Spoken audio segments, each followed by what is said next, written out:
Hello, hello, hello. How are we doing? Panda, hyena, quiets. I hope you're all good. Larvae as well. Holy shit, more people than I thought. Larvae, enjoy the lurk. How's everyone doing today? How was everyone's weekend? Hopefully it was good. Apologies for the lack of stream yesterday. Today was going to be another All the Mods 10 stream if I'd have streamed yesterday, but I felt like absolute garbage yesterday. And just really did not feel up to streaming. Plus, I woke up at around about 4 o'clock, and I normally start streaming at like 2 o'clock. So that didn't help either. Just waiting to head to school.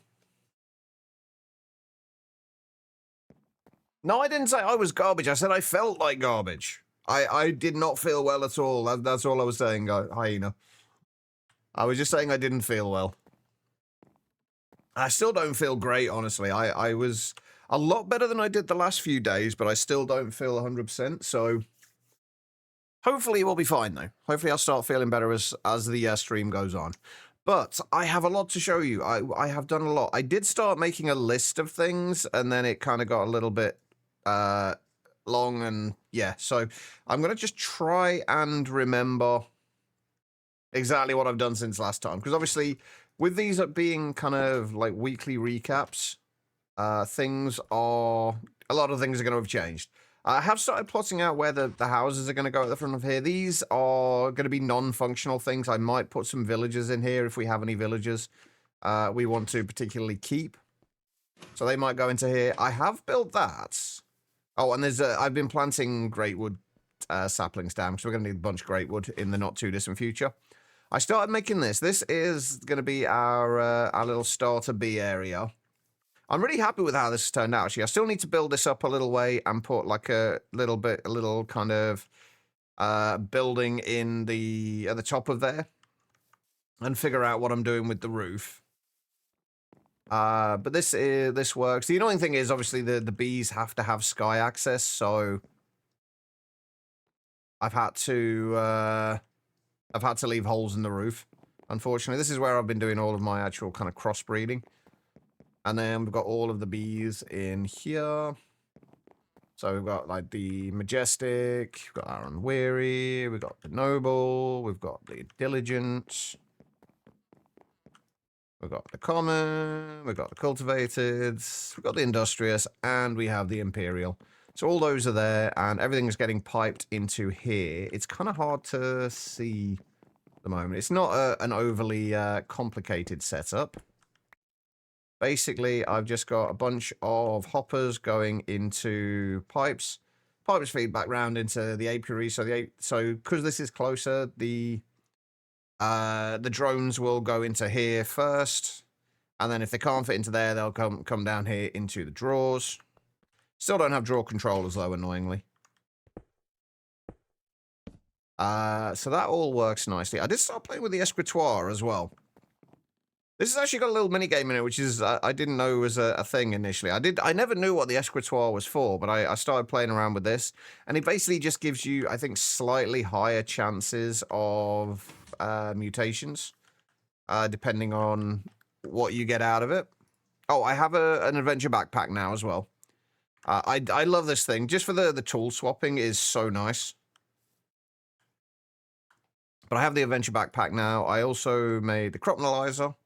That's another thing that was made. I did make a habitat locator as well, because we also have clay bees, but I had to move them over there because they wouldn't grow here.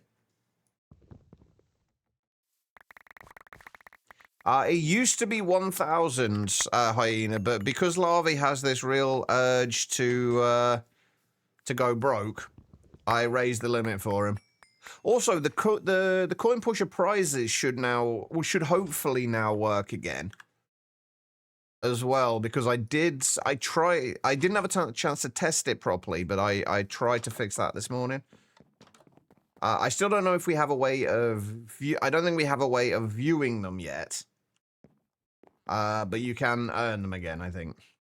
So that's one of the things we've done. We've got elevators now, as you can see. I I've made it so I got fed up of having to come down here constantly to grab the stuff from the EBF. So that now goes up to here. I've made some monocrystalline silicon balls.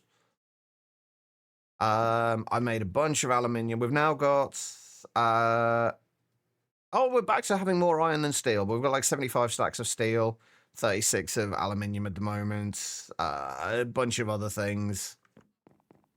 And then upstairs, we'll go up the stairs. Hey, Freefall. Upstairs, I've reorganized quite a bit. This is all the LV machines over here. All of them have conveyors on them now, so we don't have to use hoppers.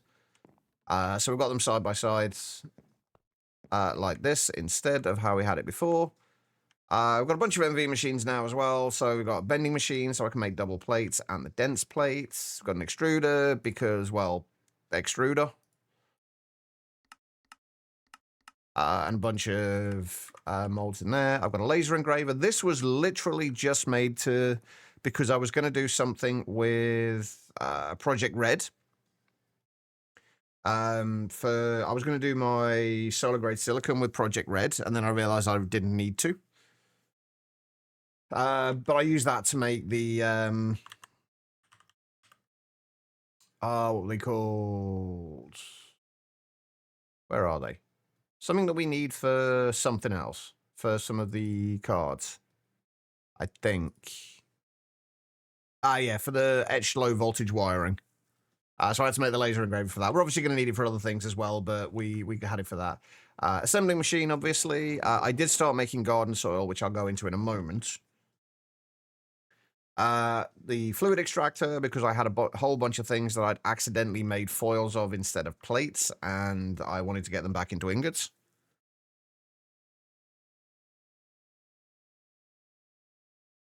Project Red thinks an AE2 cables. I highly doubt that. But maybe.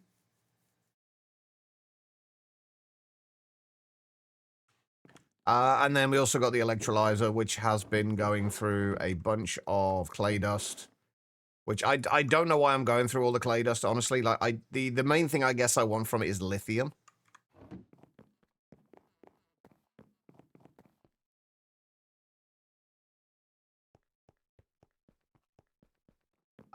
We've got a bunch of stuff in here now as well. So we've got 137 stacks of silicon dioxide in there. It turns out there's surprisingly little you can actually do with silicon dioxide.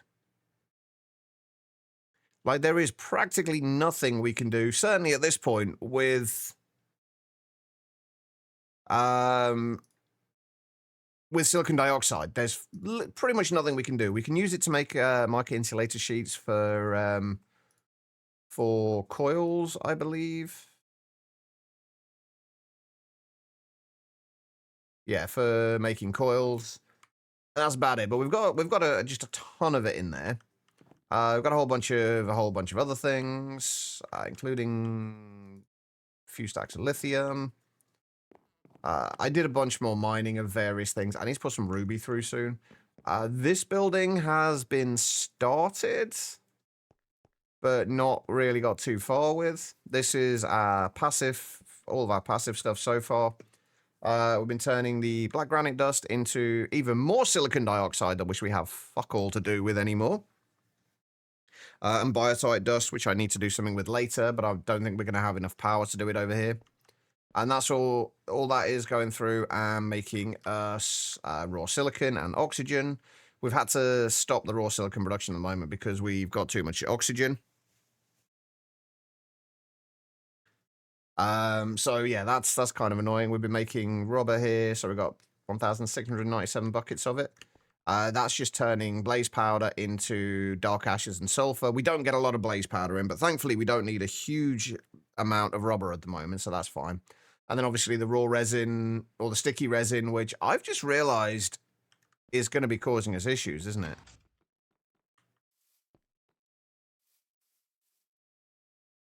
Yep. I need to get some void upgrades. That's another thing we need to do. I don't want to dump it though, freefall. I'm not looking. Remember, I'm not looking for suggestions here. The reason I'm not voiding this is because we're using it later today. That's the whole reason. We're passiving polyethylene today, which is going to be done over there. So all we need to do is route the oxygen from here over to here to use that for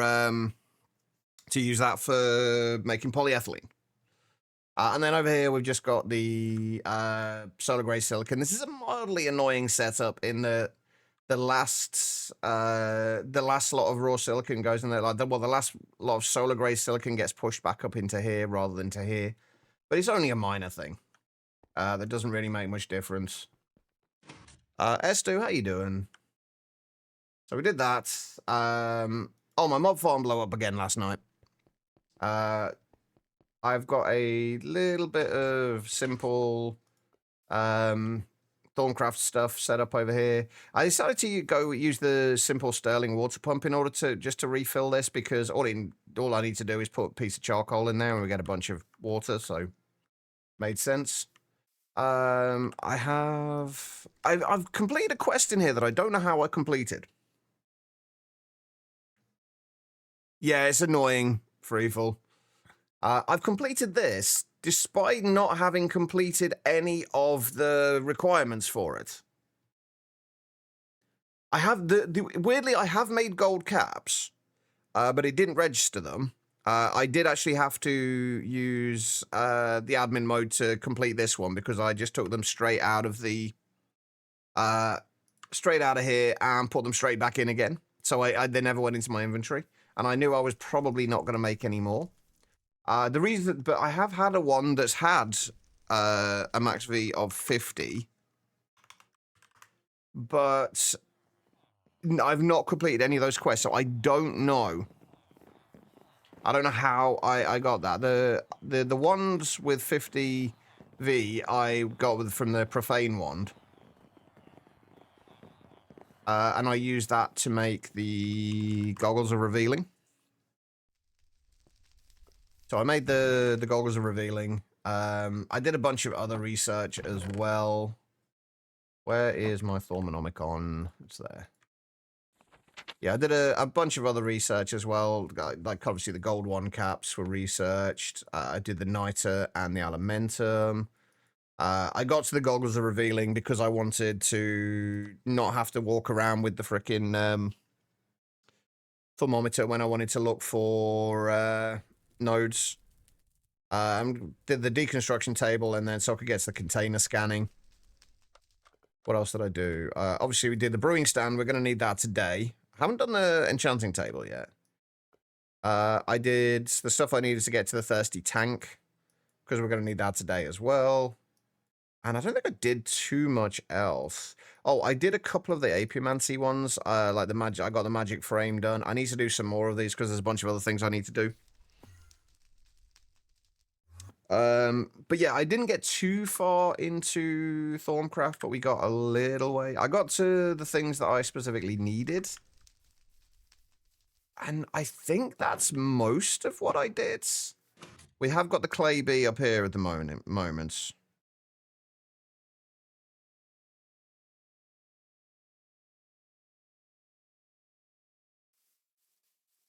To be fair, it doesn't matter how many credits you put in. Freefall. Things fit together. Doesn't bees and witchery fit well together? Probably. I honestly don't know. I don't know witchery or the bees all that well, so I'm not sure. But I have now got my clay bee. Which this took me a long ass time to get, by the way. And oh, are you actually? I think you might actually be what we need. Yes, you are. Perfect. Okay. So we've got our clay bee. I have started, because I want to do some stuff with genetics, I've started, like, before I was just voiding all of the random crossbred drones. Now I need to make sure I keep them. Also, obviously with the bees moving, so have the flowers. But yeah, I've started It's in there, isn't it? Yeah, I've started putting my my like other random drones in there now that we can put them into the gene pool. Oh, a couple other things I forgot to mention that we did passively over here. I've got the glow flowers being turned into glowstone dust, and I've got the sugar beet being turned into sugar. We're going to use that for oxygen later, but I don't know if we're going to need it or not. We've got 512 stacks of sugar now, though. And Moon, how are you doing? Sorry if I'm missing anything. I'm trying to get through all this as quickly as possible because I've got so much I want to do today. And then we've got the red granite being turned into potassium feldspar and alumina. So we've got 232 stacks of alumina as well now. But I think the first thing I want to do is make a couple of void upgrades. Because otherwise, the sticky resin is going to be a problem. In fact, it's already causing problems. Oh, and I've still got to go through the mob farm as well, because the mob farm blew up again last night, and I was pissed. I was not happy. Because I don't know why the mob farm blew up yesterday. The first time, I could probably trace it back to me not lighting a block up and a creeper spawning. I could probably trace it back to that. But yesterday, I just logged into the world. I walked over there, and there were just mobs flooding out the front of my mob farm because it had exploded again. I'd been nowhere near it for ages. It had been running just fine as far as I was aware. Like, up to that point, aside from the one time with the creeper, it had been absolutely fine. And then... yeah, so I made the decision, and after double-checking the Stargate's rules, I turned off mob griefing. Because I don't mind replacing the stuff. I did replace the stuff, obviously, this time. I'm sure I had some dense obsidian plates somewhere. I could have sworn I got given some dense obsidian plates. Am I going mad? Oh, was it dense steel? Oh, no, it was dense steel plates. That's right. Who are the top 10? I'm not sure. There is a way to tell, but I can't remember what it is. Again, like anything you've posted that's important over the last few minutes, like please feel free to repost it once I'm a little less kind of... once I've finished going through all this, so I actually see it.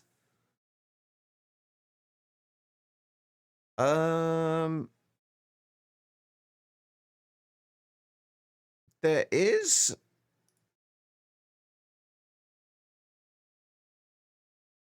I'm sure there was a top 10 one.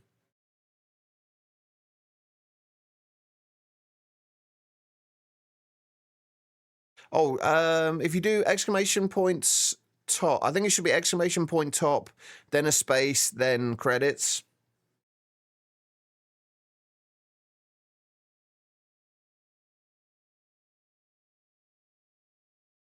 There we go.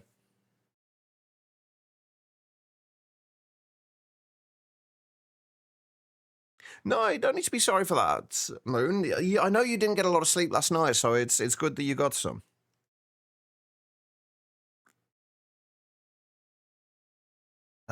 Right, okay, let me get some void upgrades made. I want to make... I'm just gonna make the one for now, I think. We can do this in MV Bender, right? Yeah. We'll just do the one for now for the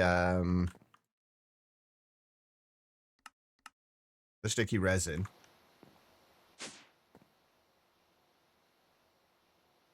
I know how you feel, Moon. Like that, I have those problems on an alarmingly regular basis. So I understand how frustrating it is.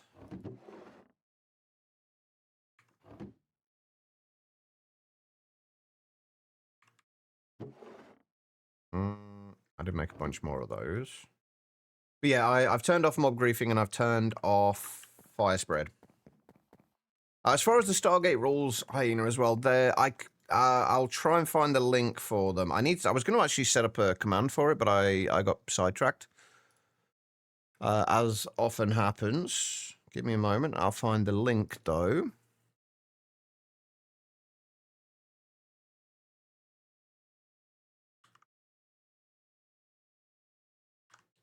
That is the Google document for the Stargate roll rules. Okay, 180 fucking seconds. Jesus Christ. And there's not... Wait. Oh, yeah, 180 seconds, yeah. Oh, God. But I have been going through... Well, that's going through. Let's sleep, and then I'll go and show you...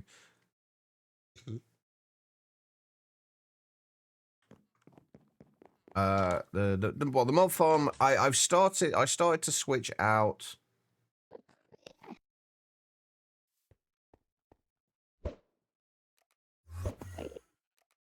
I started to switch out some of the from this. Started switching them out for dark fused quartz, but I didn't have enough quartz, so I need to do something about that. But we're making tiny piles of arsenic at the moment. So yeah, I've as you can see, I've had to move a few bits out. I wish I knew why it exploded. Like, it was just like, I hadn't even been anywhere near it, and it still managed to explode, so... Hopefully having mob griefing turned off will stop that, because, oh my god, is it annoying. Anyway, the plan for today, though, is passive polyethylene, which means we are actually going to have to spend a little bit of time at that mob farm. Okay, this is ridiculous.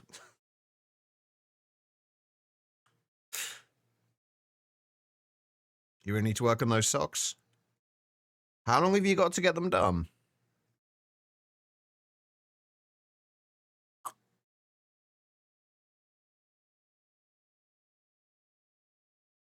Right. I think that's everything gone through now.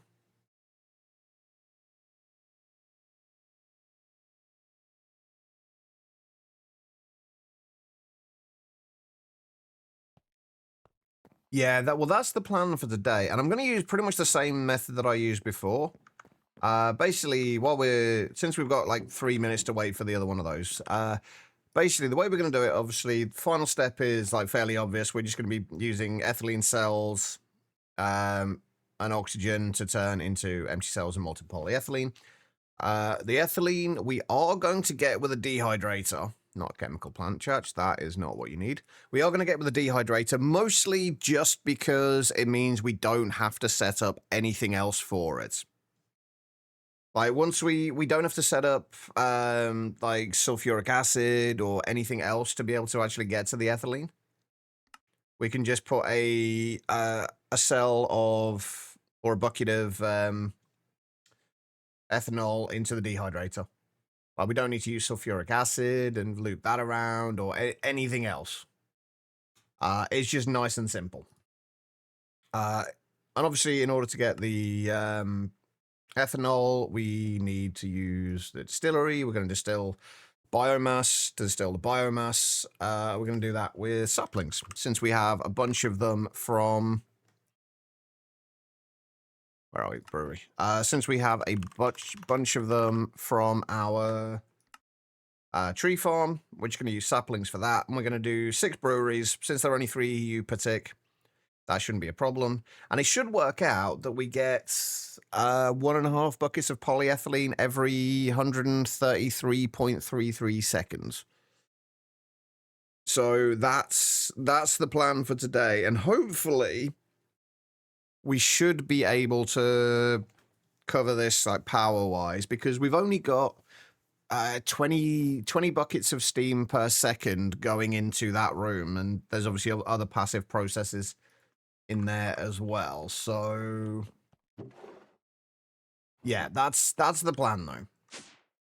And then once we've got that done, the plan after that is to start working on oil and getting diesel sorted out.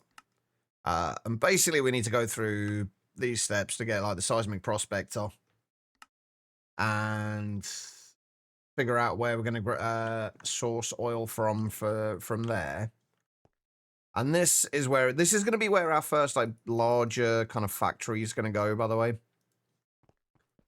this like 2x2 chunk area, and then obviously going vertically quite a bit as well.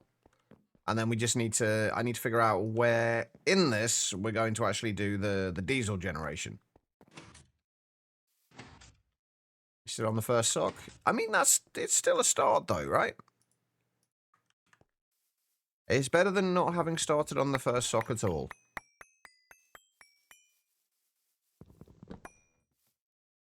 I hate it when he does that.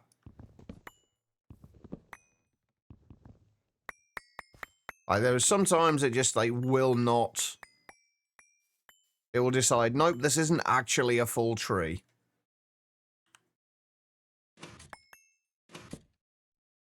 And it won't actually cut the whole thing down. Anyway, Estu, how is your playthrough going?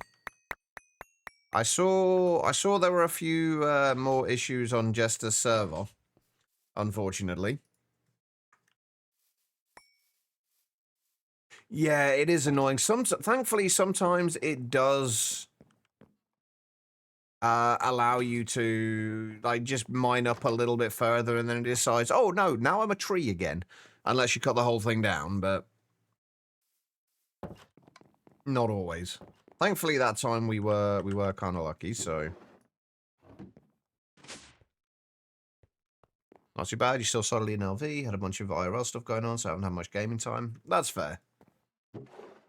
As we know, IRL stuff does always come first.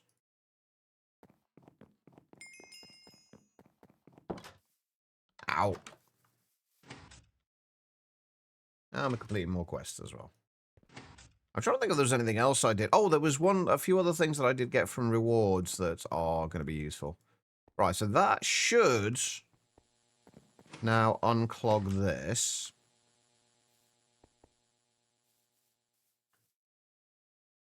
There we go.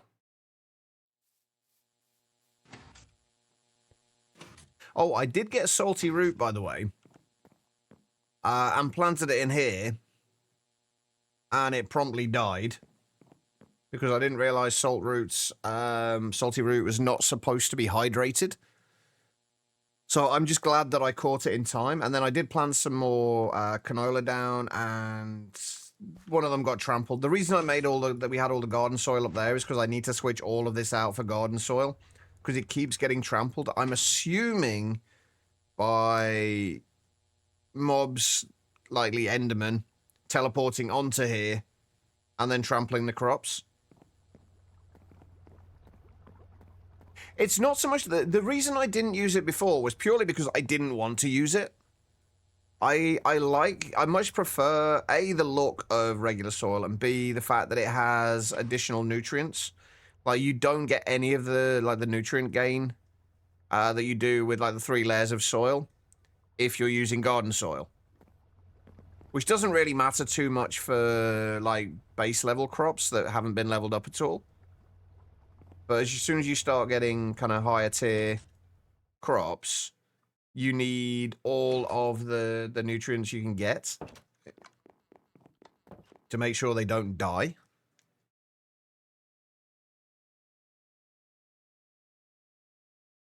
So I wanted to avoid using that. And now the problem is going to be, though, if it's fine moving these.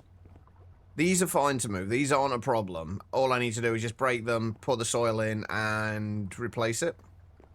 And replace the saplings on the crop sticks.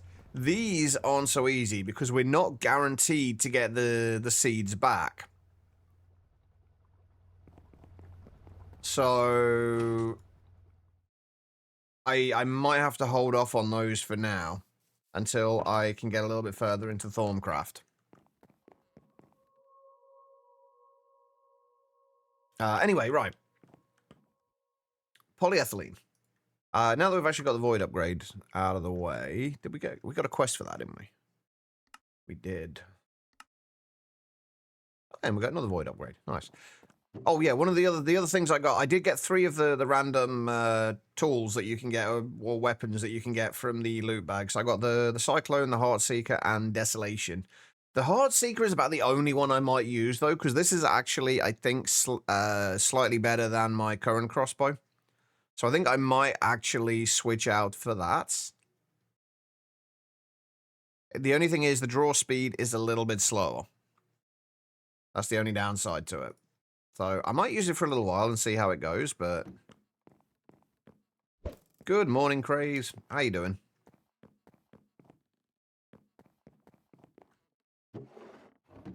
All right, let's put you just in there for now. Right, okay, so in order to do the biomass, like I say, we're going to be doing 6 breweries. Problem with 6 breweries is we also need 6 brewing stands. I have made 2. I need to make 4 more. The annoying bit with that is that we need to replenish the V every time we do it. Since we've only really got a one that holds 20. And that's kind of what I've been using my mob farm for, is just to replenish that. But if we want to make 4 more of these, we need 8 more blaze rods, which I don't think I've got over here. You're alive, that's about all you know right now. I mean, alive is good. Alive is definitely good. I should probably actually progress in StarTech instead of doing side stuff. I mean, to be fair, like, decision paralysis is definitely a bit of a pain. I can confirm. What are your thoughts so far on power sources?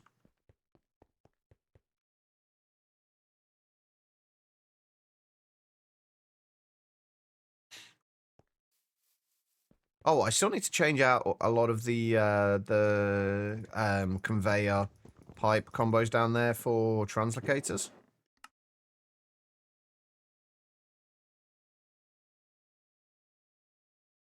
Oh yeah, I forgot I actually have got Fuller's Earth up here, haven't I? Yeah. And hopefully soon we can actually get ourselves a draw controller. But I think we do need stainless steel for that. I also feel like I probably should have gone down to the... and actually just grab these from the machine itself rather than waiting up here. 4 is not going to be enough. I'm hoping there's going to be more coming. Oh, we'll grab them in a minute. We'll go and do the rest of the stuff. Why is it called a long blaze rod? Because it is a long blaze rod. It's basically 2 blaze rods kind of smushed together. Which I guess makes them longer. Right, what are we doing? So we need, if we're doing 4 more of these, we need 8 aluminium rings. I think we get 4 per ingot. So those are needed for the rings. We're going to need 4 more aluminium for rods. And then we're going to need 8 aluminium screws. Do we have any at the moment? Of course not.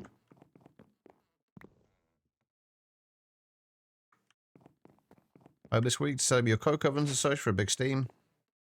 But IRL is making that unlikely. Yeah, life really does get in the way sometimes, doesn't it?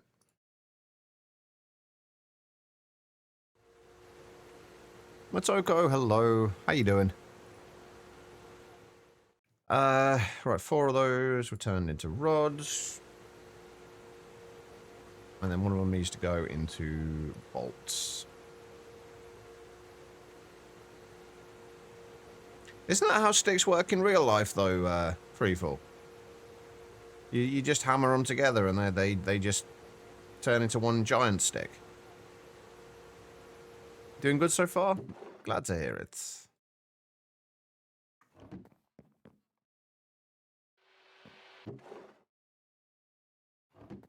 Okay, so we just need the rest of our smushed together blaze rods. Which better be here. Why are you not there? Oh, because I only put 8 in, didn't I? I actually needed twice as many as that, didn't I? Oops. Maths is hard.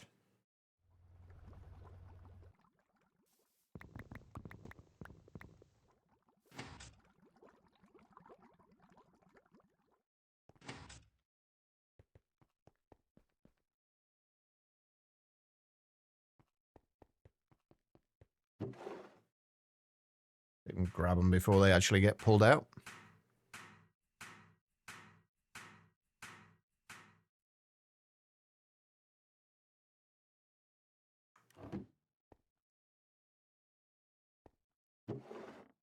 There we go. Okay. Right, so that should be everything we need. Unfortunately, like I say, we are going to have to go and stand by the mob farm and refill our wand after each craft, but I think that's fine.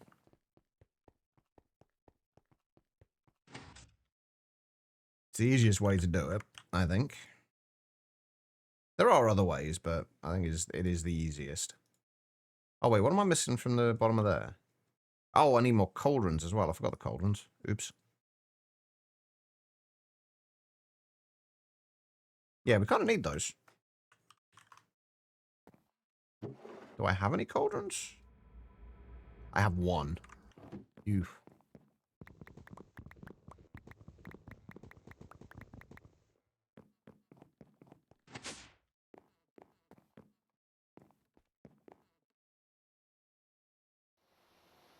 I've had your coconuts done this weekend, but you got distracted doing Thorm and getting to the gold caps Greatwood ones.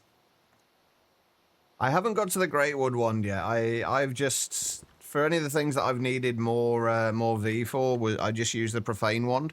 But it was only for one thing, because I didn't want to deal with the potential warp from it. So I just kind of cheesed it a little bit.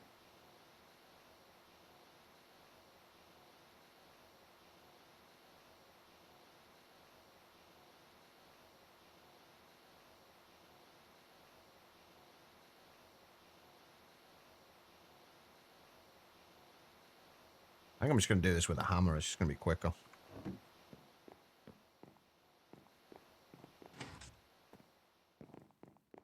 See, I still don't know how I feel about Thorncraft. I know in 112 and above, I'm not a fan of Thorncraft at all. I haven't used it enough in 1.7 to say whether I like it or not. So we will hopefully find out.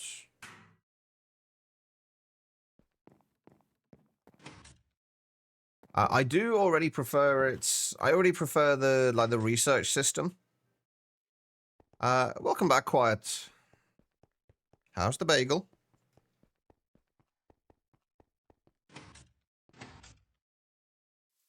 Yes. In one, assuming you're in one of the later versions.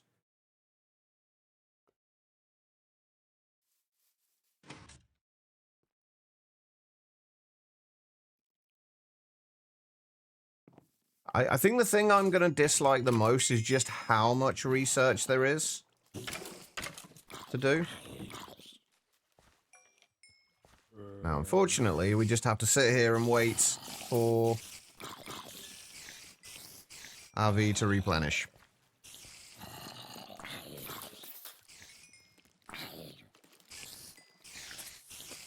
It's stolen. Well, how is Quiet's bagel craze?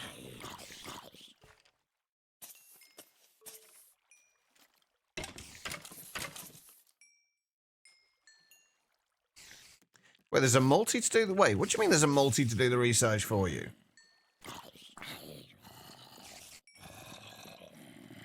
How do you mean, Estu? That is not a multi that I know about.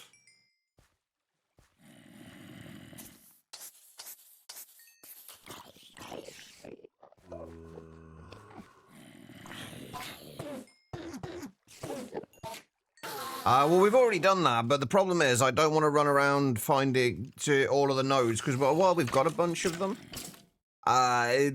not everything we have close by, so I don't want to run around to all the nodes, so I just stand here and wait. Like, it's free. So...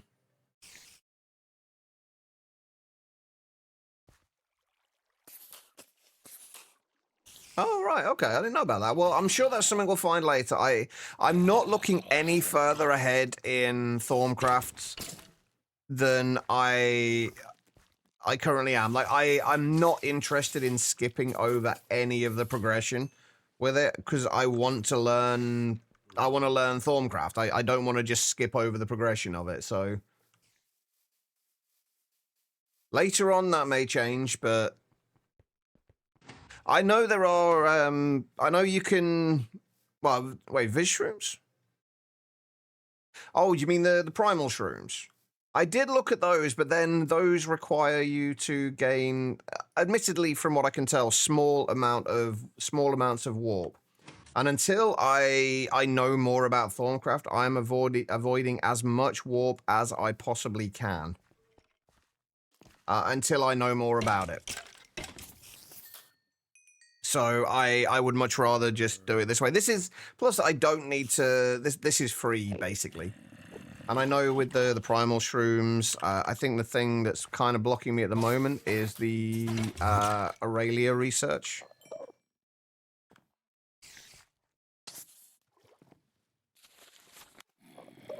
Which... some thermic bases, isn't it? That's Machina. Where's bases? Yeah, that is... thing. It's a minor one as well, not just a... mostly harmless one. So I'm avoiding that as much as possible. I'm not in a... I'm honestly... While there is a ton of things that can be done with Thorncraft and be made a lot easier with Thorncraft, I am literally in no rush to do any of this. I'm going to take my time with it, and I'm going to learn how to do it properly rather than just rushing into it and potentially fucking things up. Come on.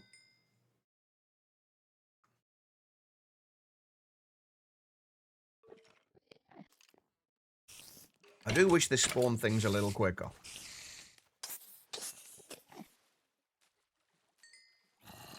How are we doing?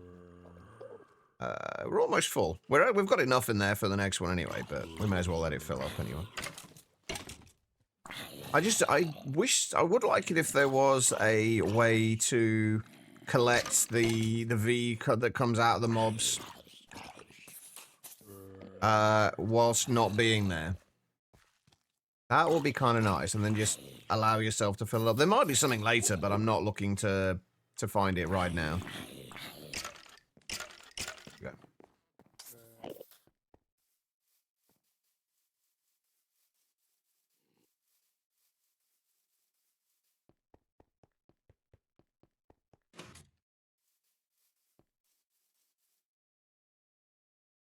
Right, it's got one more to do.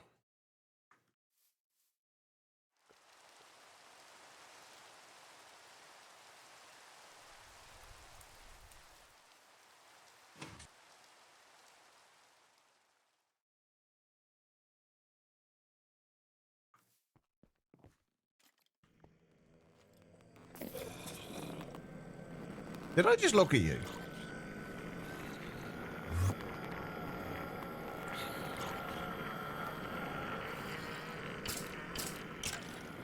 I think we're cool.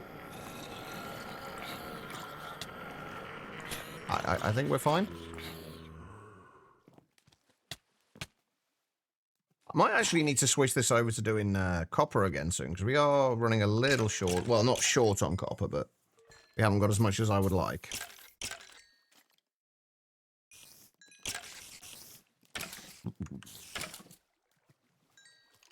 Oh, I redid my armor as well. We now have protection for Unbreaking 3 and mending on all my armor and Aqua Affinity on my helmet. I couldn't get respiration, or haven't really tried to get respiration yet. But that's one of the few things I would like to get on there. I mean, it does the job. It did use a lot of levels. Oh, and one of the things I still haven't replaced, I've had to replace the XP shower that I had on here several times due to, well, twice, due to it exploding. The first one, it literally, a creeper exploded behind me. Literally, the second that I put the XP shower on there, a creeper that he exploded behind me and destroyed it instantly. Actually, that'll do. Actually, no, we may as well let it fill up. I feel like there's got to be an easier way of doing this. Oh, yeah. Well, right, one question I do have. With the primal shrooms, you have to break them to replenish some of the V in your wand, right? When you break them, do you just pick them up again and place them back down again? Or when you break them, do you lose them and have to make more? That's one thing I haven't been sure about. Oh, so they always drop themselves? Okay, so that's actually not too bad. How much does it actually give you for each one you break, then? About chat, gonna finish getting ready for school. All right, no worries, Panda. Have a good day at school. Right, there we go. That is all of our brewing stands. We just need to make 6 of these. Wait, what else? What else are we gonna need to make? We need to make 6 of those. We need to make a. We just need an MV distillery, an LV distillery, don't we, for the ethanol? Yeah, so we just need an LV distillery. We need a dehydrator, which is actually kind of.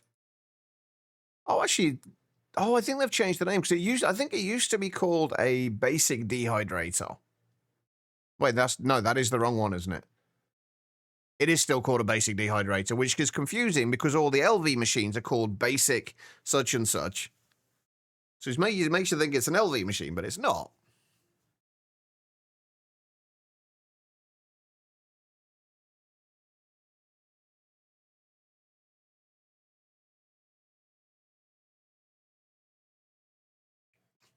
Yeah, I've not had to say those for a while either, Craze. Which I'm kind of happy about. And then it should just need another chemical reactor then.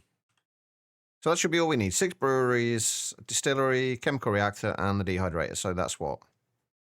Wait, how much power are we going to need for these? So let's just make sure before we start this.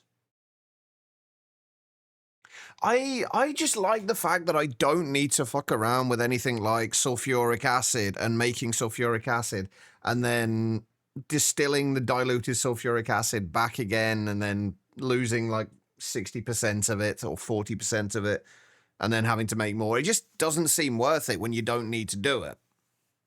Like maybe later on it will be a better method, but for right now it just makes no sense to me to do it that way. But yeah, the saplings we got plenty of. So water we can just get from the thirsty tank.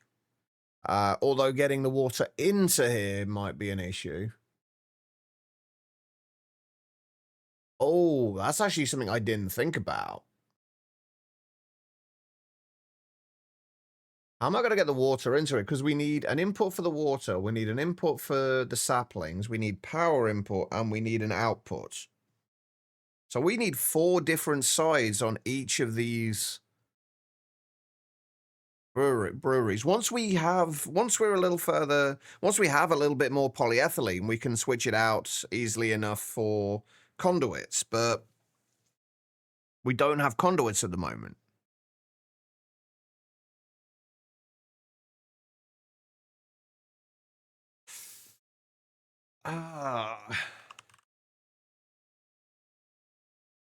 How annoying. How much polyethylene? Oh man, it's 144 liters for every conduit as well. We might have to make some more polyethylene before then, because we've got enough for what, about 8 conduits? That's a bit I didn't really think about. We might have to make some more polyethylene and make some conduits. I feel like I had some conduits somewhere that I got from the, I think they were fluid conduits that I got from the loot games. I don't remember which ones they were, otherwise I would search for them. Oh, never mind, there we go. Oh, they're just the basic fluid conduits?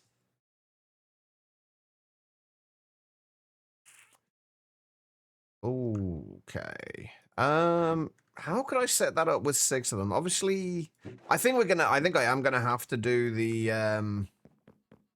because my plan was gonna be to have them, like, 3 like that, 3 like that, and then have, obviously, power going, we can have power going into the, if we have power going into the back, and then I guess we only need fluid input, but we need item input and output, so it's really the item conduits we need. And there's not really an easy way to do that. So yeah, I'm going to have to do, get a little bit more. We don't need a huge amount of conduits, but we do need a few. And it's mostly the item ones that we're going to need. So we're also going to need pulsating iron, but that's easy enough to make. Okay. How many? Right, let's actually set this up and figure out how many we're going to need. Because what we can do is we can set up another drawer over in... Oh, I should have bought freaking that dirt over with me. Let's use that. Because with the plan is to have it set up over here, either across this wall or across here. What we can do, I guess, is say we have the.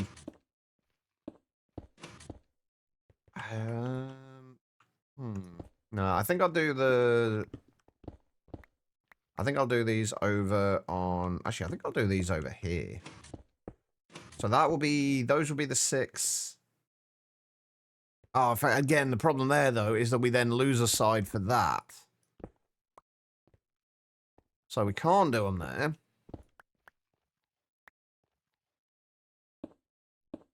I guess there. So if we do the 6 there, what we can do is we can have a drawer up at the top where we'll use GT pipes to, basically this line here, to pipe round into the drawer up there. And then we'll use conduits to pipe down from there. Yeah, conduits to pipe down through there. But then we also need to do... No, it's actually fluid conduits we need more of, isn't it? Not item.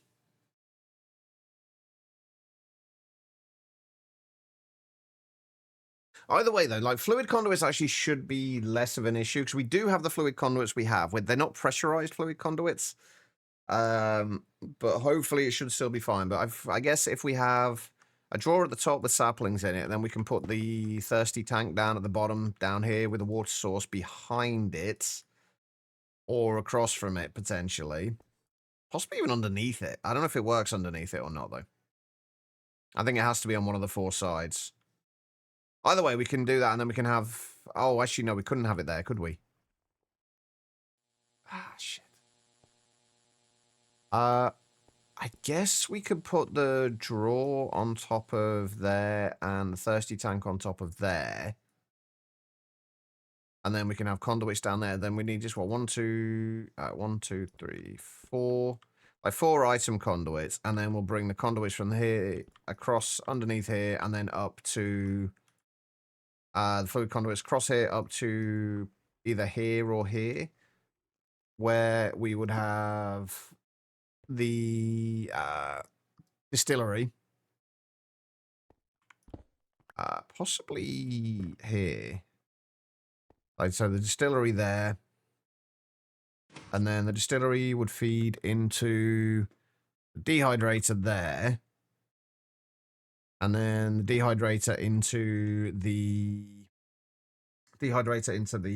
chemical reactor. And then have the actual polyethylene tank there. So we'd only need to have the conduits going from, what, 1, 2, 3, 4, 5, 6, 7, like 8, maybe? 8 fluid conduits, which we should have enough. So we should just need like 4 item conduits. Should be enough. So we should be able to make that.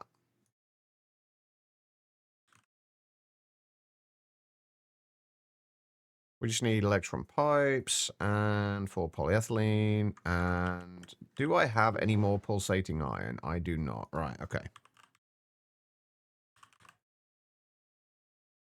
How do we make pulsating iron again? Where are we? Iron dust, ender pearl dust, and redstone alloy dust. That is easy enough. So if we just, we'll make a few of those. If we just do like half a stack of redstone alloy, what do we need for the rest of it then? And half a stack of ender pearl dust, half a stack of iron dust. That's easy enough to do.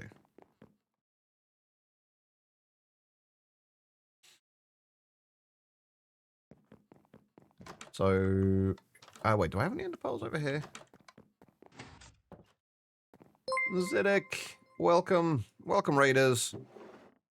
I do, but only 9 of them. How are you doing, Ziddick? How was the rest of the stream?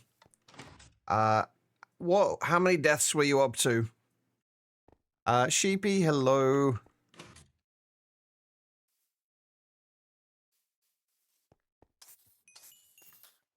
How many deaths were you up to, Zedek?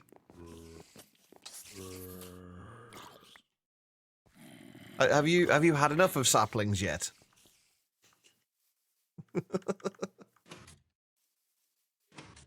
I actually did have a look at the that pack while you were playing it. It looks quite cool, actually. The start's rough, but it's quite cool. Ever he's an old sap himself. Oh, 16 in total. That's actually not that bad. You were at 12 when I left, so you didn't get too many more, which is good. Ono, how are you doing? It's always nice to see new faces here, Ono. Hopefully you're good.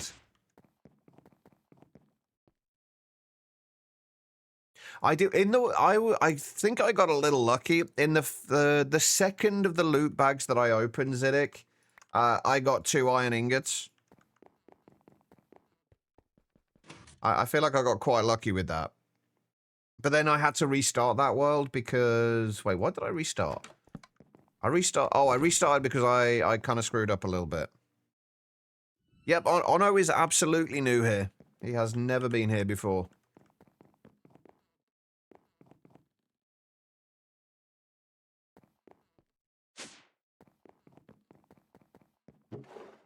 Alright, there we go.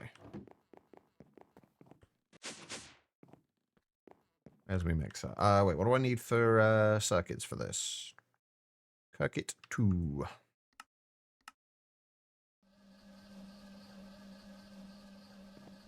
First time here today. Need 41 ingots ready to get going. Oh, I also made the mistake of unlocking the magnet early, like as soon as I had enough saplings for it. And then I remembered that I still needed to craft it. So, yeah.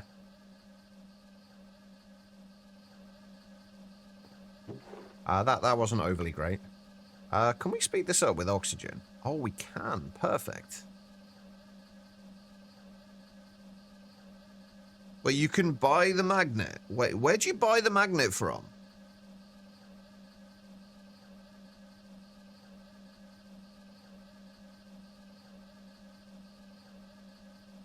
Wait, like I didn't have a lot. I didn't look long enough to see, but because I was just trying to build myself a safe area to start with.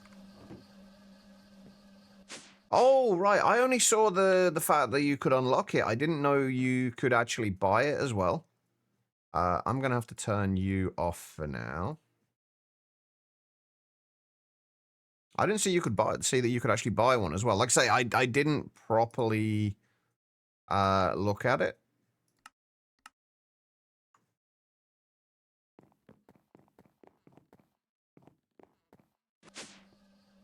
I literally spent about like 5 minutes well, a little more than that, about half an hour or so playing it. Would you recommend continuing with it though, Zedek? Are you enjoying it? Also, if you do need to go, as always, Zedek, like, feel free to just ignore me and do what you need to do.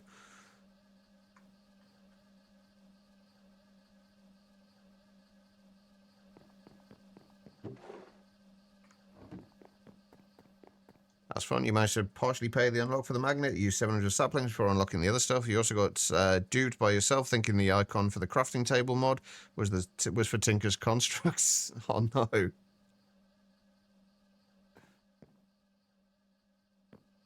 So, are you kind of, have you ran out of projects to work on the vanilla server, Siddiq?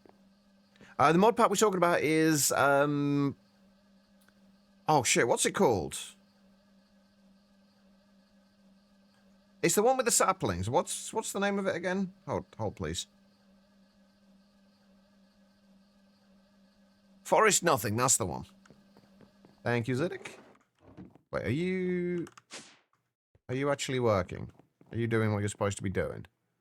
Yes, you are. You're just taking 80 seconds to do it, that's all. Alright, what else do I need for these? Small electrum pipes. If we're just doing like 4 of these, we just need 4 electrum.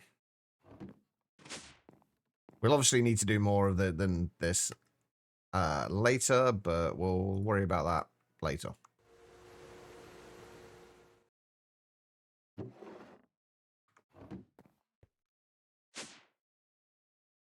Kind of been playing it since about April last year, so no, it's fair. I was wondering when you were going to start anything more modded, but I didn't want to ask. You ever made an EMC farm so fast in your life? What are you using to farm EMC? I'm assuming this is still in Project 2 Architect.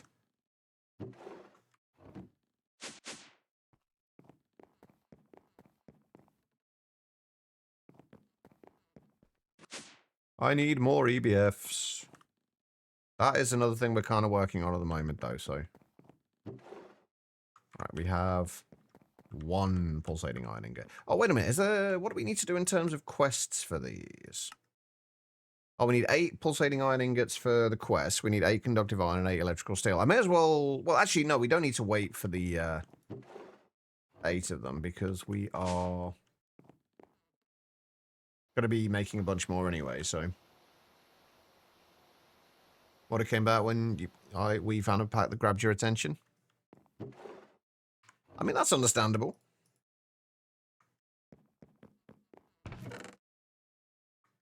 There honestly hasn't been too many, like, really decent packs for a while. At least not modern ones, anyway.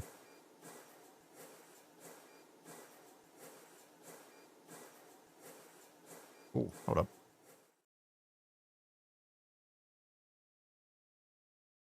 Ooh, they've just I don't know if anyone here plays Phasmophobia, but they've just announced the release date for the next update, which is going to include something that's going to be very, very controversial. Okay. Easy Villagers, Cleric, Enderpearls for the moment. Going to AFK while I'm out today. That seems reasonable. Yes, enjoy the lurk, Ziddick. I appreciate it. And thank you for the raid, as always. You yellow bastard! Right, we just need 1 more of these. I shouldn't need to filter anything, at least, with these, which is good. Although we might need to reorganize a few things while we're going through all this.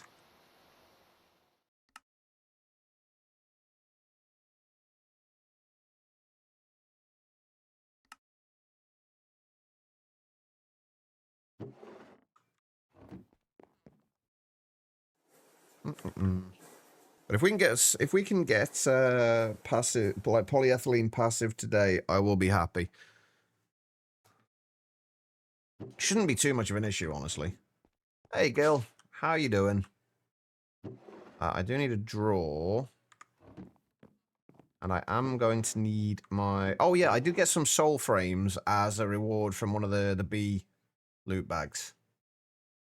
I haven't used them yet, but we do have them. What was I looking for? I was looking for you. I have never played Pokemon in my life. Not because I haven't wanted to, but just because I've never really had the opportunity.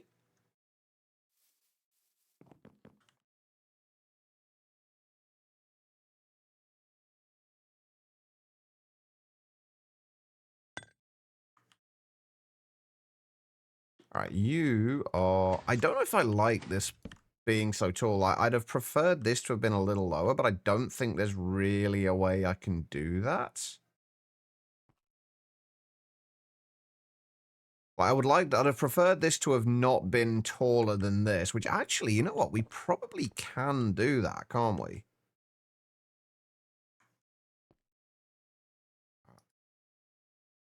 We probably can do that. I have actually been meaning to try that for just because I would be interested to see what it would be like.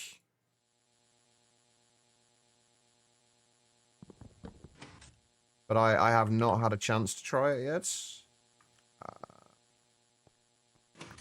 There it is. Right, so if we set it up like that, because I don't want this to be really any taller than this. So I guess we could do... I'm gonna complain about this now again. Why are storage drawers so annoying in this fucking version? You can't just place them against the side of there and have it face the right way.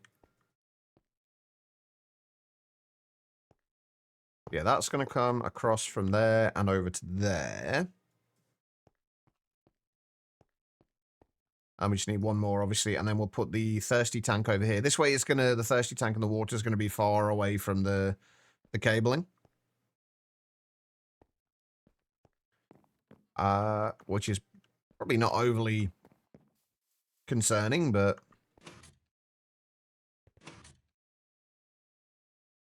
you got to keep water away from electricity. It's the natural thing to do. Right, I need one more of you. How's your playthrough going anyway, Gil?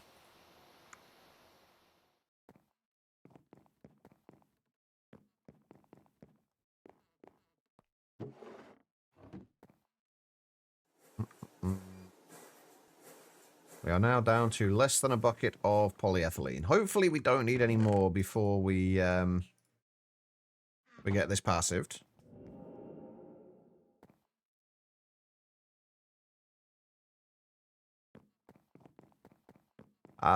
You'll never let your guitar learn. You arrive exactly when you mean to. How you doing? There we go. Sleep as well.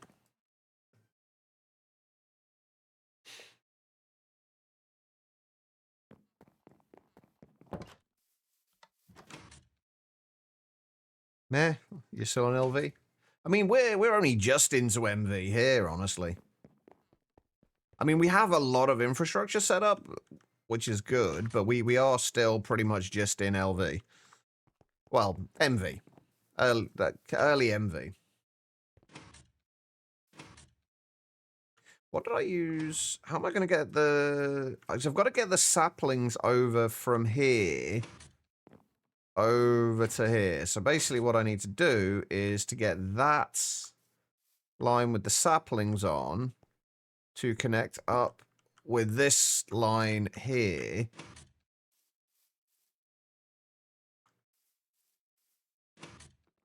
And then that will go underneath. And then basically we'll bring this across here and around and into there. And that's where the saplings are going to go. So I'm not sure how we're doing that yet, but we'll figure it out. You had to have a strong heart when checking prices for service for the car. They were between 300 and 2,000.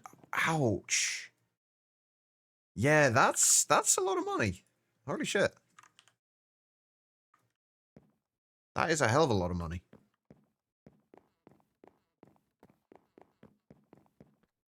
Right, what am I doing?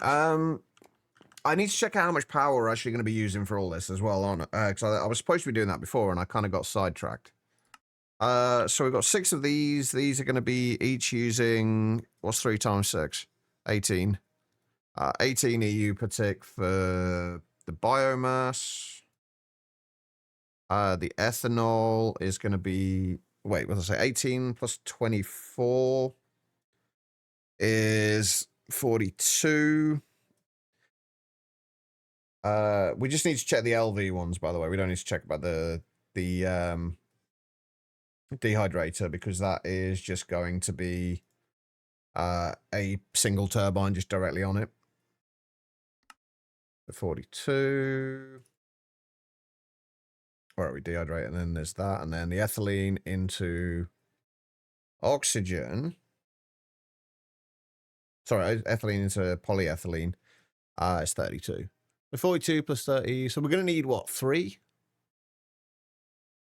LV steam turbines and 1 MV. All right.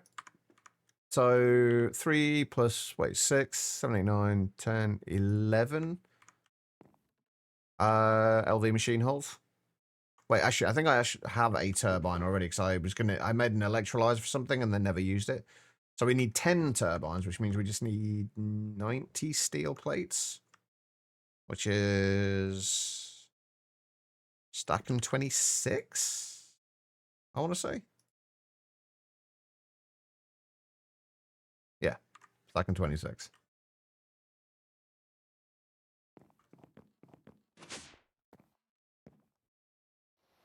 That all needs to turn into plates. Problem is slow item pipes. It's my biggest problem early on was more the conveyors rather than the pipes themselves. So the conveyors are more the slower bit. The item pipes, you can get reasonably fast ones. Like the nickel item pipes, assuming you've got as far as Twilight Forest, the nickel item pipes aren't too bad. They're the ones I've been tending to use. Where are they? Yeah. So like the small ones are a stack, up to a stack per second, the large 2 stacks per second, and the huge 4 stacks per second.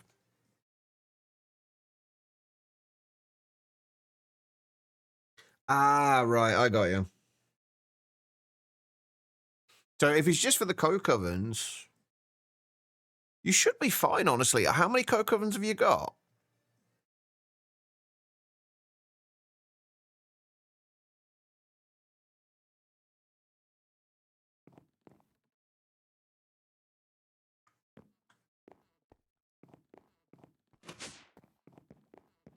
I was going to go and put the cryolite and alumina away.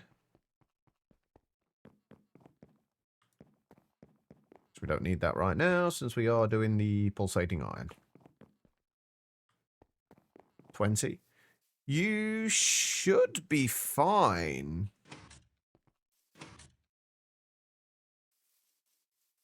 What item pipes are you using at the moment? Are you using the tin?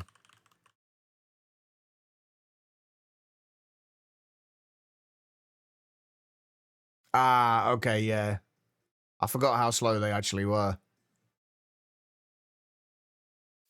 We've got 20 coke ovens. It's, what, 1,800 ticks?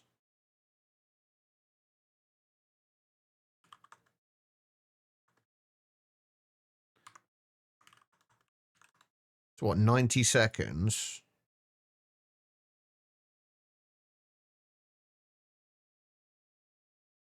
So how many would you need for that? 1 every 4.5 seconds? So the small tin item pipe should be enough to be able to transport all of it. Should be. Theoretically.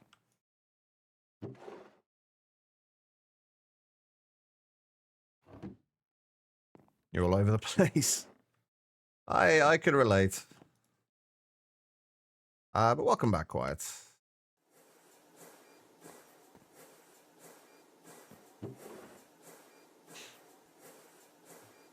Do I have any tin cables at the moment? That's a question. Not a lot. I need more tin cables. Well, when you play money, when did you switch off the sugarcane borders to diamond dynamos? As soon as I could passive the dynamos, basically. So as soon as I could get hostile neural networks passived. I can't remember when that actually happens, though, unfortunately.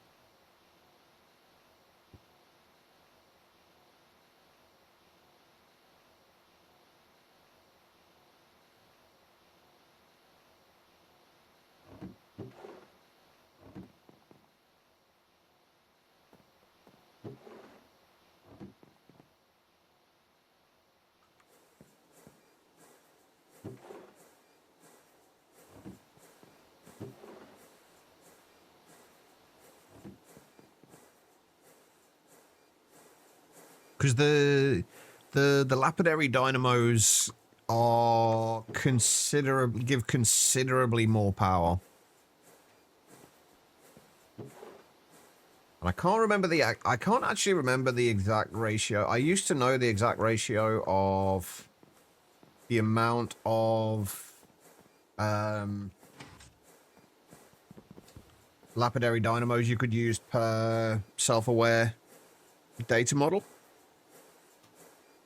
I think it was 3 lapidary dynamos for every 2 self-aware shulker data model, but don't quote me on that. I'm not certain at all. I might be starting to run out of wrought iron plates soon. We're still good for now, though. Okay, so the LV machine holes.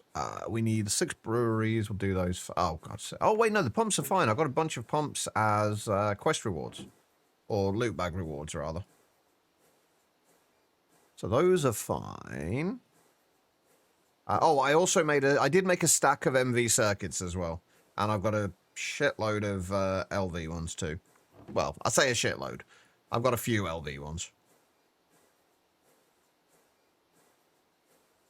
Oh, God, hostile neural networks, I don't know how it's changed in 0.13, though. That's the only thing. All of my experience comes before the 0.13 updates.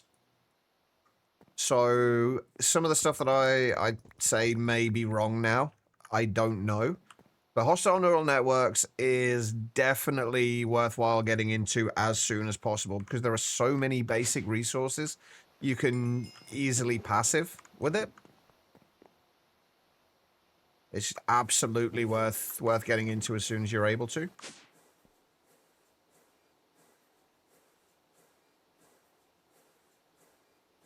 And even just for diamonds, like if you look at the, I can't remember if it shows you the outputs for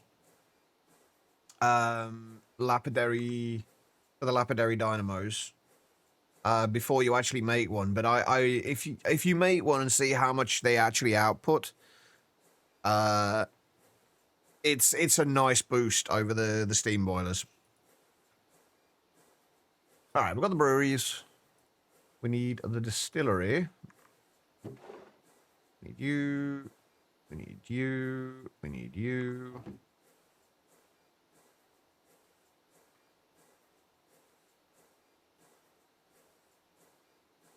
I can't remember. I'm not 100% sure. I played with one of the somewhat more recent Woot versions in, I think, not all the mods, Ragnarmod 6, I think it was. Or it might have been 7. One of the Ragnarmods, but I don't remember which version of Woot it was.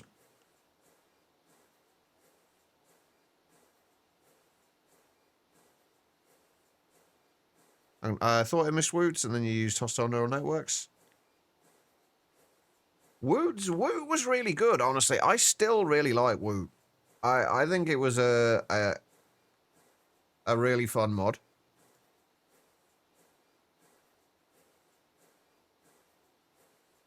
And I just realised you were I only realised like afterwards that you were responding to Quiet Their Life. Apparently, my ability to read today is non-existent. Not that it's ever all that good at the best of times, but all right. What do we still need? 2 more circuits.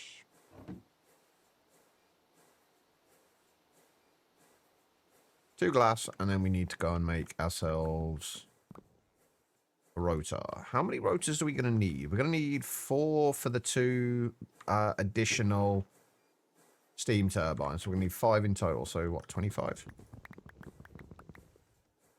You know what? Fuck it. Let's just do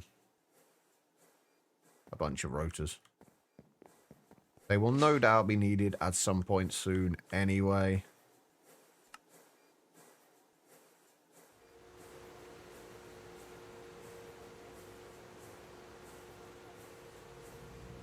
Woot revived you and using your pad before hostile neural networks, but you haven't had the energy to work on it. I think the thing I like about Woot is that it's a little bit more involved than hostile neural networks. Hostile neural networks, all you have to do is basically set up automation for prediction matrices, kill a few mobs, and then that's it. There's usually like a little bit more involved with Woot. I don't know what it's like in the more modern versions, but I definitely liked it in the older versions.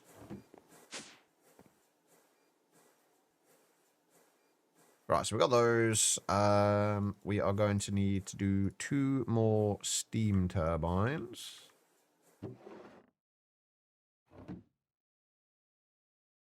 I think this is going to take like a fraction of the amount of time I was expecting this to take. I do remember I remember in the Ragnarmod version that I played, there was a bunch of different fluids and things you had to make for various things. I can't remember exactly how it worked, but I do remember it being very different, but I still liked it.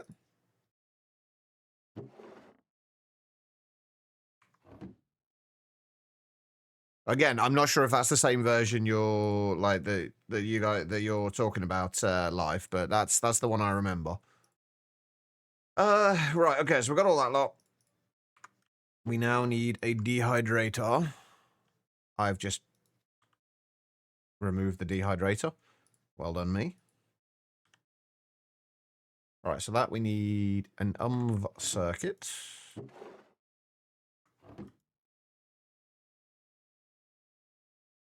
Steel gears, 4x copper cables. Okay, so we're going to need 2 MV circuits. 1 for the robot arm. Wait, what a callback. Last version you recall was from World War 6. You don't recall it being ported past 116. It might, the 116 version might have been the one that I used. In fact, no, I'm pretty sure it has, because I've been watching little bits of Lashmak playing Project Infinity, and there was a version of it in that, and I'm pretty sure that's 120. I might be wrong, though.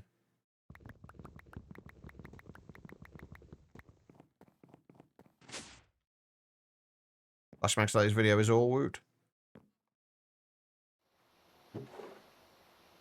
I do, like I say, I remember seeing that. I saw a little bit of it. I don't know if I've seen the latest one or not.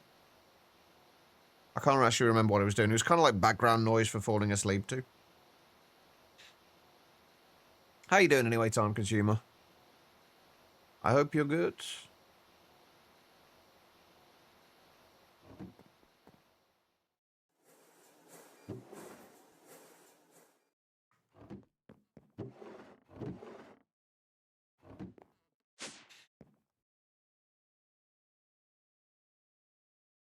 Wait, hold on. Do you and you. I'm running out of copper cables as well, actually. You.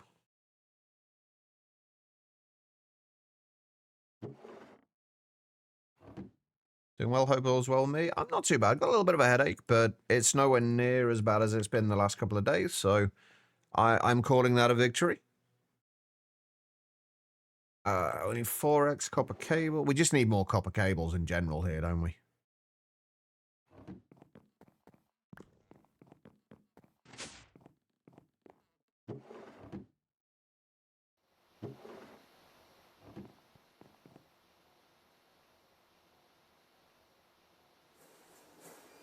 And I'm going to need to go and get more rubber.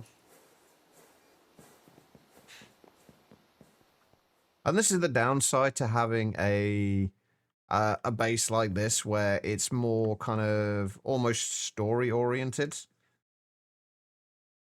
It means there's a lot more running around to get to things.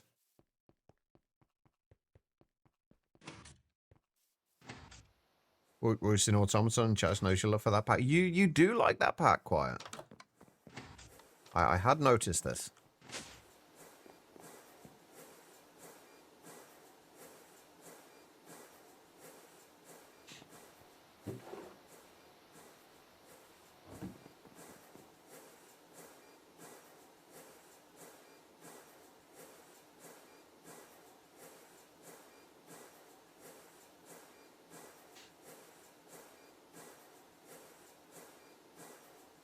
Also, normal networks is a little easier for you to understand. That's right. I think I'd probably see it in as kind of like refined storage compared to applied energistics in terms of how easy it is to understand.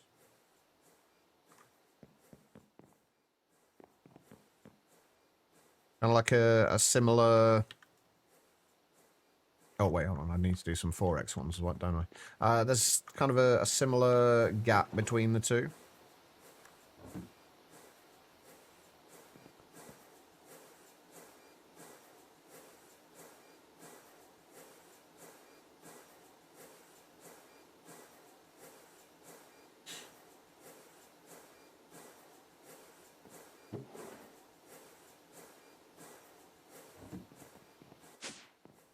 I keep forgetting that I've got elevators, by the way. So if you randomly see me running up the stairs rather than using the elevator, it's because I keep forgetting it's there.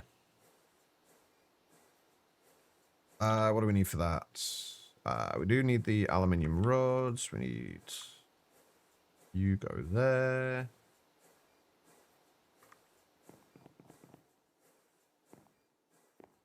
Hey, Toji.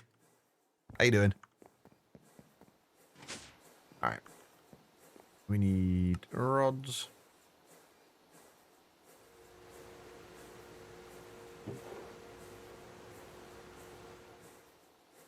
Oh, I might need to do more rods, actually. Why can I never remember how that... Oh, right, yeah. Because I do not have any pistons.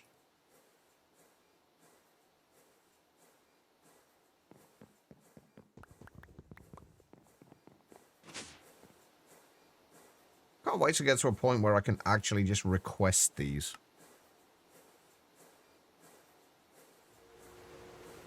It'd be so much nicer.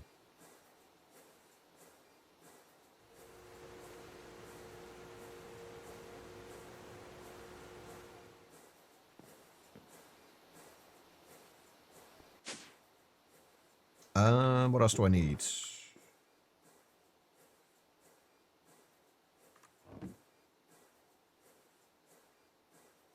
Oh, I need to get some steel gears, don't I?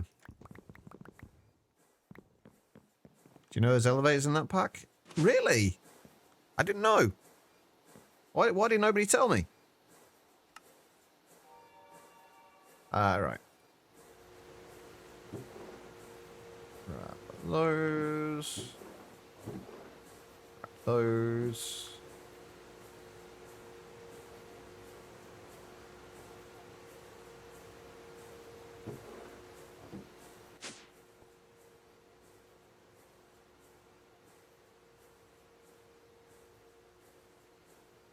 Grab our robot arm. Is it the first robot arm I've made? No, I must have made them for the assembler as well. Oh, I need fine red alloy wire as well. I didn't happen to have any, did I? No, of course not. Do I have any red alloy? Yes.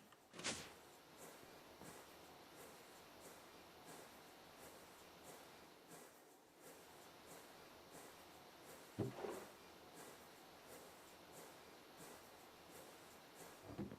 you should be done now as well.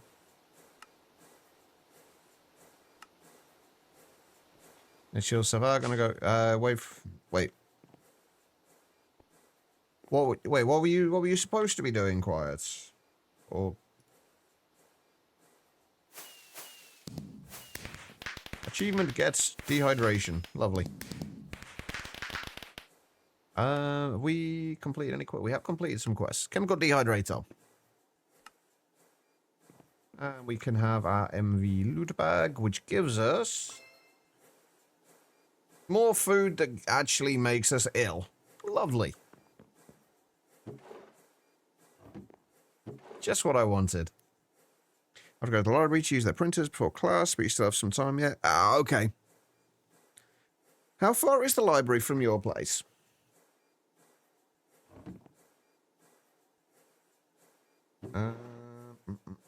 Alright, thirsty tank. We've got the dehydrator. We just need the MV steam turbine. Should be easy enough.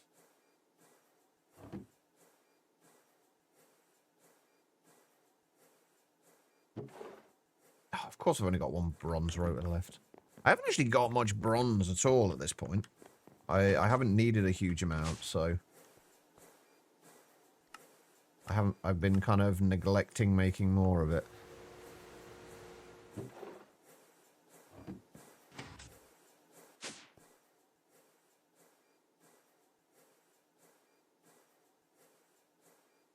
What do I need? Steel fluid pipes. I have a steel fluid pipe. I'm assuming that's 3 ingots.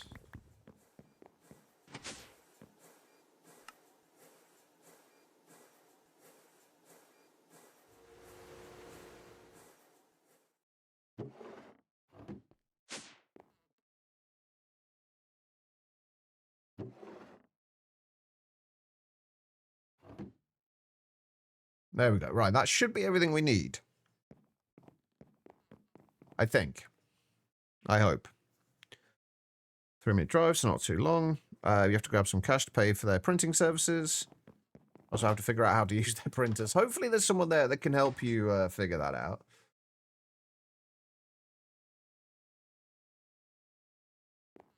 Okay. So this is where stuff is going. I think I might move things around a little bit as well.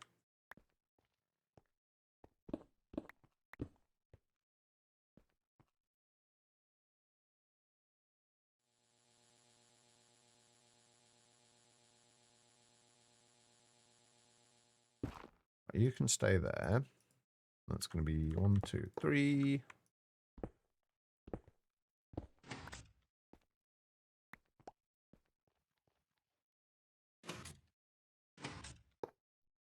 Oh, close enough.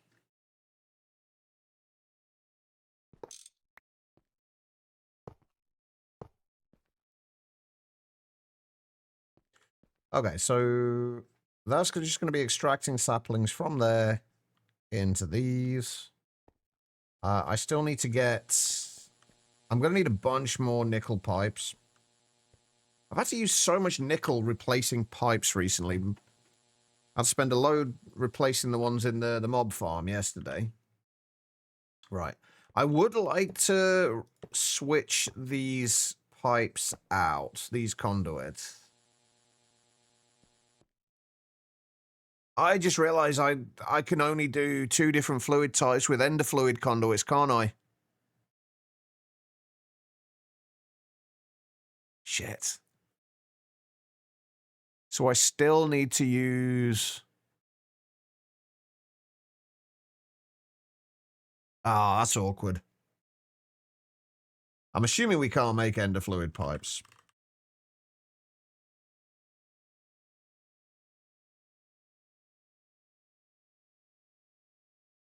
No, not till HV.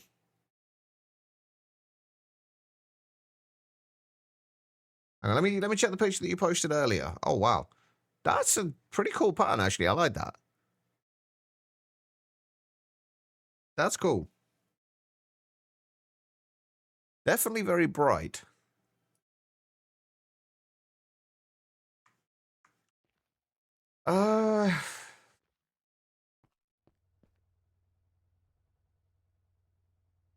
Yeah, this is actually... I am going to need more conduits than I thought. Actually, I don't need more conduits than I thought. I can just use...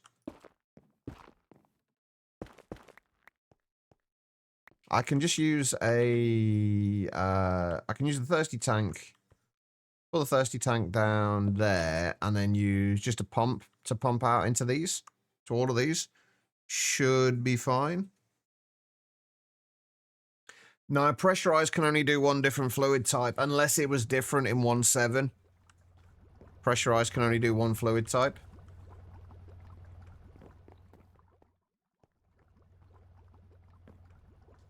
So... it would need to be pressurized.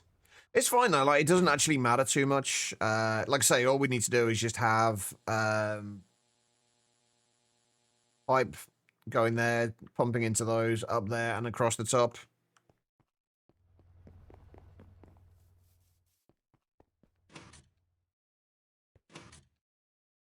So that should be fine still. We should have enough wrought iron for making pipes. Or we could just use the small potan pipes, I guess. How much water are you going to be using?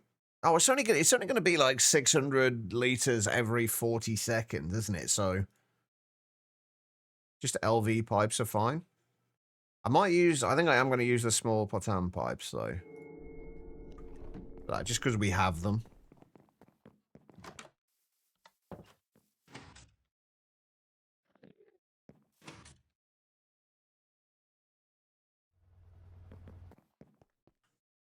And we're going to be hiding a lot of this stuff under here away anyway, so we're not going to be able to see it, which is fine. I am hoping that I'm remembering correctly how the thirsty tank works. We'll find that out in a minute. Oh wait, am I still in line mode? Yes.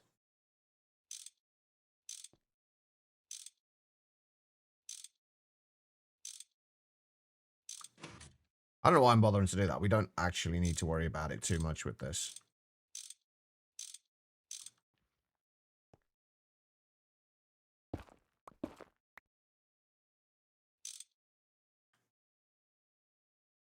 Right, let's move that out of the way slightly. Grab some glass.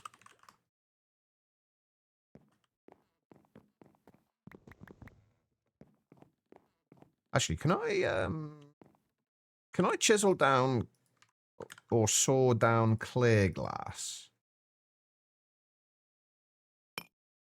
Does that work?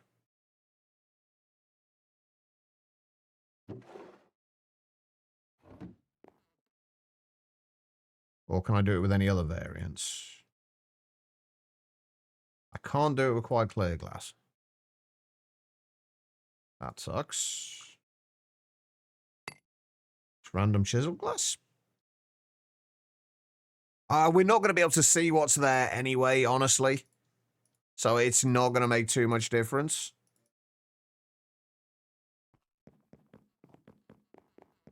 I actually thought it did have to be, next to it, though, for the thirsty tank. I guess not. I'll try it. I genuinely thought it had to be next to it.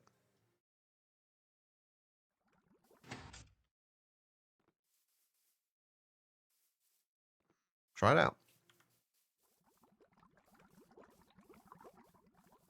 Yeah, like, all of the actual wall is, like, everything behind this and up to this point this is all going to be walled, so it's going to be covered anyway, but... Oh, also, we've got this nonsense underneath as well. Let me just try this, though.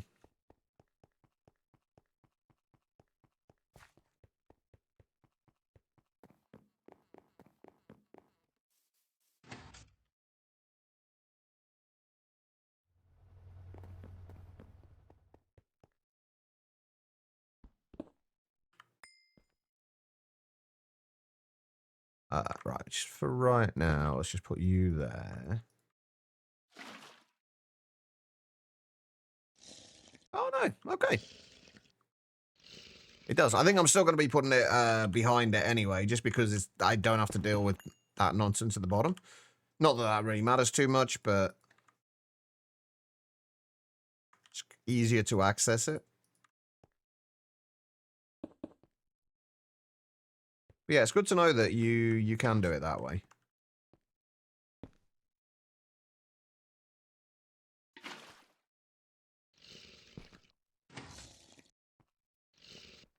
Right, there we go.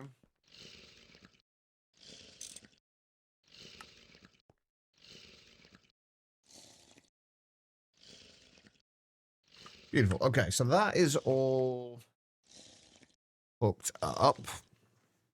Now we've got to figure out the rest of this. Sean, good day. How you doing? Right, so we've got to do the distillery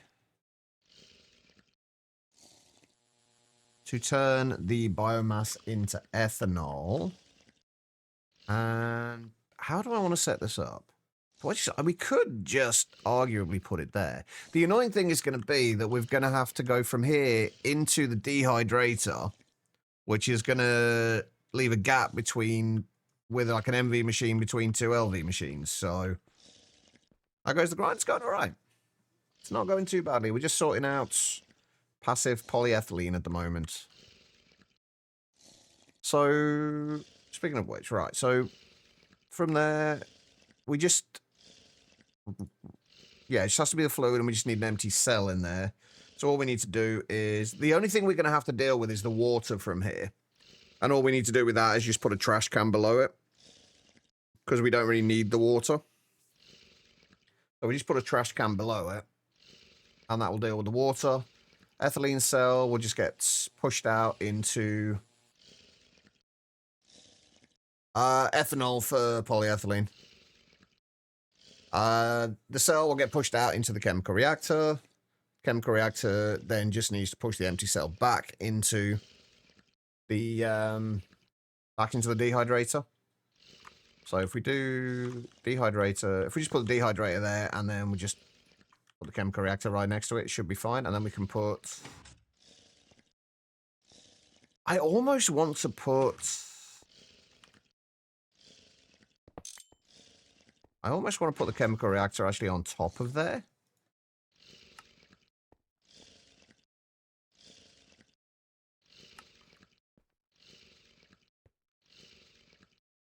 Which should be fine. And then we'll put wherever the output for, because I want to be able to, I don't want to take up this entire thing. So I'll put the output for the polyethylene there. And then we can pull out from the bottom of that if we need to for anything. Hey, Dingus, how you doing? That, I think, is the way we need to do it. Then we just need to put the, it makes it a leisure. Then we just put the cabling for these along here with the 3 LV turbines. Although, what's going to be the easier way to do that? Because with the MV turbine is going to go there.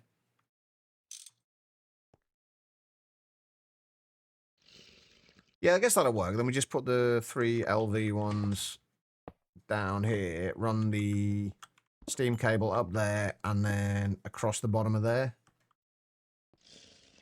Should be good. We're not doing PVC just yet. No, that will probably, a lot of this will probably get moved into the new area that we are going to be working on after this. Because we've only got up to like 20,000 liters of steam per second coming into here for all the passive processes.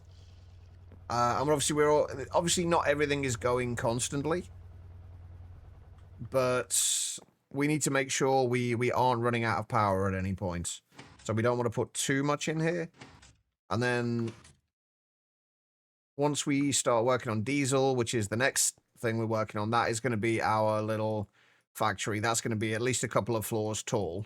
That's going to be our little factory for the MV and HV kind of portion of this. And probably early EV as well.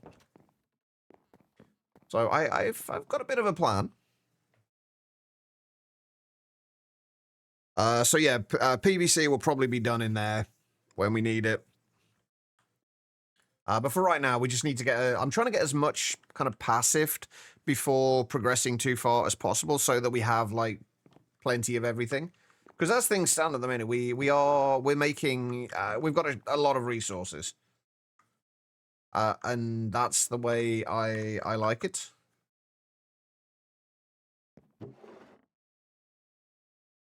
Right, so... Wait, did I set up the ethanol, the line for the the biomass to go into the thing? Yes, we have solar grade silicon. That is over here. It's not fully passive because I didn't see the point in fully passiving it, but all we basically need to do is stick the silicon in there, and it turns it into solar grade silicon. So that's all set up. Wait, I didn't check what I was supposed to be checking over there. You know that yes, Ziddick did raid us, yes. I almost feel like I should move this across one more block. Although we are going to have the output of that from here, because I was just thinking, like, we want to make sure we have I'd like a block of space in the corner there. But I guess if we've got the polyethylene output there, it should be fine. And yeah, this should allow us to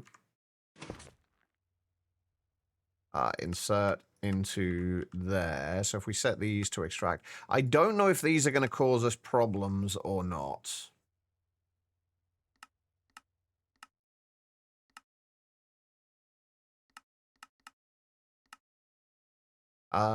Then with them not being pressurized pipes, conduits rather.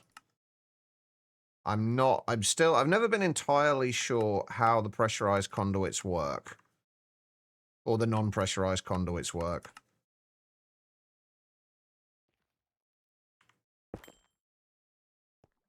Ah, fuck, I forget we are...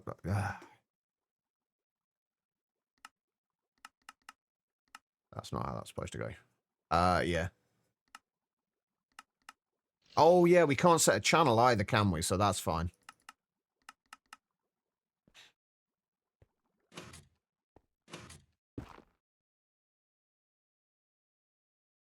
You'd think I'd be used to this. I've actually been using conduits in Meatball Craft as well. So you'd think I'd be used to doing this by now. Apparently not. Also, how annoying is a conduit probe to make?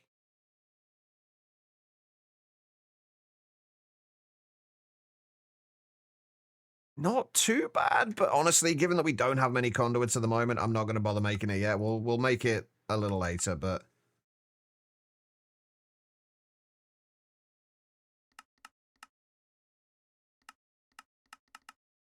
that really doesn't... The signal color doesn't really matter.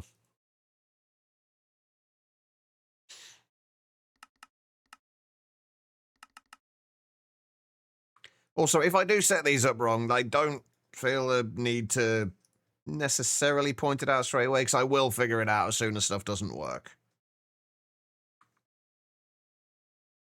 So it's not the end of the world if things get set slightly incorrectly now.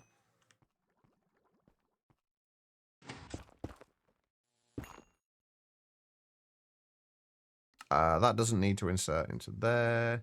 That does need to insert into there. Right. There might be a few bits I've missed in there, but it's not going to be the end of the world if it's not done properly right now, because it will get fixed. Right, we need... Wait, actually, how much of the lossless cable do we need? So what? 1, 2, 1, 2, 3, 4, 5, 6, 7, 8, 9-ish? 9 4x?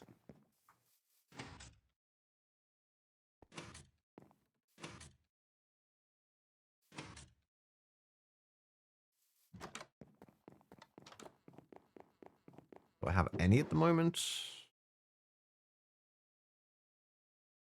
Don't think so. Oh, I got one extra redstone alloy cables. Oh, do I actually have any redstone alloy? Yes, I do. Okay.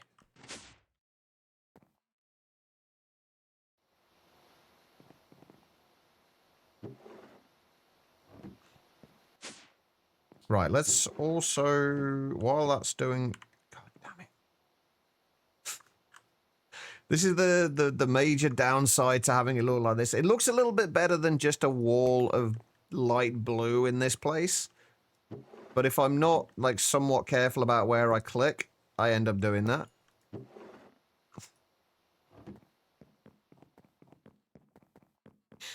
Okay,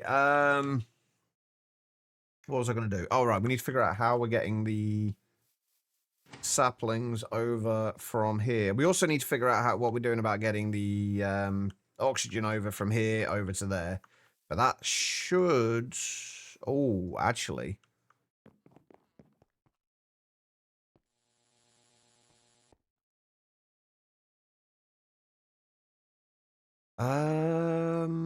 Is that going to be awkward? So we need to get the oxygen into here.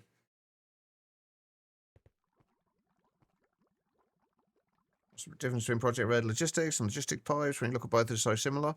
They are fairly similar. I think Project Red is a little easier to set up. And not quite as versatile. And I don't think it can handle fluids either. Which Logipipes can.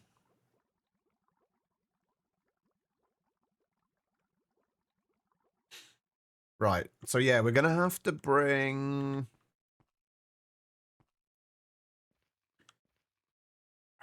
How is this going to work? We're going to have to bring this... We're going to bring the saplings over onto this input line. And they're going to have to go across here. And then we're going to have to somehow...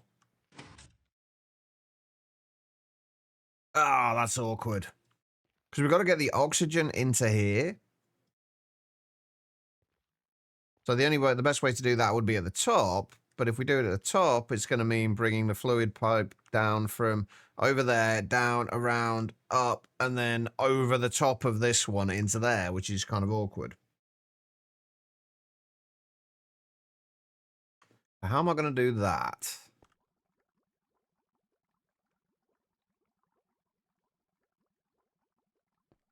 I guess arguably I could...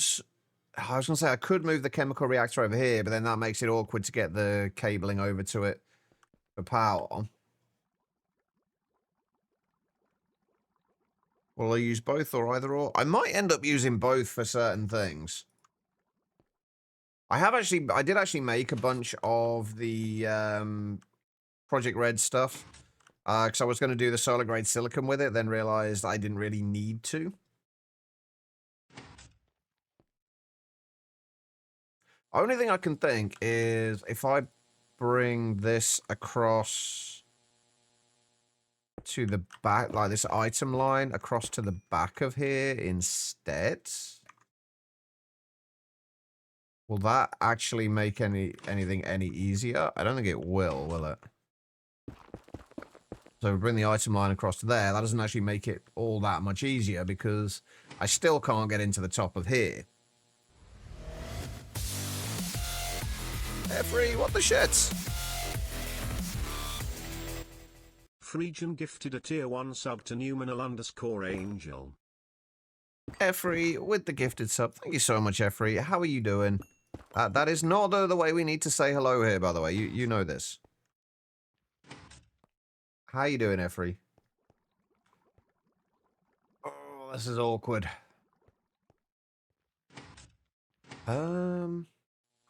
So I guess we could bring up... I also need to make sure that I don't mix up the fluids, the steam pipe, and the oxygen pipe. Firefighting, hello, how you doing?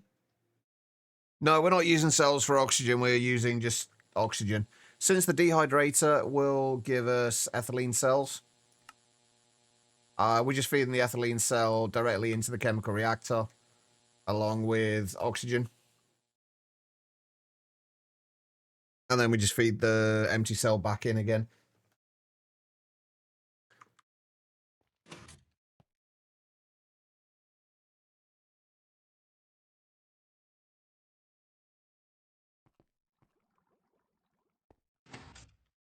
That's awkward. I mean, I could move things. I'm not against moving things around, but I'm just trying to see if I can get it to work with the setup that we currently have. But I don't see a way that I can bring the oxygen into the top.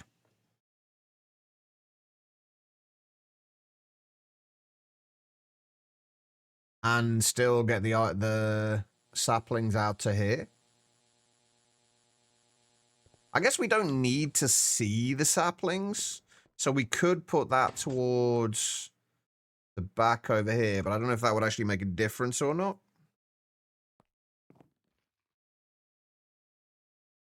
Twitch is definitely trolling us with the train again. I don't know. I think it just starts a hype train at any kind of period of increased activity. It's like after raids, you'll quite often get them, or if there's a lot of people following, or chat suddenly perks up for some reason, it'll start it.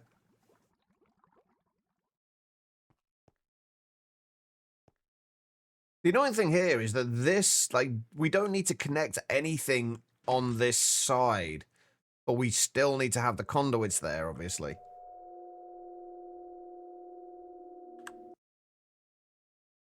Would it be any... I don't think it would even be any easier to, like, if we moved this down to here instead.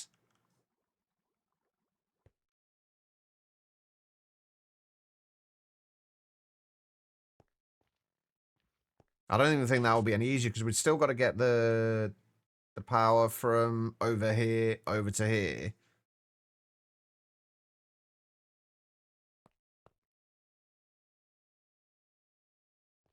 And then I really didn't want to... I wanted to have a block of space here. I don't think, like, that's not going to make it any easier for what I want to do. I mean, if it's a little bit spaghetti cabling, it's not the worst thing in the world. But I'd like to avoid as much as possible. It'd be a lot easier if I had access to more polyethylene. Because then I could just make more conduits and then we could just move shit wherever we wanted. But right now, we can't, we don't... I think we've got enough polyethylene to make maybe like 2 more conduits. We could make more in between now and then, but I don't see the point in going through the whole hassle of making it through oil when we're setting up the passive setup for it now. It just doesn't seem worth it.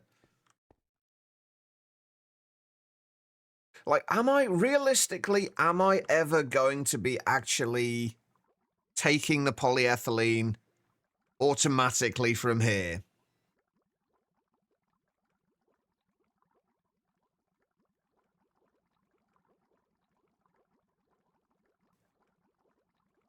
Because it's not going to make things any easier, Sean. Having the transformer's not going to make things any easier. Because I'd need an extra block of space, probably. No, it wouldn't make anything. It wouldn't make any difference. We'd need to have at least 4 more basic steam turbines in there, which is going to take up considerably more space, and then we'd need a block of space behind the dehydrator to put the transformer anyway. So it's not actually going to change anything.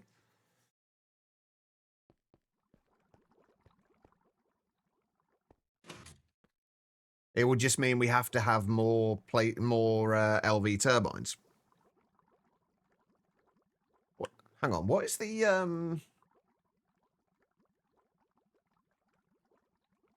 I mean, what we could do is, I'm pretty sure all of these together, like these 6 and this, are just a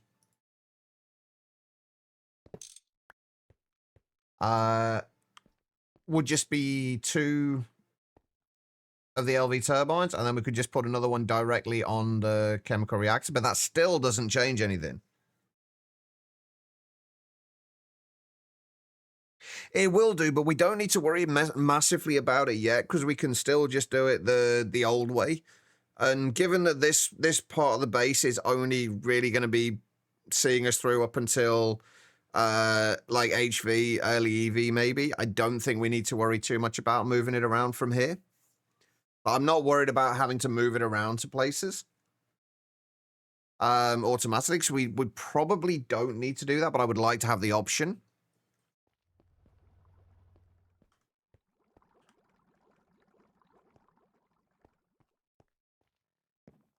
But the only thing is, this doesn't actually make anything any easier for us. Not really.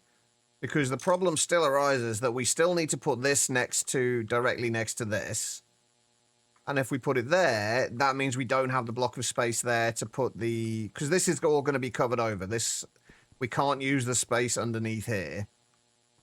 And I want to be able to see the polyethylene tank.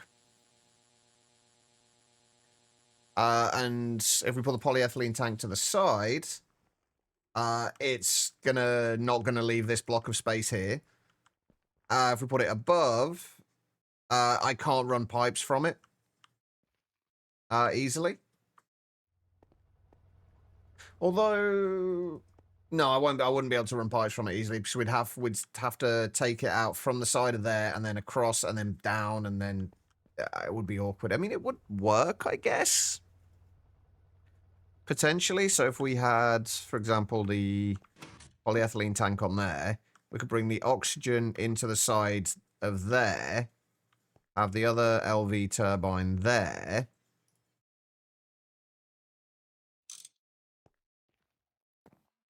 just feeding directly into that, and then the oxygen going into that side there. But then if we wanted to take anything out, or if we wanted to automate taking out the polyethylene, I guess technically we could go across the back and down with the polyethylene from there, since there wouldn't be anything along the back of here at that height. So that should work. And then obviously we'll have something in here. We'll have a pipe in here to pipe the oxygen into here, but we can cover the pipe easily enough. Swap tank. The problem is, if we swap the tank with a turbine, where are we going to put the tank?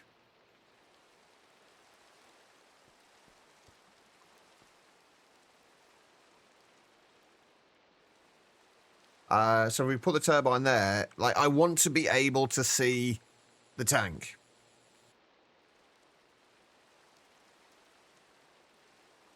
Logistics pipes is a pain in the ass to set up at the moment, Larvae. And I'm not worrying about it yet, so we don't need it for this. The whole point of this section is that this is supposed to be the very early automation of things, the very early passiving of things. This isn't going to be used much past MV, HV. So we're not worrying too much about it, but we want it to basically fit what I have in mind. So it wouldn't matter what pipes we were using, Larvae. It's not the actual pipes that are the problem, it's where the pipes are going to bloody go. That's the annoying bit.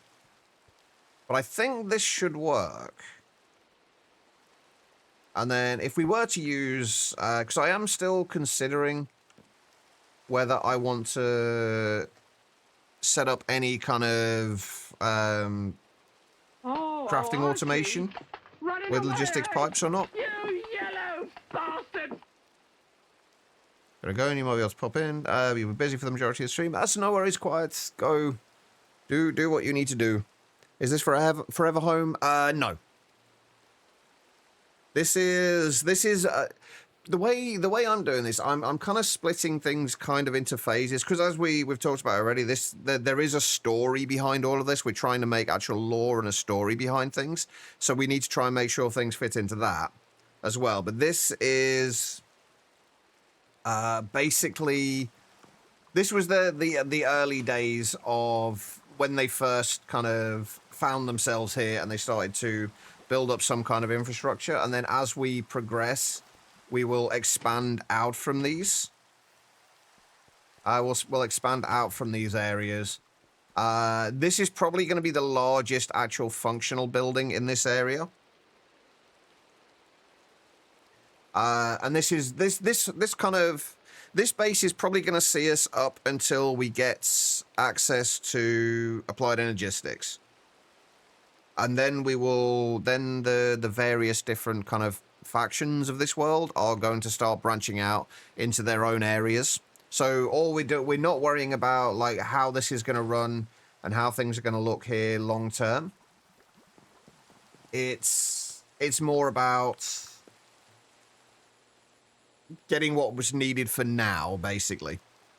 And then the next stage is obviously going to be once we get to the air to get applied energistics. We will start something, not necessarily completely new somewhere, but the majority of this will not really be necessary at that point.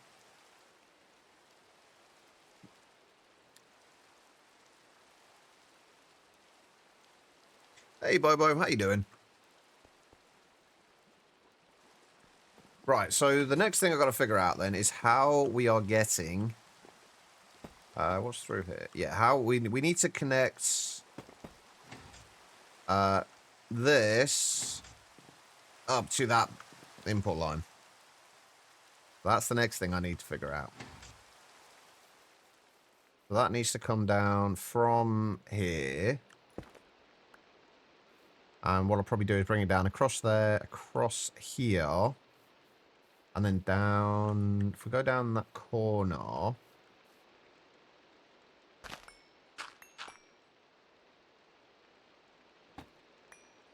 Yeah, if we bring it down to here, that's actually going to be a lot easier than I thought and a lot cleaner than I thought.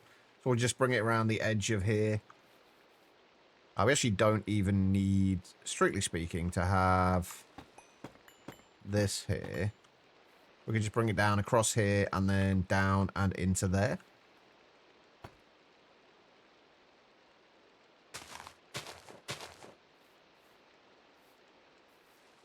So that's what we're going to need that for. So we're going to need a bunch of nickel item pipes. Let's just do that. Had a nice chat with your 2-year-old neighbor about tractors. He was very enthusiastic. Oh, that's awesome. I'm assuming he was very pro tractors. No pun intended.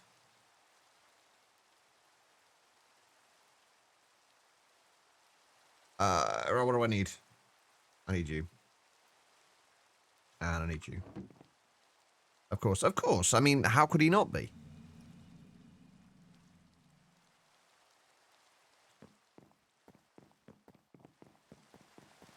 Had tons of angles to the discussion.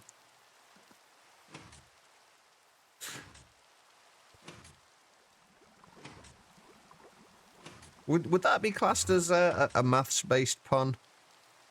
I wonder.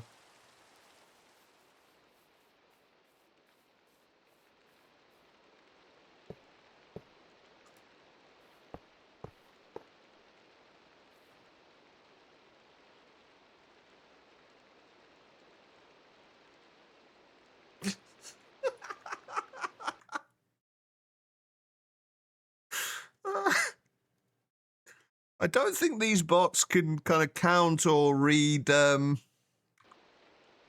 read view accounts.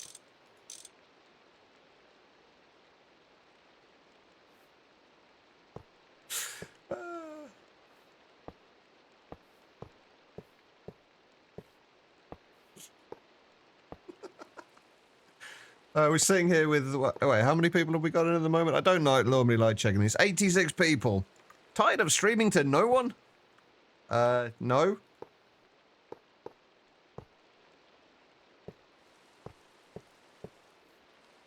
Ah, Jesus.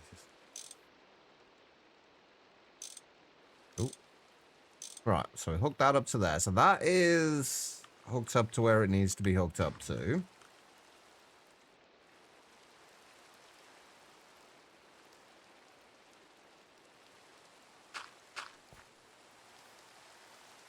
I need to clean this place up. Not gonna time them out. I was waiting for Quiet to do it, then I forgot she wasn't here at the minute. There we go. I mean, to be fair, it wouldn't be the first thing that was Bobo. I'll be honest. Right, so this will come... Oh, wait, hold on. I need to make sure everything is locked to what it needs to be locked to.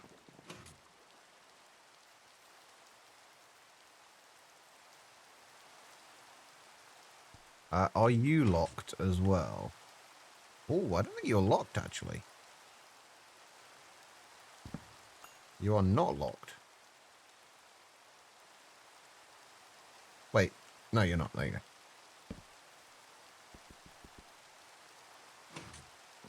I hate it when it rains because it means that that's when Endermen start teleporting onto my bloody farm and trampling the crops.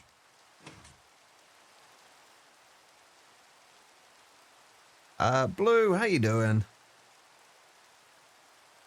All right.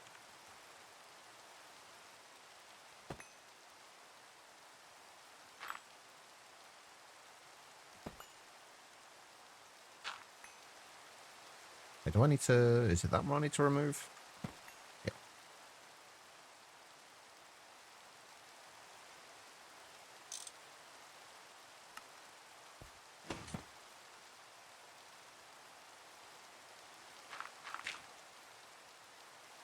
Right, so that should start transferring those into here. So we've got 6 stacks in there at the minute. Let's just make sure it does actually transfer.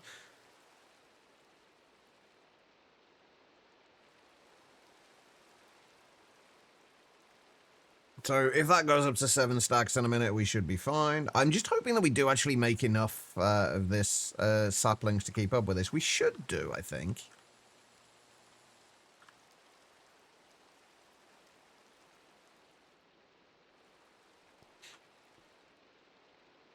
Just need to wait like 20 seconds for it to actually kick in. I actually probably should have just made an MV one. Not that we need an MV thing, but... Oh, wait, it's not going to fucking work, is it? I kind of need to hook the rest up first. That would probably help. Wait, which pipes are we using?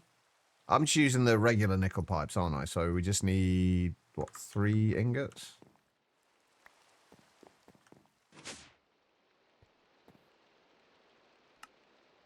Right, it's normal pipes, right? Yeah.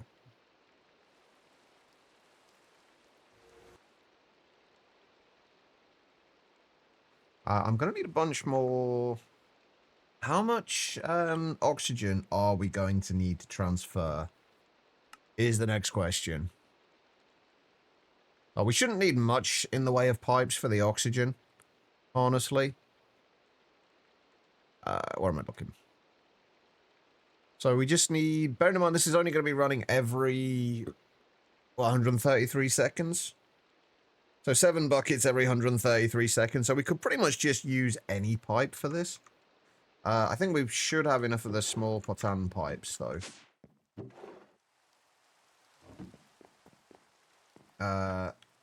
To potentially do this. Wait. Oh, there we are. Yeah, we might have enough of those to potentially do the oxygen. Have you finished raining yet? No, of course you haven't.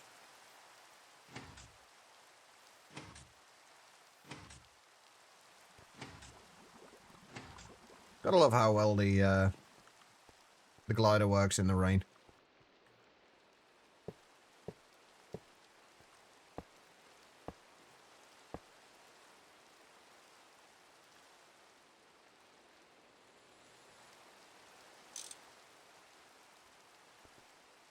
There we go. 7 stacks now. Perfect. Okay. Right, so we are going to need to use probably the huge or the large potan pipes in order to transfer the things over to here. So I don't think we are going to have enough of those, however. Oh, maybe we are. I got 54. What's the easiest way to get down there?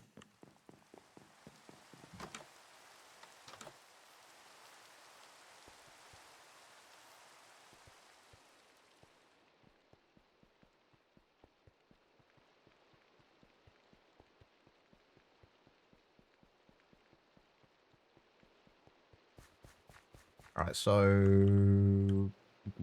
Do I have... I haven't got a lot for scaffolding at the moment.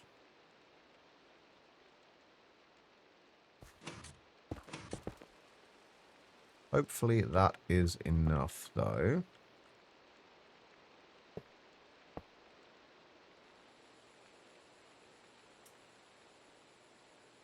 I'm going to have to use slightly... Oh, no, I guess it's not going to make too much difference, is it? Yeah, that'll work. That'll work.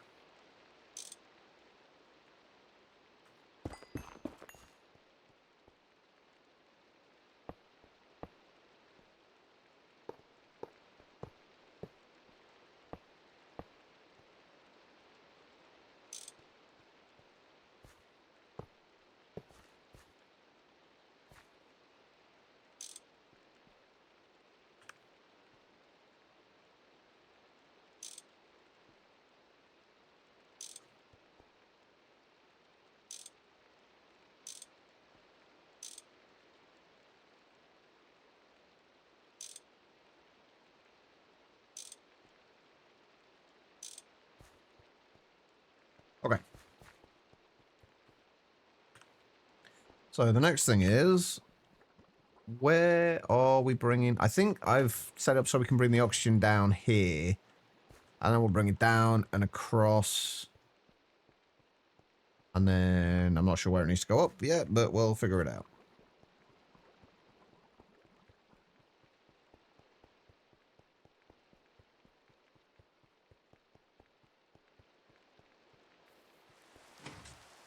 And let's get rid of the rain as well.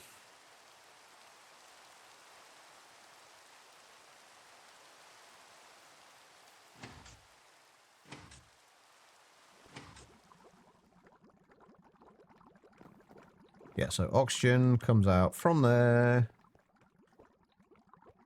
But it's going to be a little bit ugly back here.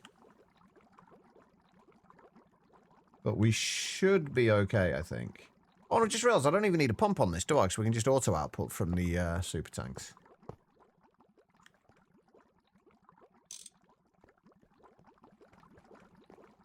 And then we're going to want that to come up.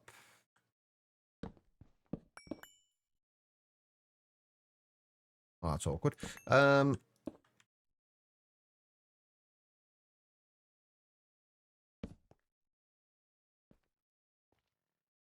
If I'm going to be covering this over anyway,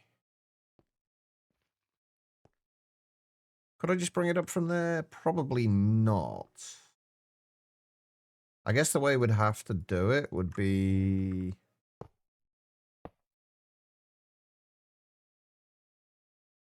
I'd like to not place it there. I'd like to have it so...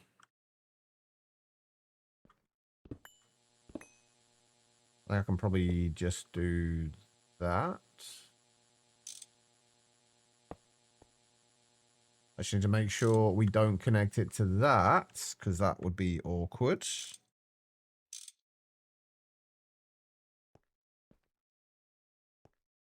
Oh god, it's going to be so...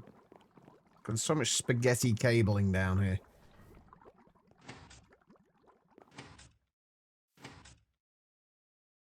But thankfully we won't be able to see half of it. And it shouldn't be too much of an issue. Hopefully. I do need to look at making some paint cans, though. That's something I am definitely going to have to look at making. Just so I can color code these a little bit better. But we'll worry about that nearer the time. Well, a little bit later. It's not a necessity right now.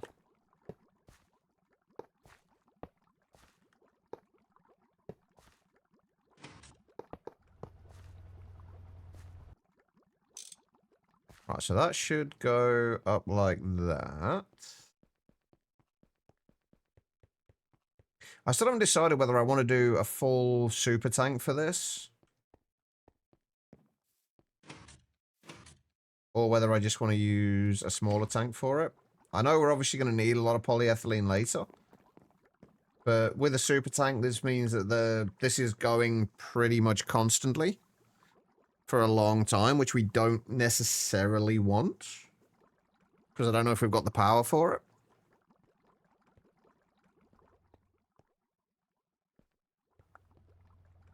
But that should be good. And I've just realized I forgot to do the sort out the shutters on that. Down we go. I need to make some more elevators. I need an elevator for in here, like within all of these buildings.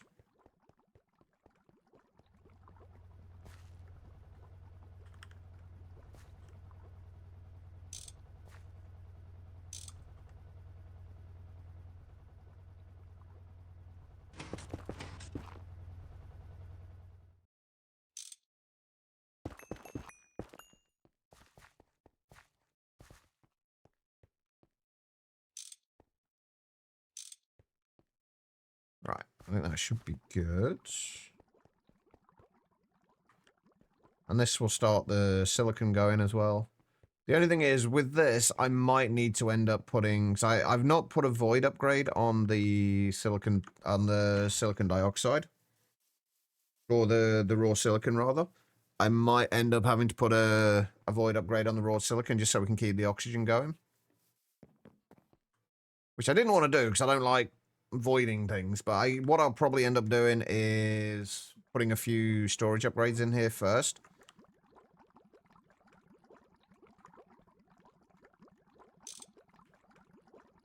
So if we set you to fluid auto output, you should start feeding over to here.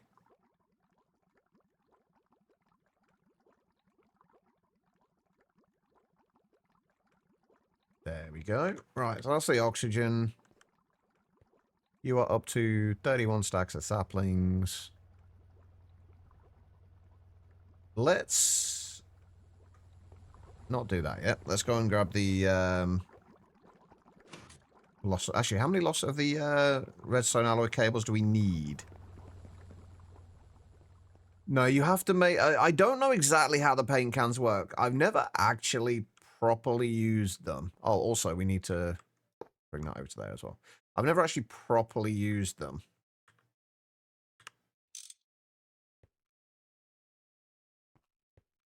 We need 1, 2, 3, 4, 5, 6, 7, 8. 8 2x ones, which is actually makes our life a little bit cheaper. Not that that matters, but no, the way the paint cans work, I believe you basically just make a spray can with... Where are the...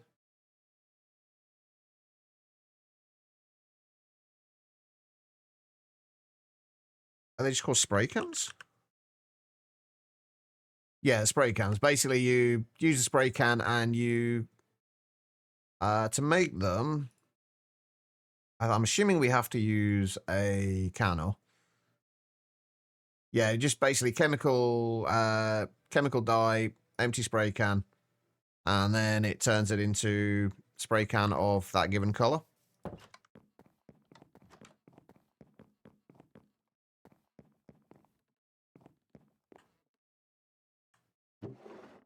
I tend not to bother using them, or I haven't needed to use them in the past, so that'll be another thing that I will be figuring out as I go. Right. So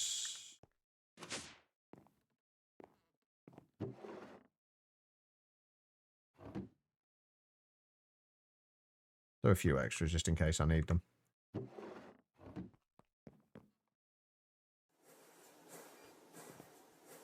How is your playthrough going anyway, Bobo? Whereabouts are you now?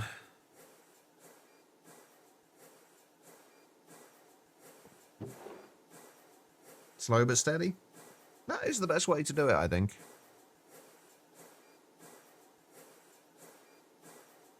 By the way, there will probably be something that I've missed in all this.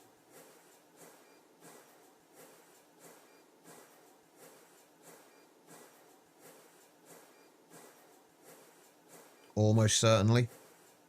There usually is.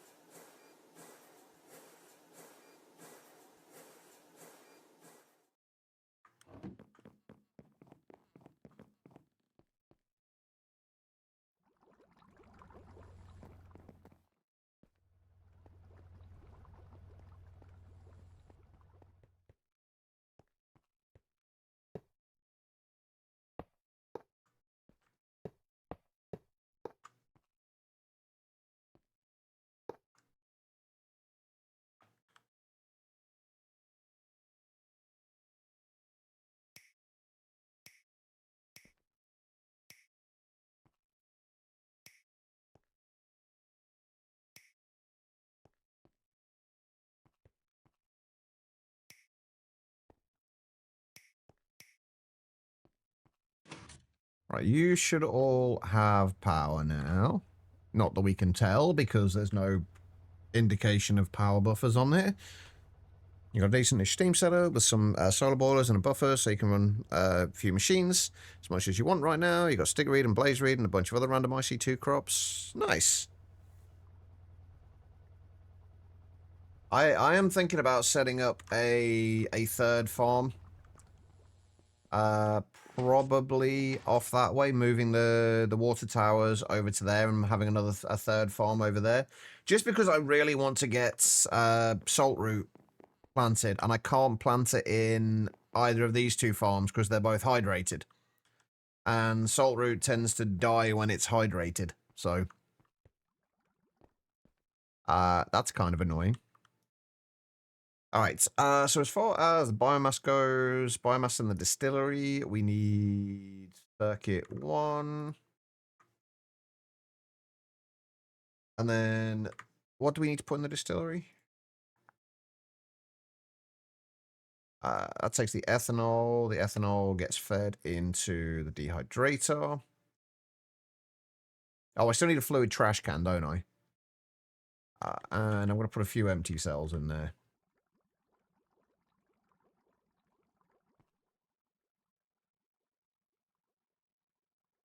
So yeah, the ethanol will get...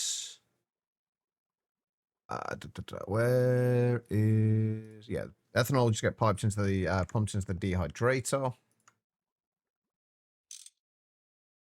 So auto output the fluids. And then this will auto output items.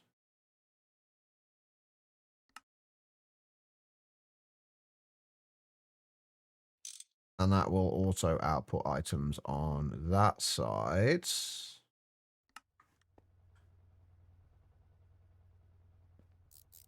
They both need to allow inputs from the output side. I'm going to need that on there. And then we just need a pump on there to pump the water down into a trash can down at the bottom. Or I guess we could do it on the top, but I prefer it down at the bottom because we don't want the trash can showing, do we? So yeah, put a fluid trash can down there, pump the water into that. And then this will have a pump on the top to output the polyethylene into a... I think I will do it in a super tank, honestly. The only downside is I don't know if I have enough polyethylene right now to make a super tank. I can't remember how much we need for the fluid pipes. Oh wait, no, I should be okay. So we only need the large fluid pipe, which means which means I just need 6 polyethylene sheets, and I did get 6. Well, I got 8 actually from a quest reward, or a loot bag rather. So that makes that a little easier. And then we just need 8 steel plates.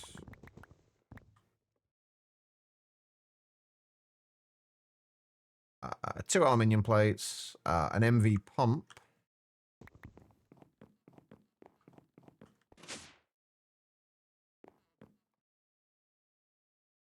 Oh, don't worry, it'll all go wrong soon, Crafty. And to be fair, after last night, I feel like I deserve things going my way a little bit. I had my whole mob farm blow up. Well, not the whole mob farm. Just the front of the mob farm blow up yesterday for absolutely no fucking reason. I was not amused. How you doing though, Crafty? Right, okay. We need one more of you.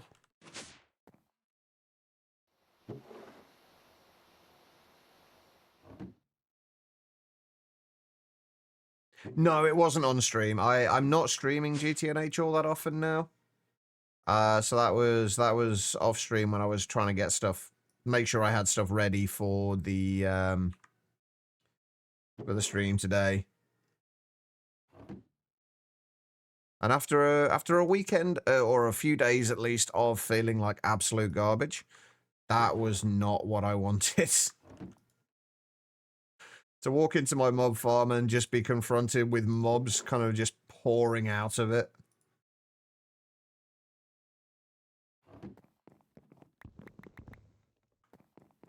It's not what you want to see when you're feeling like crap anyway.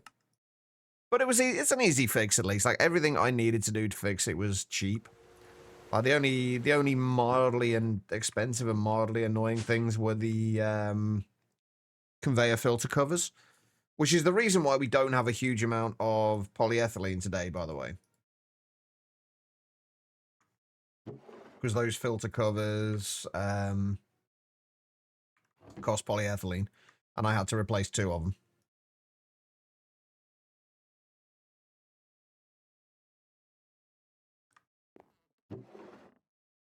I still haven't replaced the XP shower yet. But I've not really needed the XP shower a huge amount, so I'm not overly bothered about that. Shit repairing GTNH is a win? Yeah, I would definitely agree with that. Like, it could have been a lot worse. I could have lost, like, the worst... To be fair, I think the worst thing I could have lost would have been the super tank. That we got in there. But does anyone know if the super tanks are blast resistant? Because in all of the time... in both of the 2 times that my mob farm has somewhat exploded, the super tank has been fine. So I'm kind of wondering if they are blast resistant.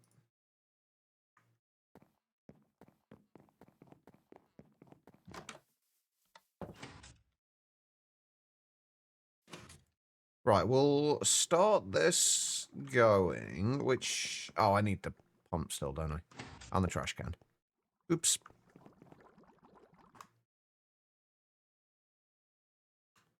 How do I make the fluid trash can? Regular trash can and the tank. So, 4 iron plates, ender pearl, and 1 of you. I have got a fluid trash can upstairs, but I'm kind of using it. Oh, wait, hold on. Oh, never mind. I have a fluid trash can. I have no idea where that came from, but apparently we have one. Passive polyethylene is definitely a good feeling. I agree.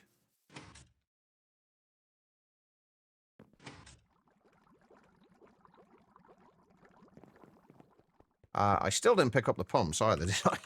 Fuck's sake. There we go, right. They should be both on export anyway. Right, I think... Do we need a circuit for the actual polyethylene? Circuit 9. So all we should need to do... Everything is set to extract, right? Double check all of these. It's supposed to be insert on brown, extracting, and always active.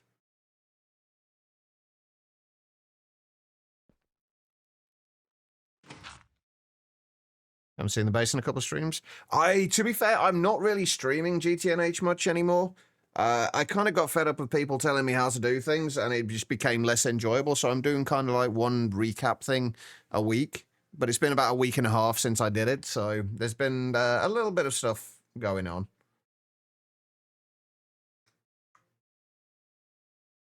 So that's inserting on brown. That is extracting. That's extracting. And you should just be inserting on... Perfect. Okay, that should be good. We just need to set you to extract on brown, round robin, and always active.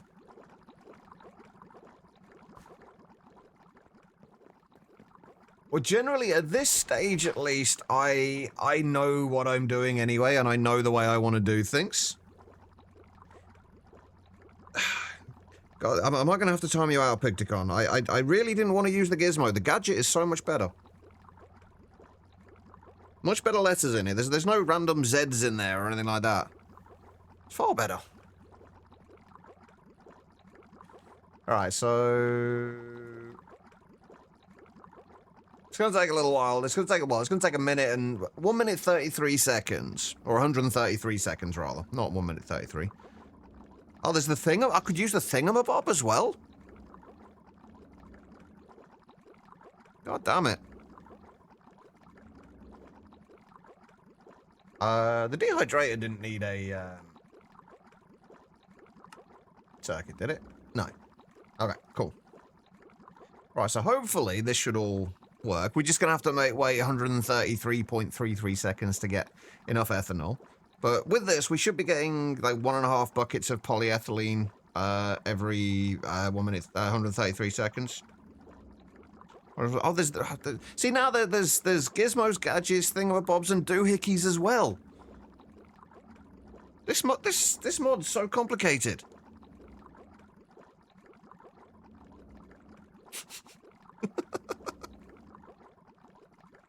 I don't know why I'm bothering to kind of like watch through this. Like, I'm pretty sure it's going to be fine, but we'll find out soon enough. It's the kind of the crossover between these two that I want to make sure is actually working. For Whizbangs, god damn. This like I say, this mod is just too complicated. I'm gonna have to stop. The doohickey's connected to the thingamajigs. If you laterally lasso with the muffler bearing and the Jackson rod, it will produce a planar lateral penumbra. I mean, to be fair, that does sound like something you'd read in the GTNH Discord. Time consumer. I'm not gonna lie.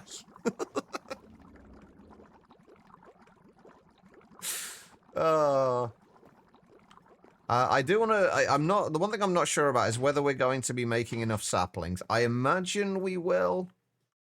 We have none in there at the moment. But that's fine. The Ujima flips. Yeah, those as well. We got those too. Oh, wait. Why are you not... Wait, did I not set you to extract? Oh, no, I set you on active with signal. Oh, okay. No wonder you're not extracting. Yeah, once this gets to a bucket of ethanol, that'll start going. That'll take, well, like 1 minute 20 to go through. And then it should leave about 13 seconds until the next one.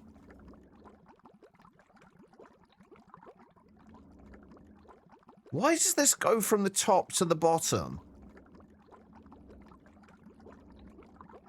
Like, these go left to right. This goes top to bottom for the progress bar. As you may be aware, I'm a cybersec engineer, so you're well versed in buzzwords, speak as any good engineer is. And then there's me, who doesn't understand half of what people are going on about. I know how to do the things generally, I just don't know the words to describe them. Just to confuse you. A little bit like legal speak, basically. It's kind of to confuse you and to make you sound more more intelligent, I guess.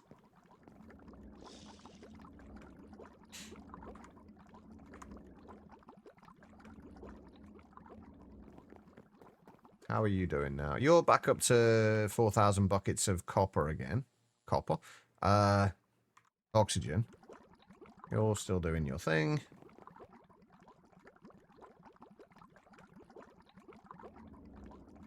That is a very bright screen.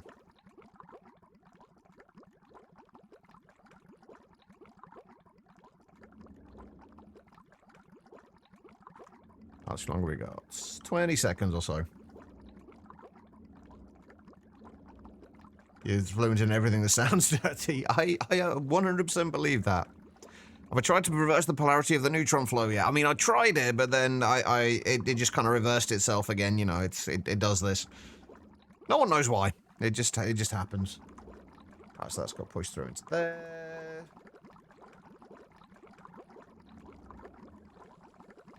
How many empty cells did I put in there? I thought I put 4. Oh, right, yeah, because we're not going to have the empty cell yet, are we? We're just going to have to wait until this has gone through. Then we'll have the empty cell. So it's got 1 empty cell's being used up by processing at the moment. Then we're going to get another one back from that. We should get pushed through into there. And then that should give us a bucket and a half of polyethylene every 133.33 seconds. Oh, it rebounds against the refractor plate. I should have known.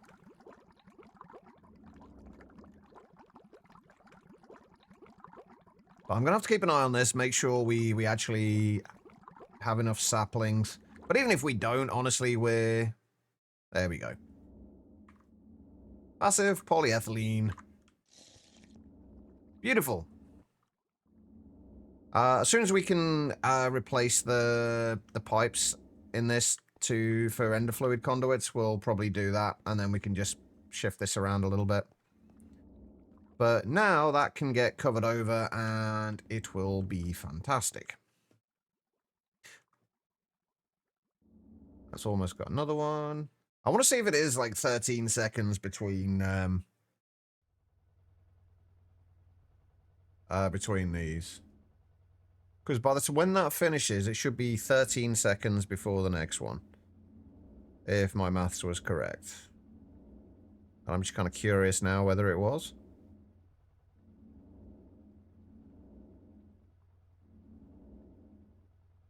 I'm just going to roughly time this, by the way.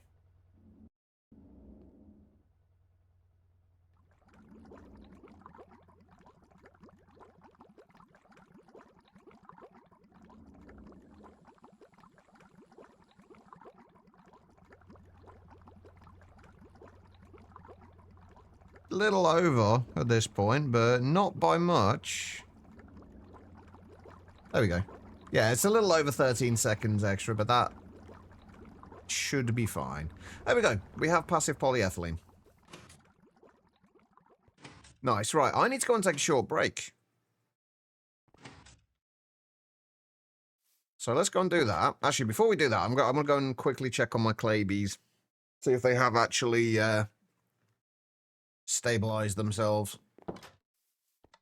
Oh, by the way, I did decide that I am going to drain and then refill this entire lake. Just because it's going to be a lot easier to do. You hold still. It's going to be a lot easier to do and a lot easier to make it look the way I want it to look.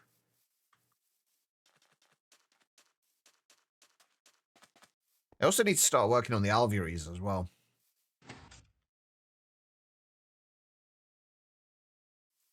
You do? Oh, wait, no, you... Oh, right, no, they probably would have stacked, but the clay drone was, scanned and the others won't. Okay, cool. Right. Let's go and get ourselves somewhere safe, and then we're going to take a short break.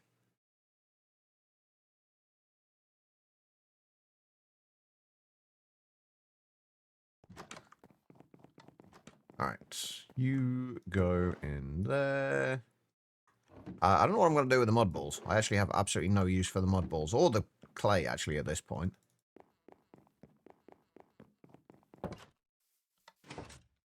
I'll go and put my... I need to sort this out and get this, so I think they only spread plants like 3 blocks below them, because they're not spreading them down here, but they are here, so I might have to lower the floor down here a little bit. Just so we don't have to deal with all the flowers. Or we could use, what's the fuck is it? Garden soil? I can't remember the... No, not garden soil. Topiary grass. So I have a feeling it probably won't spread on topiary grass. But I could be wrong.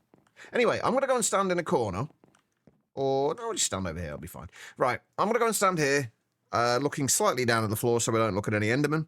And I'm going to go and take a short break. If you have been sat down for a little while, I do suggest you do the same thing. Just get up, wander around, use the bathroom. Whatever you got to do. Don't go too far, though, because I will be back in just a couple of minutes. When we get back, we'll check on the polyethylene, but then we need to start working on oil prospecting. And then we can start looking at doing the math, some of the maths for setting up our diesel setup.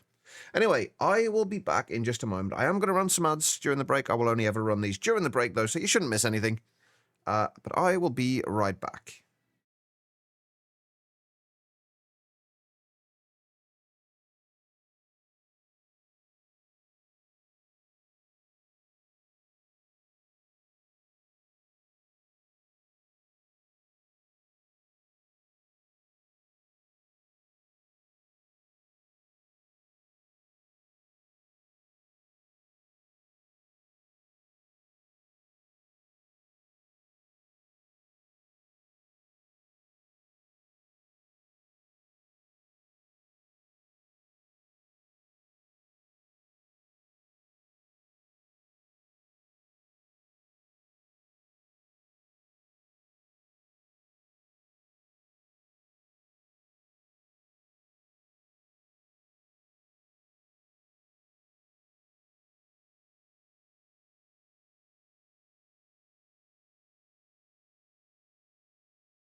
All right, everybody, I am back. Thank you all for sticking around during that break. I do greatly appreciate it.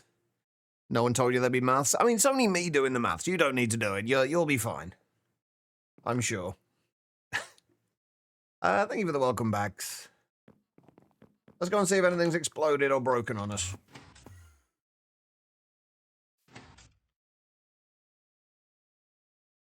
Hopefully not. Well, we've got 7.5 buckets of polyethylene now, so, and it's still going. Nothing seems to be running out of power. What I might do is actually make an MV battery. And just put an MV lithium battery in there. And that way we can just have a little bit of a buffer in case we need it. I don't think we will need it, honestly, but it will be nice to have one there just in case. I think I've got some battery alloy plates. I do, but I don't have enough battery alloy plates. Oh, wait, no, do I? Oh, no, we only need 3. No, we're fine. We're good. We are all good.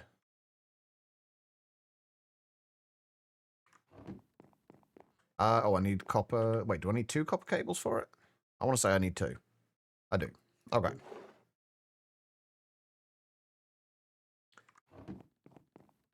Do I have enough polyethylene left up here to not have to go over there? Yes, I do. Perfect. We were down to our last 576 millibuckets. Or 576 litres. I'm getting really confused switching between all the mods 10 and this, where I'm switching between talking about millibuckets and then talking about litres.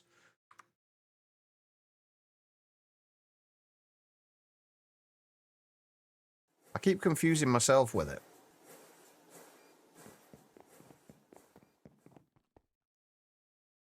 Right, while that's doing its thing, let's go and grab... Was it 8 lithium we needed?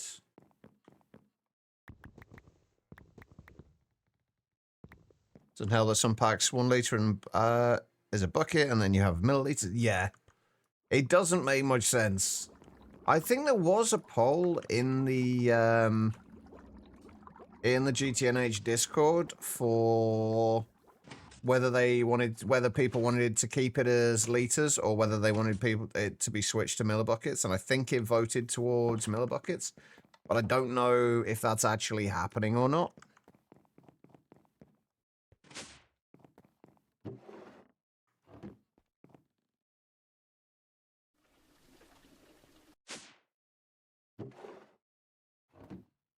We need to start thinking about setting up the logistics pipe system soon as well. I'm pretty sure we can make the request table now. We don't need... That looks different to how I remember it. That's easy enough. That's easy enough. That's... Oh my god, the buttons. The buttons. The buttons are the most annoying thing to do here, I think.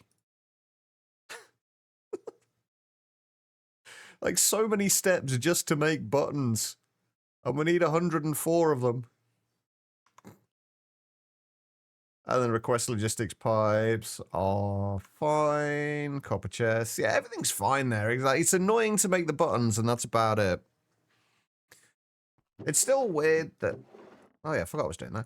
It's still weird that the buttons are the most irritating thing to make.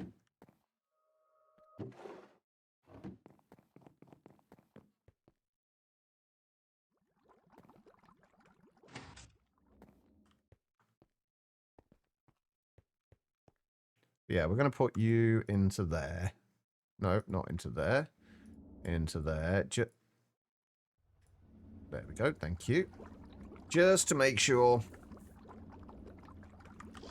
We're already up to 10.5 buckets of polyethylene.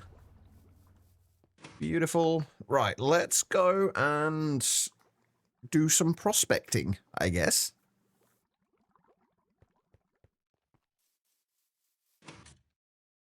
So we need to make, I think it's the seismic prospector we need to make. Oh, there's a bunch of machines we're going to have to make, isn't there? Now that I think about it. What did I complete in here? Oh, the brewing stand. Okay. Or the brewery, rather.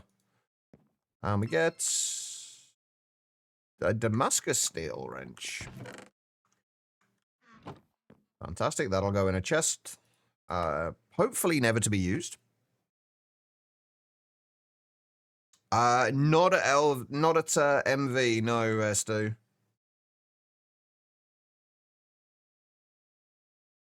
Just where is it? Working with oil. Basically, at MV, our option is this: the Advanced Seismic Prospector.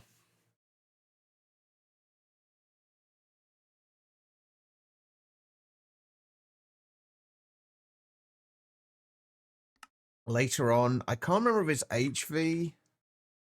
But I don't. No, LUV is the earliest prospector. There are prospector scanners, but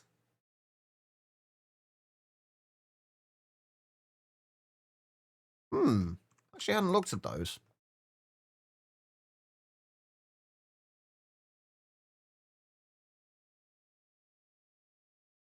How far? What range does it? Oh, it only scans a single chunk, though.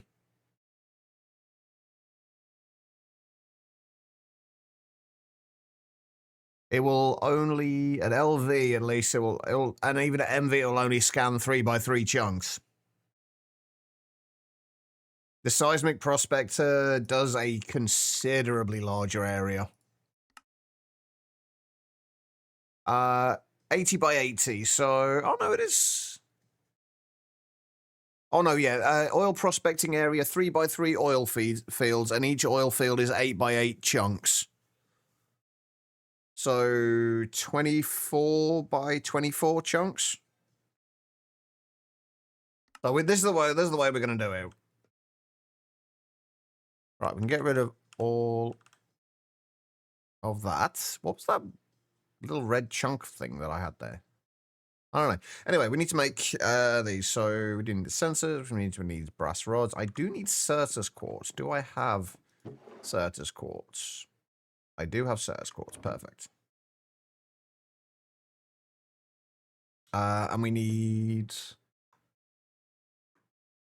Oh yeah, and another. Speaking of things that are like not completing recipes when you need them, I had to make the was it the? I think it was the emitter for the laser engraver. But I'd made it before I'd unlocked this. Because I hadn't actually held the MV motors in my hand at all. So I made the laser engraver. I still haven't actually unlocked the laser engraver quest either. But I didn't get credit for doing the emitter on that. So I'm going to have to... I'm pretty sure I need to use the emitter for a bunch of other things as well. Like the portable scanner. So I'm not too worried about that one. Anyway, right. We need 8 steel plates. I need 2 circuits.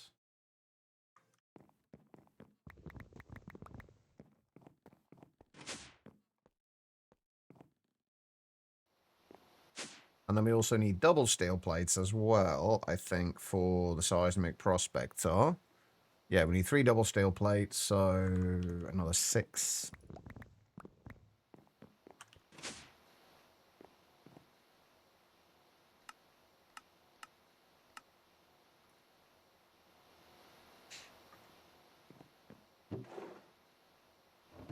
Do I have any brass at the moment? Embargo and wait, why is bronze in there? No, I don't think I have any brass. Do I have any brass dust? I do have brass dust. Have you finished yet? You are still not finished. You're almost done. Also, you know, we had really early on, we had 2 maintenance issues with the EBF, like in really quick succession. Like within a few days. I've had nothing since. I've had no issues whatsoever.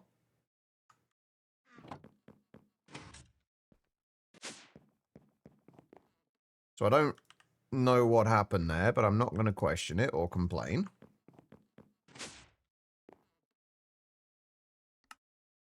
Right. Rod.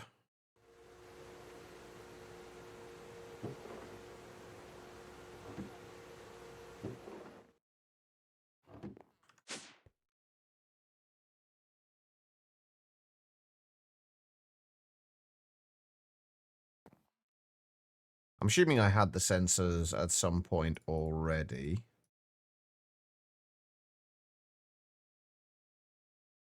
But we just need the hull and a 2X cable. Do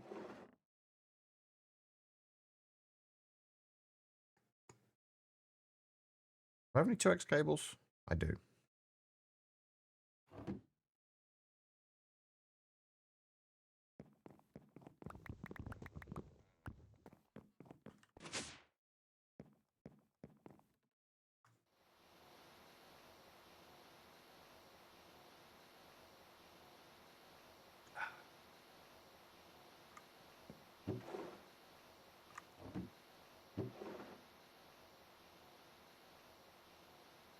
I don't know why I'm not doing these in here, actually. Now that I think about it.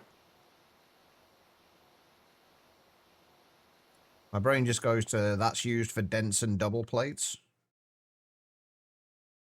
And the other one's used for single plates. It's actually going to be nice to have,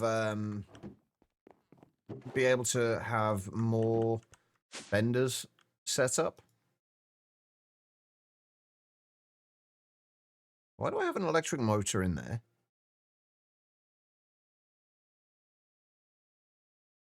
I have no idea.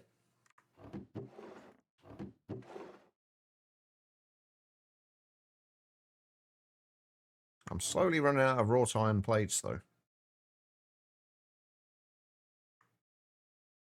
Right, there we go. We have an advanced seismic prospector. Now, the next thing is we actually need to make TNT or powder barrels or something to actually use this with. Where are we? Welcome door. So there's a whole process for going through all this. Anyway, unlike the oil spouts that are visible on the surface, the underground reservoirs cannot be seen or measured without the use of specific tools. The main quest for prospecting, analyzing the soil, is in the LV tab. You can, but you need. It's not. I'm not bothered about the wrought iron. The wrought iron is fine. I've got. Wait, how much have I got there? Another 12 stacks there, and wrought iron dust is only one bucket of XP, so we can just get a shitload of it whenever we need it. Oh no, it's 5 buckets of XP, but we can make a shitload of it whenever we need it. So like, I'm not bothered about the wrought iron. I'd rather do that than use the polyethylene for it.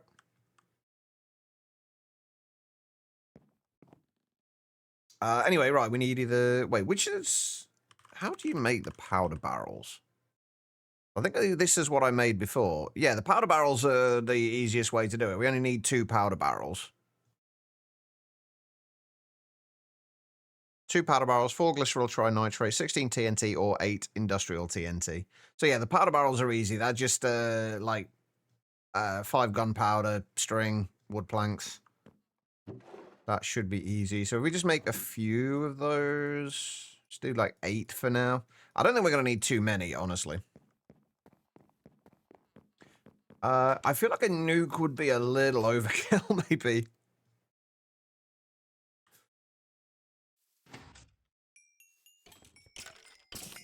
Oh, God. I always forget to turn my magnet off. I also realized that I'm not going to bother doing a thing to sort through the, Oh, it's got TNT in here as well. To sort through all the various armors and stuff, because I really don't need it. Let's go on powder. V, with the hydrate and the posture check. Thank you, V. I appreciate it, man.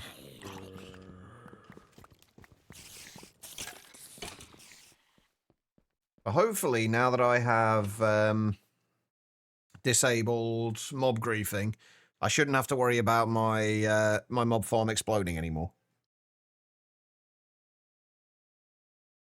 Yes, there are several hands in there, V.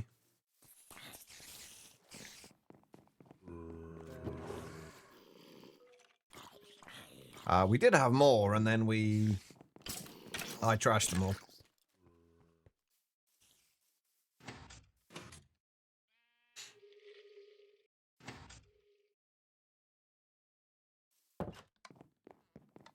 All right. So, I didn't grab the string, did I? You look. Do I have string in here? Oh, that's right. We've got string in here. We're fine. Right. 8 powder barrels.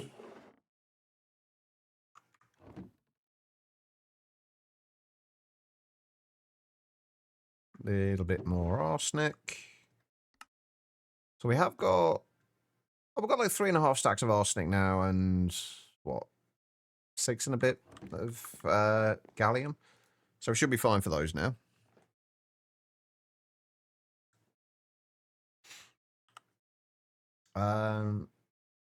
Yeah, what is... I actually probably should check the whole recipe in the assembler. Yeah, it does take polyethylene. Which is my reason for not doing it, mostly. All right, okay, so the seismic prospector. Place, activate with explosives.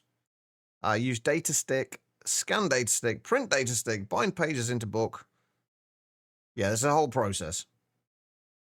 What I want to know is, like, how does it want us to get the oil... Why does it want us to get the oil cells straight away? Like, I'm sure one of these gives you a data stick as a... Yeah, this gives you a data stick as a reward. But you need the data stick to be able to do this. So, I don't know what it wants us to do.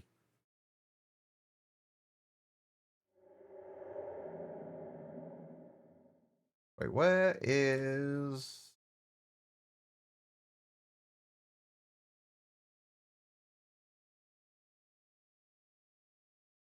It mentioned a quest in there, in the LV tab.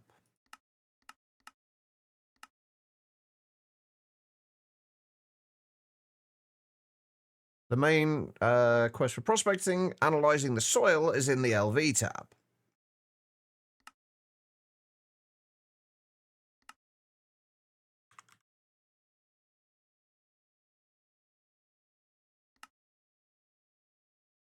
Ah, there it is. Oh yeah, I need to make the scanner as well, don't I? Well, the thing is though, you've got to find the right oil spout, because they're not all just oil. Some of them are like the one I had before was I think a raw oil one, which doesn't count unless it counts any oil cell, which I don't think it does. Where am I going? No, it has to be just oil. I'm not going to bother setting up a pump though. Like I can't be bothered to do that. So we're just going to go and have a look around and see what we can find. I'm going to do it with figure it out with a bucket though, I think.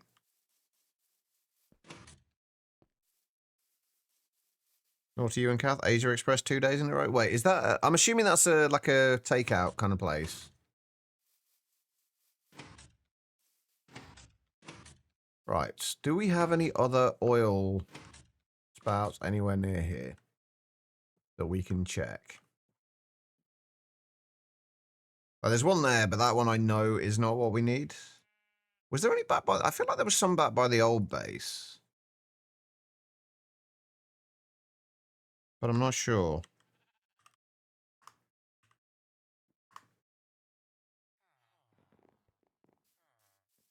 Oh, I did get... I forgot to mention I did get Terrawart eventually. Was there not any over here? I could have sworn there was some over here.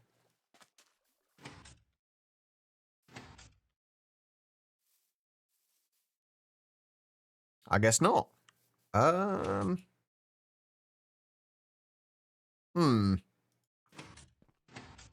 swear, like, you see these things everywhere until you need them.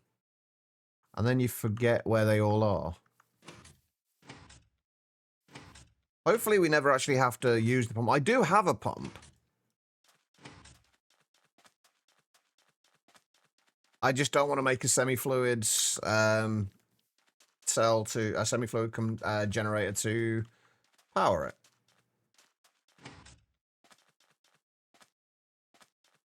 Seriously, where are all the oil spouts? I remember seeing loads of them while I was doing stuff, and then now I just can't see any of them.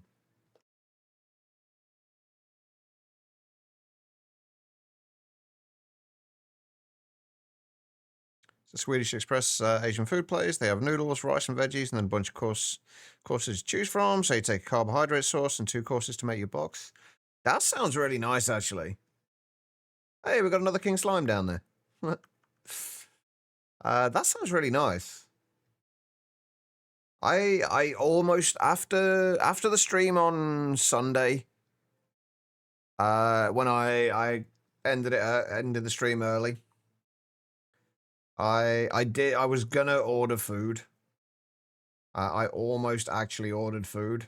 But I kind of stopped myself and just ended up walking down to the shop after all. Because given the way I was feeling, I didn't want to end up spending like kind of £15, £20 on food. And then potentially being sick and throwing it all back up again. It just seems kind of wasteful. So I didn't bother. I just ended up going and buying bread instead. I cannot find any oil spouts. Now that I need them, somebody has stolen all of my oil spouts. Who stole my oil?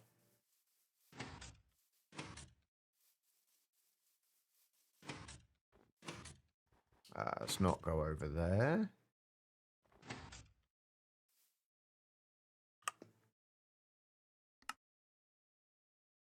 Oh, hang on. Yeah, there's one. There is an oil spout down. Oh, yeah, there's 2 just to the south of the base.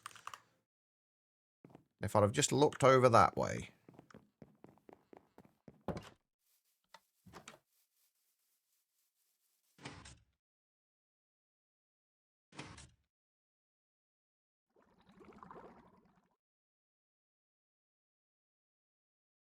It's just Minecraft for you gives you things when you don't need them. Yeah, pretty much. It's a similar principle to the whole one short thing. Right, what are you? Oh, you are actually just oil. Perfect. Okay, let's... And of course I can't pick it up like that, can I? So I might have to use the pump.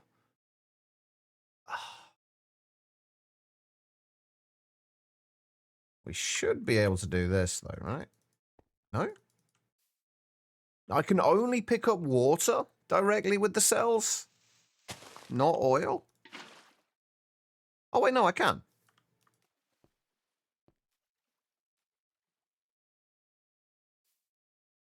You literally just let me right-click the fucking... What?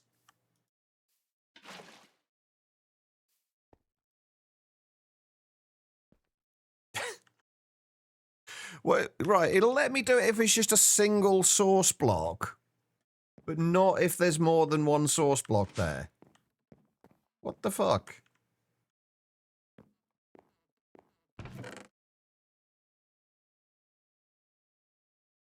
I might end up having to do the whole pump option, because I don't think we've got enough here anyway.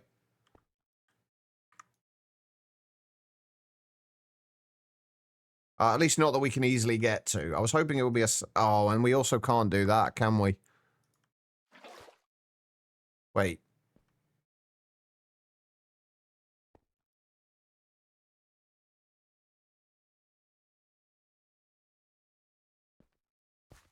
I was wondering why I got water there. Don't make me go and make a pump. I don't want to make a semi-fluid thing just for this.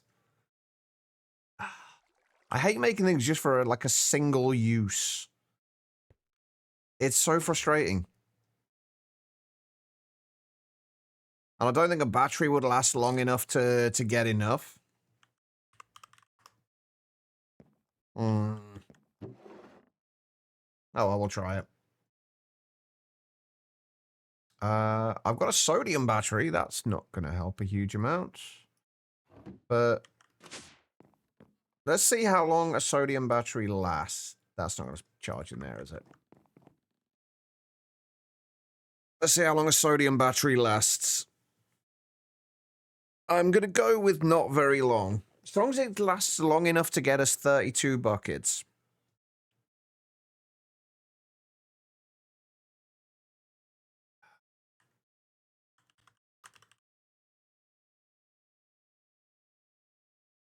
That's actually not that bad to do the semi-fluid ones.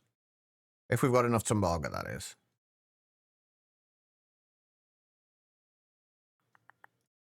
Because it is semi-fluid that the oil goes into, isn't it?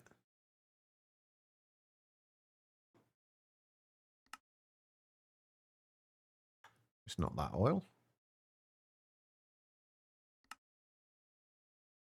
Oh, wait, no, it is a combustion gen. Oh, wait, no, it can go into... Oh, no, it can go into either, but the semi-fluid, you get more out of it.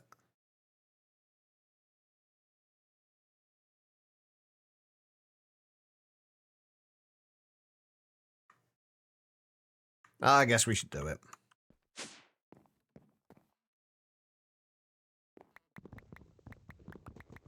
It just feels so pointless doing it for just one fucking... To do this for one thing. I guess we might end up using it again for something else, but... and we just need... What? Yeah, just 8 Tumbaga.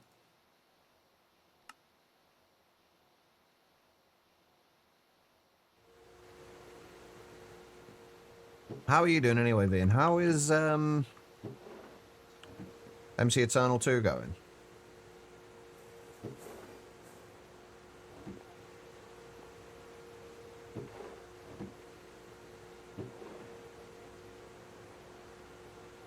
Kind of stuck right now with it. How come?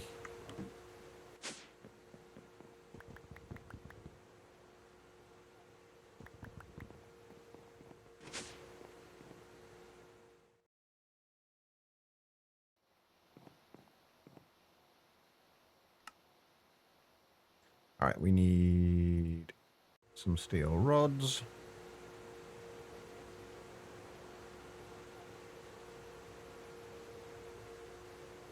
Need those stars from Correos and haven't had any more. Wait, stars? I don't think I know those, actually. Yeah. Oh, so you're basically doing things the same way I do then, V. You know what you need. You know there's technically an easier way to do it, but you really don't want to do that easier way because it's actually a pain in the ass to get it done in the first place. So you're opting to take the slightly more annoying, slower route, but that feels more comfortable to you.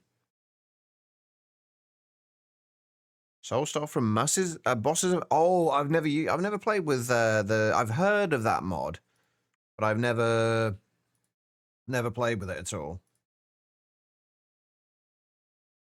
All right, we need you. We need you. We need you. Oh, the other annoying thing about doing this with the pump is that I'm going to have to make sure I cover over the pump as well, aren't I? Ugh. God damn it. Otherwise, it's going to explode on me. Bullheaded also? Yeah, that's pretty much it.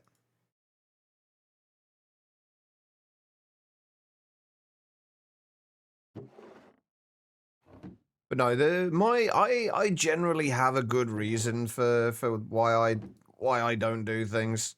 It's usually because it takes me down on a tangent that will end up taking my focus away from what I'm trying to do.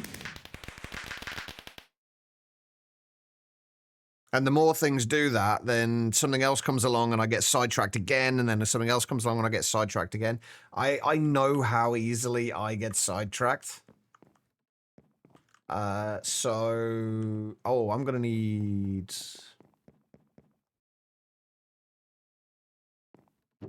let's actually do this with a pump.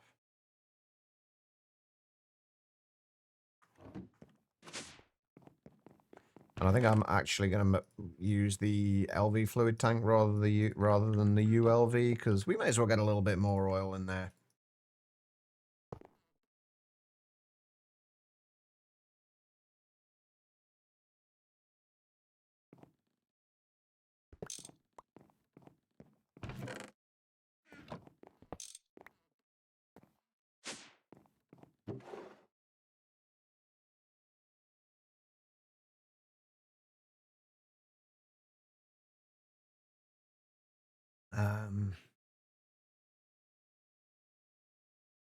Oh, I am going to need another pump for this as well. Thankfully, we got a few. I'm assuming that the small Potan pipes will be enough for this. We'll see. Exactly. If I start squirreling, it never stops, and I never get anything done. Plus, when I start doing stuff like that, this is why I normally like to have an actual proper plan for what I'm doing. Because if I don't, I just get very, very things become a little bit chaotic. Let's put it that way. I forgot to bring stuff. God damn it. Hold on. Yeah, things tend to get very chaotic. Oh, and I just realized I did actually really need to bring that battery as well. Just to get this thing started.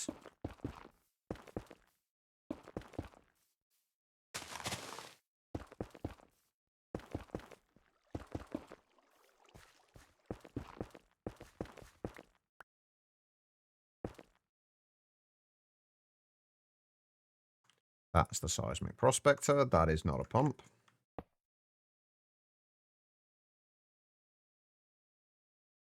Right, and then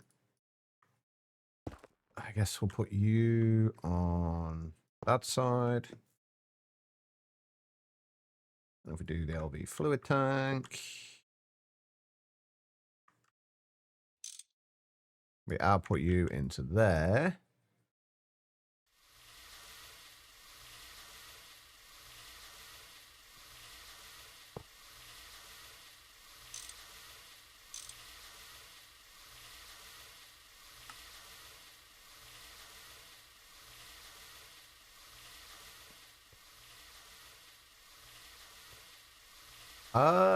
I doubt it, Hyena, but I've never tried it.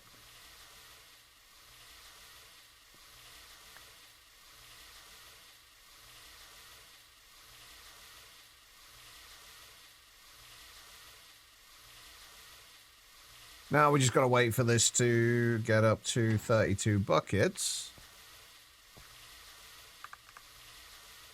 Oh, wow, I didn't build it over 4 chunks like I normally would. Right, I'm going to leave that to do its thing. Hey, Wade, how you doing? Right, we'll leave that to do its thing, and we need a few other things. So we are going to need the... Wait, so what do we need? So we need to scan the data stick, we need to print the data stick. I think... Do we need the printer for that? We actually need to make the printer for that, don't we? So we actually need to make the printer. You doing good? Glad to hear it, man. What have you been up to? I got to remember how this works. So we need to print the data stick, and then you get, I think, the printed pages, which we get from the printer. With the scanned book data, and then you take those, you then put them in an assembler with some glue and some leather, and you can turn that into a written book. And then you get Wait, do I even need to do all this stuff? I can't remember if I actually need to print this or not, whether it just gives us the information. Because I know the information goes into the visual prospecting. It will go into this. Watching my money playthrough and doing your own playthrough. How are you enjoying it? The playthrough, that is. Like your playthrough. So we need to make a scanner. We need to make a printer. And then the assembler we've obviously already got. So we need lots and lots of stuff.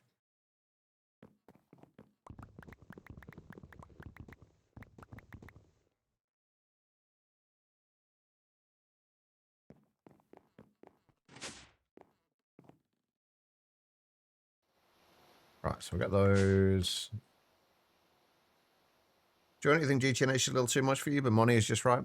Money is definitely a great introduction to GregTech. It was a fantastic pack. At least it was in 0.12. I've not played the 0.13 update yet, but I assume, but from what I've seen, it looked like they were making some very positive changes. I don't think we're going to be making enough saplings, you know, for all of this. But we are up to 33 buckets of polyethylene now, which is nice.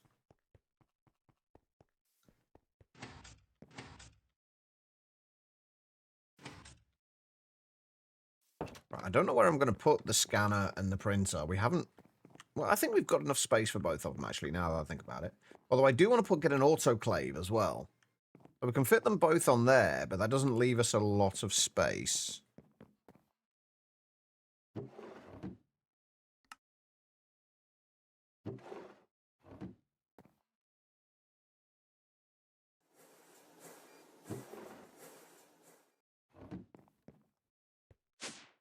Eric, good day. How you doing?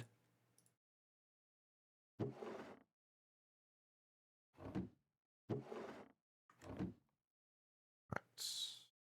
And then we need you. I think my next goal after I've got the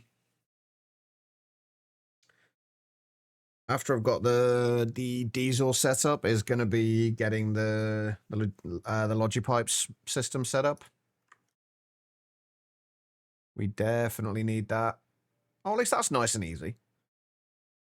This is also not too bad, really. Just need one more brass ingot. We need 8 more of those.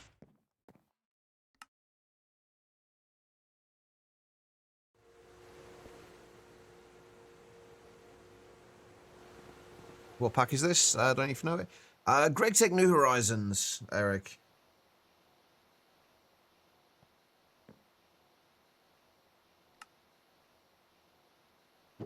It's a very well-known pack.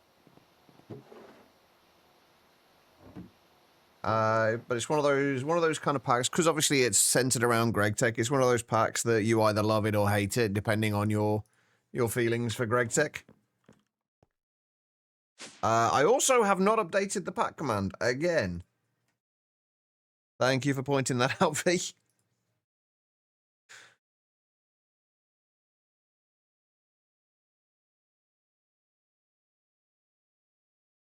There we go. Right, that should be updated now. If you try it again now, V, it should be updated.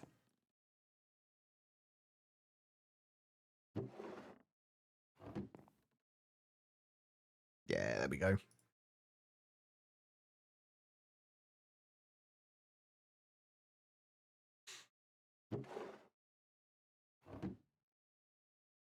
Right, it was just 2 sensors, right?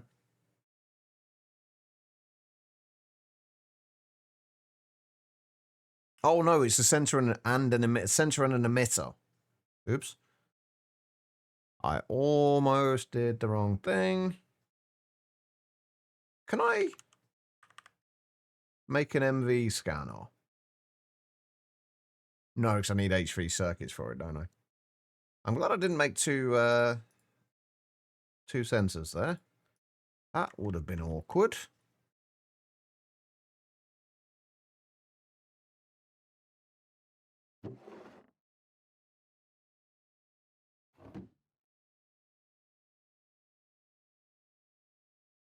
This is one of the things that I do really like about, like, kind of making sure I spend the time to do to make proper infrastructure.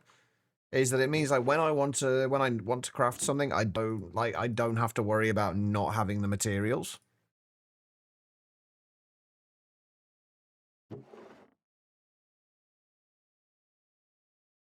Oh, I need more brass. Wait, no, do I?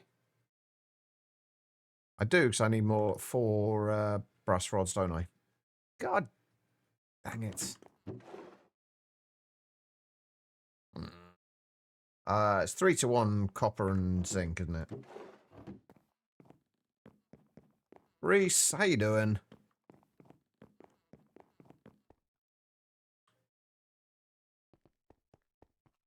We don't need a lot. Wait, can I can alloy smelt the dusts, can't I? Brain's getting the good chemicals from Factorio.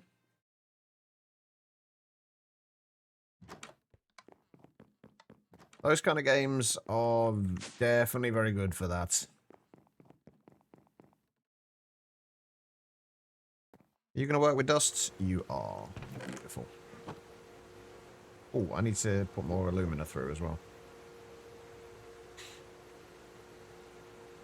Pretty base. It's getting there.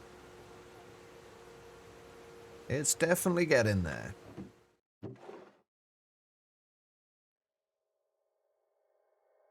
I did copper and tin, didn't I? Not copper and zinc. Fucking idiots.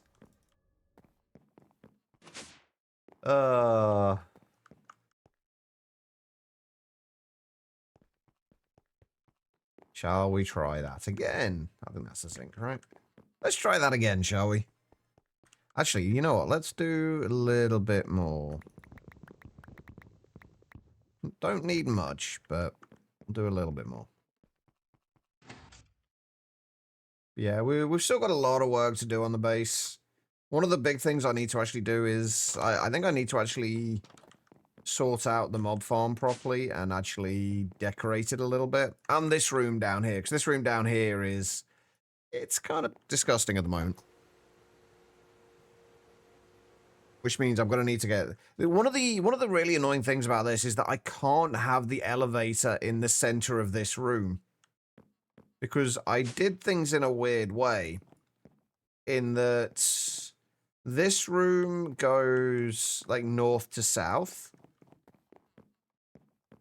And this room is longer, those kind of like east to west. Like the actual length of the room is east to west. So since we can't put this in the center of the room up there, unless I move this out the way, which I can't really do, otherwise it'll look weird at the top, it means the only place we can have the elevator is in a weird place off to the side. Which is kind of annoying.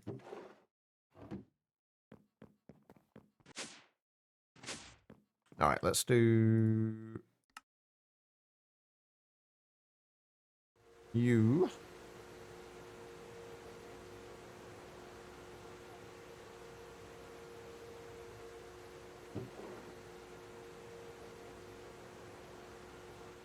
Come on.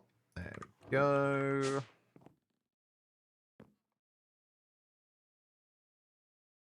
Wait, so what do we need for this? 2 cables, 2 circuits. I'm going through these circuits like so quickly at the minute. Like, I started today with over a stack. We're down to 47 now.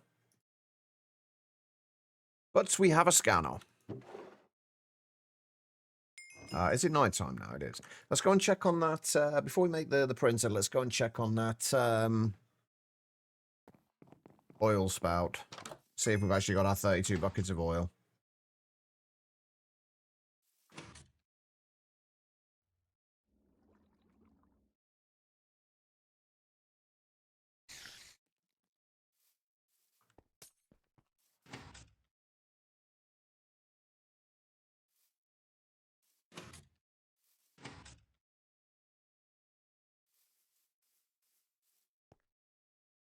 We do. Beautiful. All right, well, we can shut you off now. That is all we needed.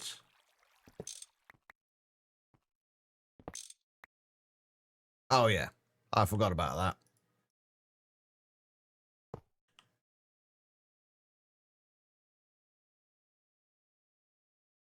How do we retract the pipe again?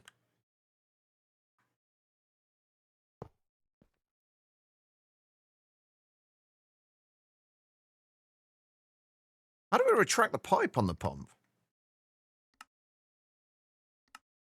Is it just a soft mallet? Does it need power to do that?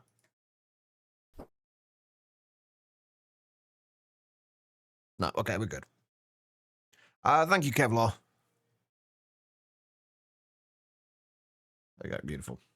That works. I'm guessing it probably tells you in the quest.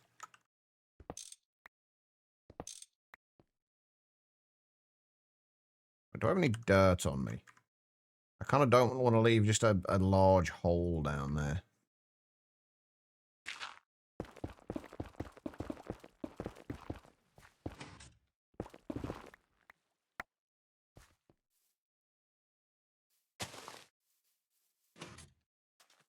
All right, so that should give us the 32 oil cells.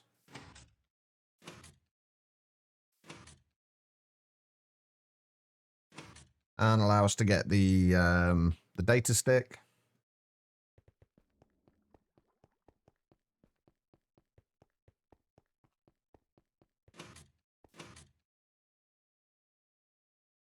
And then we can actually go and prospect for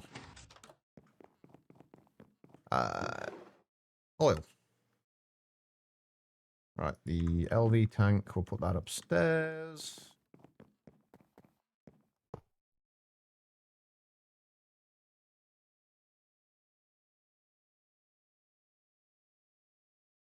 Grab our 32 fluid cells. And then we can claim that. Oh, and it does give us like a bunch of powder barrels as well. Oops. Oh, well, that's fine. That is not a problem. All right, let's see. So, my inventory is becoming a mess again. I must fix this. Oh, I did make a bunch of aluminium fluid cells as well. All right, you can stay in there. I'm going to need you. We'll open you, I guess, now.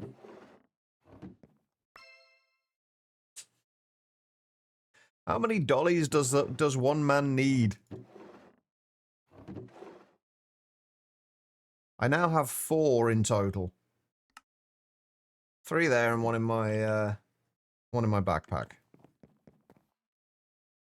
9 dollies. So I'm still a few short then, technically. Good to know. I have no doubt I will end up with more dollies. Why can't they just give me a diamond dolly? Well, I wouldn't. I mean, can I just upgrade like my 3 regular dollies to a diamond dolly? I don't feel like that's too much to ask, right?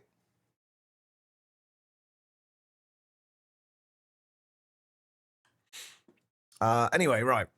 So, I can't remember if this actually does any damage to surroundings with the seismic prospector. I'm pretty sure it doesn't. But we're going to go a little way away from our storage room just in case. I don't think I need to cover this over, do I? Wait, so... Let's see if I can remember how this works. Right, with more oil in your hands, does that actually tell us? No, I think the prospecting one is in here. Oh yeah, we need to make the printer still as well. So, right, automate your bee sapling or crop scanning, blah, blah, blah. Later on, this machine gets very useful for scanning high-tier machine parts, blah, blah, blah. Don't need any of that. Right, tired of looking for ores by hand. Want to find underground oil that will last a long time? A seismic prospector will tell you the ores and the surrounding chunks in a sorter handy book you can read, and also the underground fluids beneath you. It doesn't need to be powered. To determine which kind of fluid there is in the chunk, you need to scan this soil by right-clicking an advanced seismic prospector with any of those amounts. Then right-click explosives. Use a single data stick to extract the data by right-clicking on it after the animation is finished. That's the bit I couldn't remember how I was... Because there's no GUI, I couldn't remember how we got the actual data. If we do that... I'm assuming we don't need to cover this since it doesn't actually use power. But I am curious if this would explode in the rain. I kind of hope not, because, well, it's fine at the moment, but knowing my luck, it'll rain any second.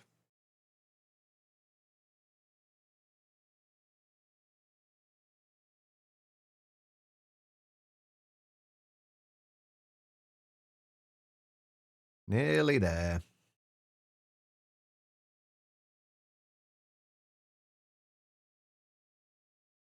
Wait, not even an explosion sound?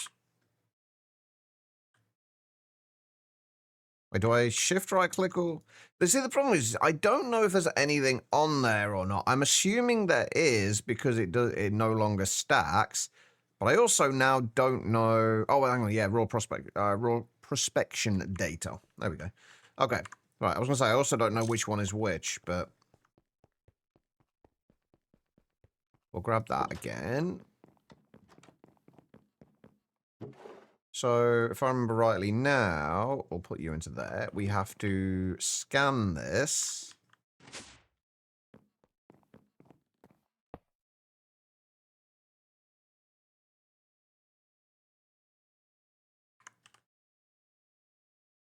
Next, you need to put the data stick in the GT scanner to have it analyzed. Place the analyzed data stick in the bottom right slot of the printer.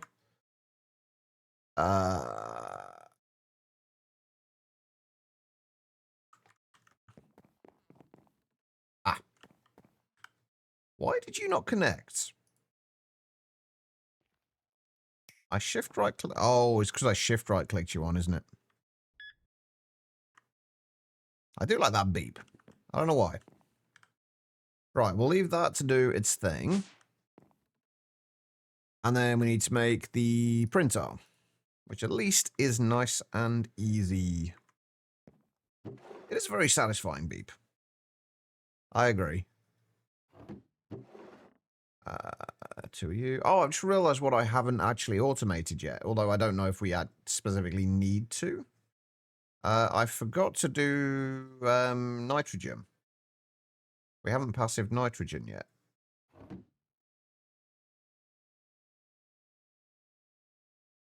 Why do I feel like I've done this the wrong way?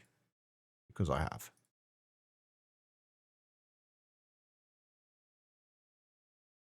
There we go. And we have the basic printer. Which we haven't got enough cable for. Damn it. Hold, please. Do I have... I've only got 2x redstone alloy cable.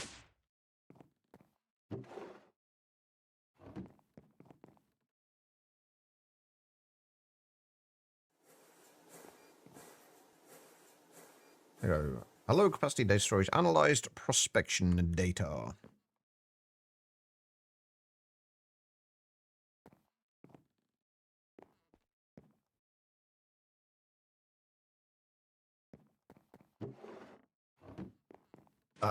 Right. I feel like powder barrels might be the wrong thing to use as scaffolding.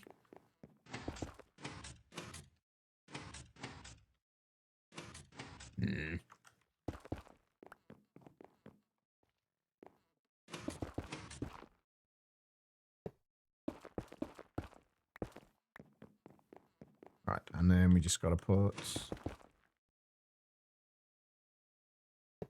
our printer against there. Right, did that connect or not? I never remember. I can never remember. No, it didn't. I can never remember. Like, I thought it was shift right clicking onto it would allow it to auto connect to the cables, but it didn't when I placed the printer. And this didn't auto connect when I right clicked it. So, did I just miss... I must have just misclicked where, or not clicked where I thought I did with the scanner. Okay, right. So this then goes into the right slot of a printer and have 3 paper in the top left slot, and make sure you have at least 144 liters of squid ink. Oh, God. I got to get squid ink as well, haven't I? How do we get squid ink? Oh, I mean, I don't know what I was expecting.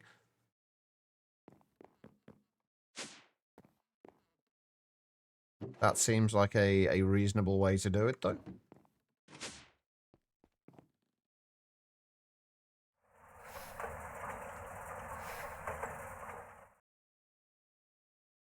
Oh, I didn't grab the paper, did I? How much did it say? 3 paper, I think it said.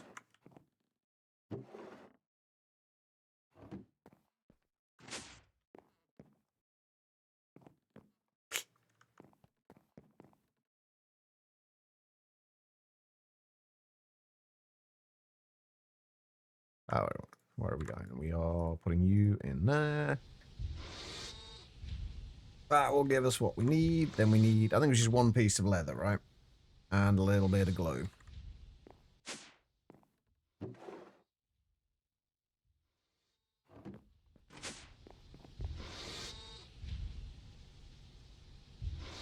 I'm going to leave that in there for now. Do we need a circuit for this at all?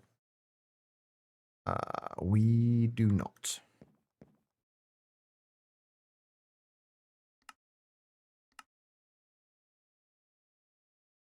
Right, do we have any glue up here? Or is it all downstairs?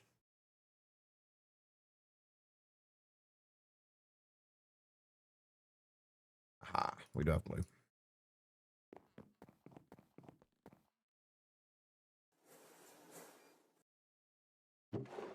We have a book.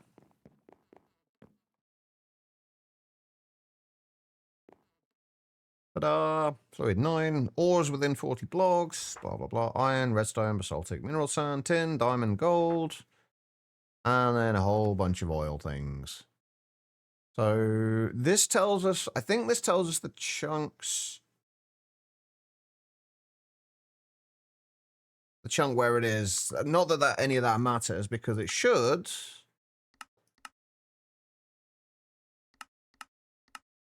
Oh, is it? Wait, is it? How much? Ah, yeah, here we go. Yeah, we got all of the amounts in here.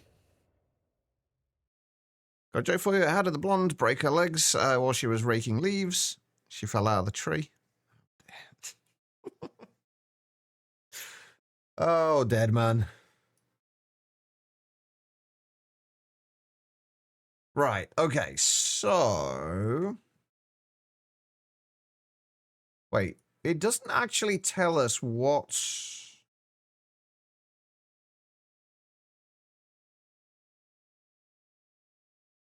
type of oil that is.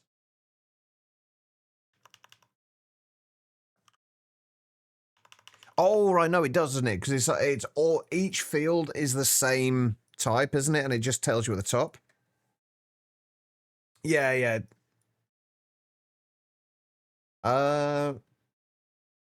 There is fuck all in there. Like, why is there literally nothing in any of these? That one's completely empty. That's the one that I've built my base in is practically empty. 137 to 325 of heavy oil. I've got to remember what it is. That actually looks like quite a good chunk. Or field, rather. So I don't actually want heavy oil. These are actually really... I can't remember what the ranges are for these. Like the minimum and maximum amounts you can get within a chunk.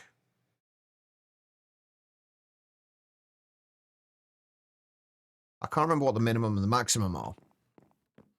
I do remember reading that somewhere. It might have been on the GTNH wiki. Hang on, let me have a quick look.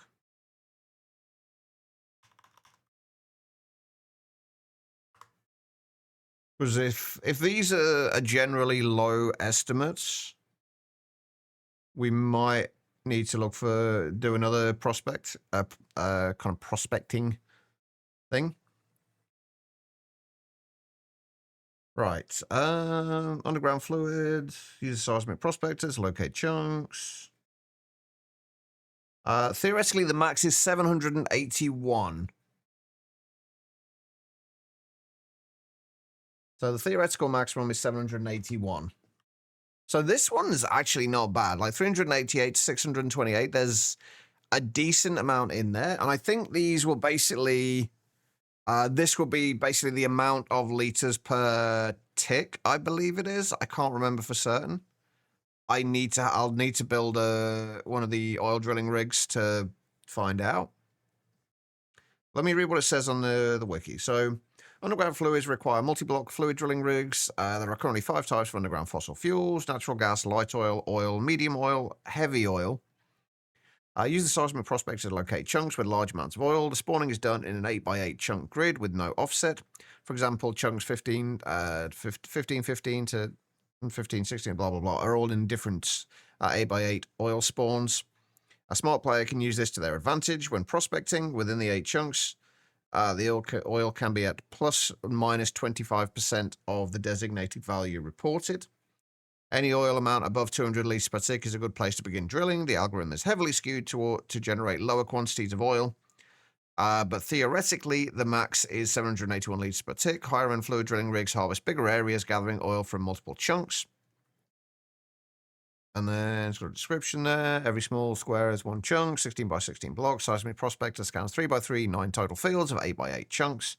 Starting with the fields it's in and the 8 surrounding. Every chunk in a field has the same fluid, but amounts will vary. P shows the prospector where the prospector was placed in the field. Did we actually get that? No, we don't get that on Journey Map, unfortunately. On the visual prospecting, as far as I can tell, because we put it down here, didn't we?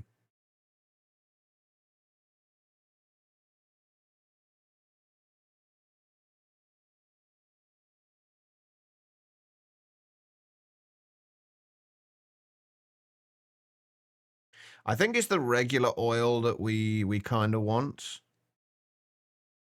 Oh wow! So you just looking at the graph showing the distribution of oil generation, it is most definitely heavily skewed to.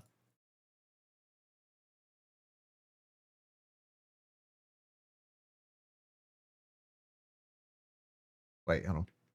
Well, you're not working. There we go. Yeah, it's the most heavily skewed to between 0 and 50 in there. And then everything above that is just significantly lower. Iron and Steel, how you doing? What are we Jesusing about? Greece. The low oil?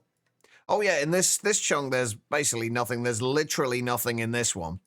This one's fine though. This is, I think it's regular oil that I would generally be using. Because the heavy oil I will probably get from oil sands.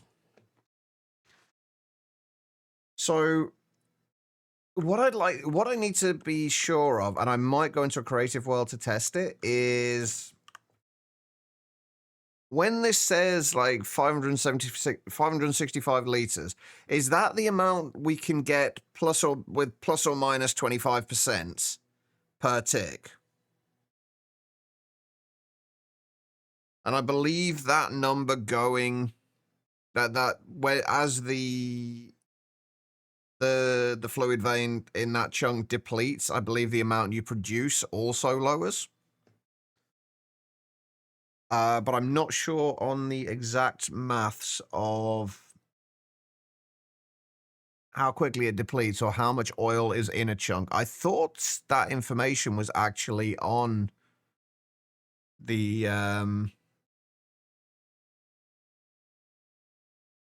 the wiki, but I can't find it.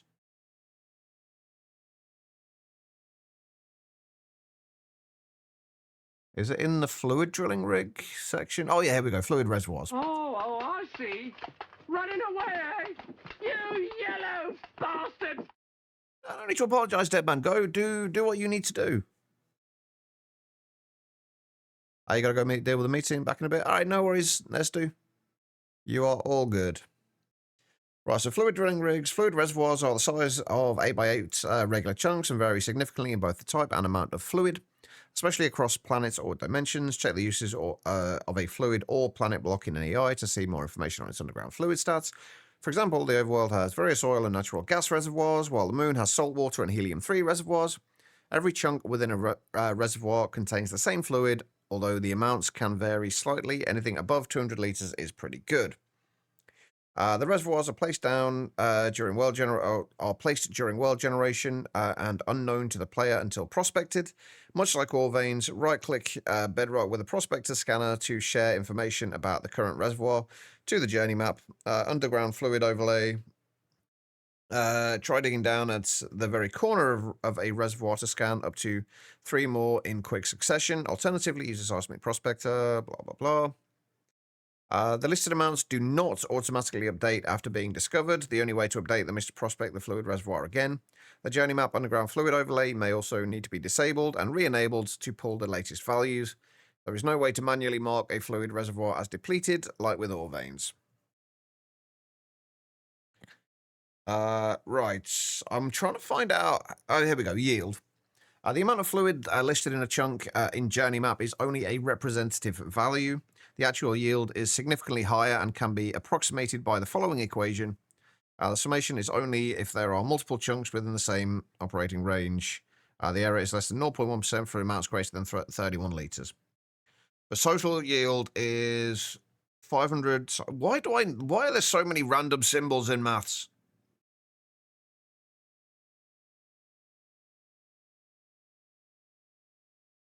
Like, this is the thing, like, this is why I struggle. I like basic maths I can do, but when you start adding shit like random symbols in, for example, like what does that symbol mean?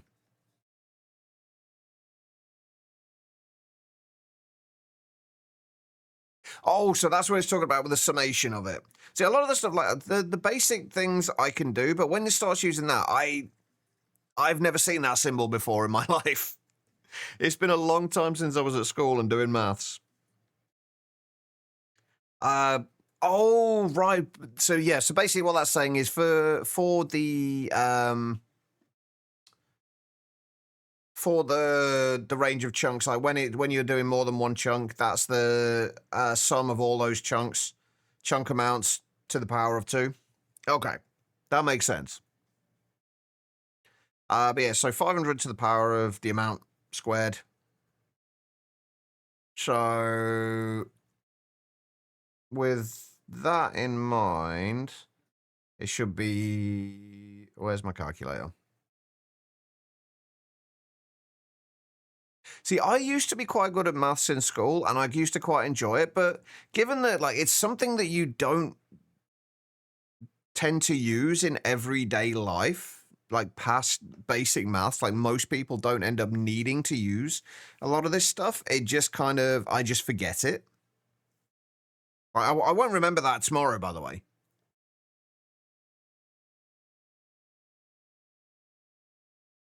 But anyway, so say we use the, like, I don't want to use like the highest yield chunks with a crappy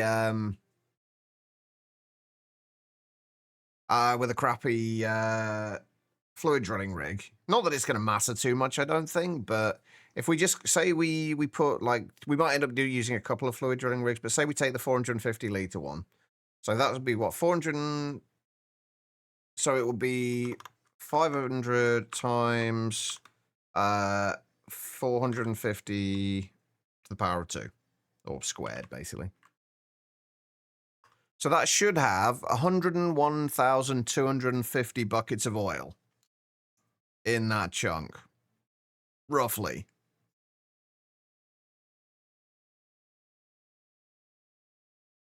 So I'm trying to understand, like, exactly how this works. And the fluid rates are slightly more complicated and depend on the voltage tier of the energy hatch. First, calculate the speed of the FDR with the following equation, where the difference is simply the number of voltage tiers above the minimum exceeding the minimum voltage tier. Also halves the base cycle time per tier. Power consumed is always 0.875 amps at the current voltage. So basically, speed equals 0.5 plus 0.25 multiplied by the current tier minus the minimum tier. So I'm assuming we would basically just be the speed would just be 8 ticks for us because obviously we're at the minimum tier. And the amount of fluid extracted per cycle depends on the current listed amount and the speed of the fluid drilling rig as seen in the equation below. There is a floor operator to round values down to the nearest integer. Divide this rate by the number of ticks in a cycle to determine the fluid extraction rate in liters per tick. Because that's the bit we need to know, is the fluid extraction rate. So it's liters per cycle is equal to the amount times speed. And the speed was what? 0.5. Let's just figure that. So 0.5 plus 0.25 times, well, 0.25 times 0, I guess? No, it won't be times 0, times 1. Since current tier, well, no, current tier, well, no, it'll just be 0.5 then, won't it? So it will be 0.25 times 0. So speed is 0.5, so amount times speed. So would that mean that I'm going to have to do some of this off stream, aren't I, and figure out exactly how this works. So that would be... I did all this last time I played through this as well, and I forgot 90% of it. So it would be liters per cycle. Extract will be amount times speed. So in that case, for the case of the 450 liter ones, be 450 times 0.5 or 0.5 times 450, either way. Be 225 liters every 8 ticks. We are doing maths, Julie. I'm sorry. So that would only be like 28.125 liters per tick, I believe. I might need to go into a creative world and see if this, if I am doing the maths correctly here, because that is not a lot. How are you doing anyway, Julie? How have you been? No need to apologize. Just brings you back 10 years or so. Right, the amount of fluid drained from each chunk is different from the amount of fluid extracted and only depends on the speed of the FDR as seen in the equation below. Notice that this rate does not depend on the current amount of fluid in the chunk and therefore does not slow down as the chunk is depleted. It is effectively constant. The infinite FDR ignores this completely and never drains any amount of fluid from any chunk.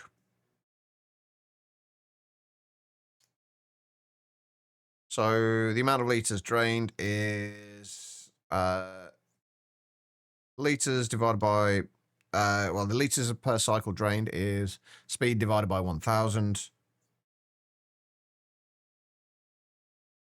Which actually seems like a lot. So that would be 0.5 divided by 1,000, which should be what?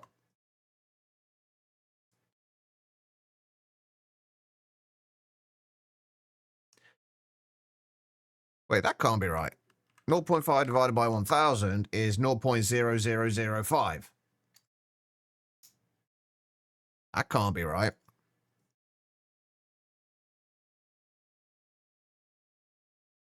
Huh. Anyway, right. I'm going to have to go into a creative world and make sure that I'm doing the maths correctly on this before I start planning out how we're going to do this. So just doing mom stuff and decided to chill a bit before the kids get back home. So you actually have time to do that then? Actually relax a little bit. That's good.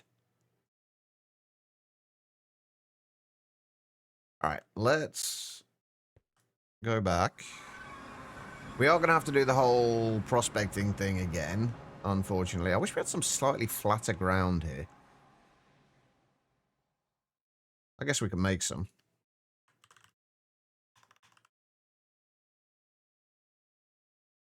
Where is... Oh, that'll do.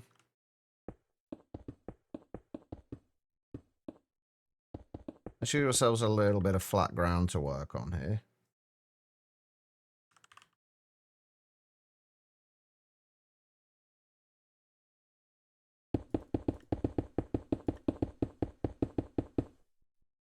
Can I set this to peaceful? There we go, right. So if we do the seismic prospector, that's an EV one. Let's just make sure we keep with what we have. If we do that, grab the powder barrels again, start that going.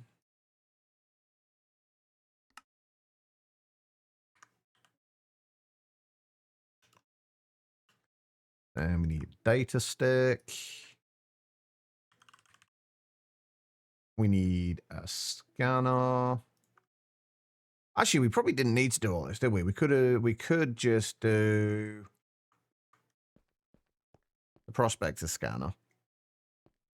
The only thing is we do need to go down to bedrock to do it. A whole hour. You're being spoiled today, Julie. What are you going to do with all this epic amount of free time?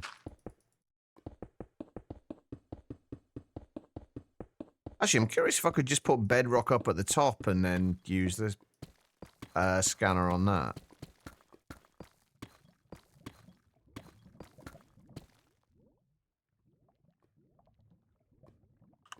Found one new oil. Oh, come on. At least give me something, like some reasonable flow thing here.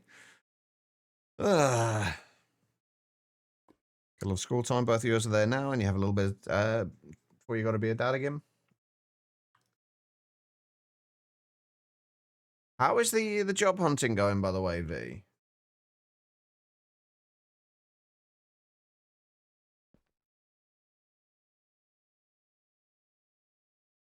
Right, let's just do this the other way we've been doing. Let's just use an EV scanner, though.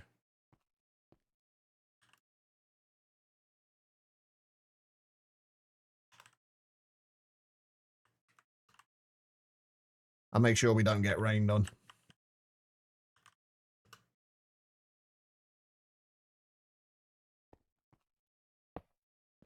Oh, wait, what did we do? This was EV, wasn't it? Yeah.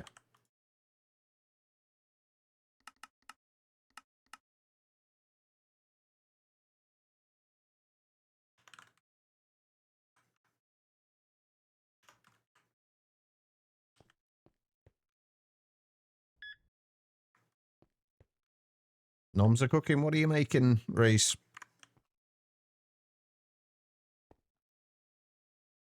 Don't ask me why I'm doing this way. It's kind of a weird way of doing it. What do I need? Squid ink. Paper.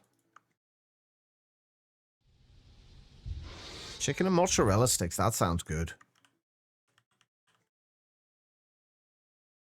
Right, we need an EV assembler.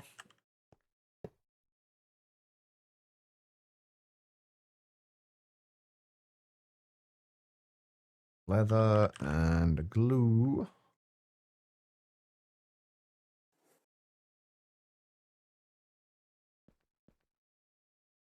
Right. So. Oh my god, there's so much that's just empty here. The fuck? Right, do we have just a regular... We don't even have a regular oil one. Which kind of sucks. But I guess it doesn't make too much difference. Okay, let's just go with... Where are we now? I want one with like a reasonable amount. So if we go down to this chunk here.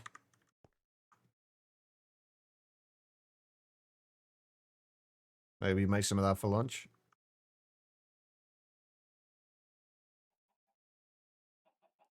Jester, how you doing?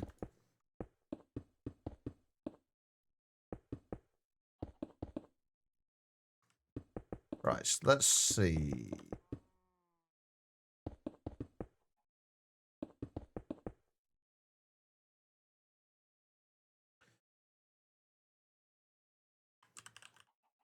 Why can I never remember the name of the... That's what I'm looking for.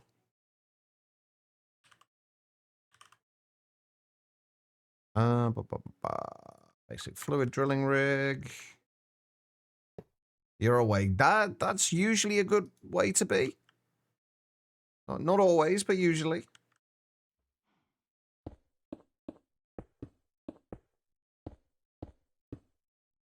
How's your day going, Jester? Right, okay, so I'm stuck under here. Yeah, I saw the Discord.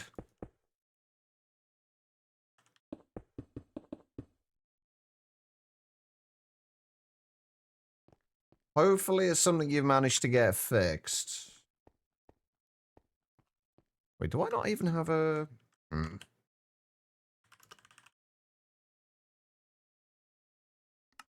That's dynamo hatches. We don't need you. We just need you. So if we put an energy hatch there.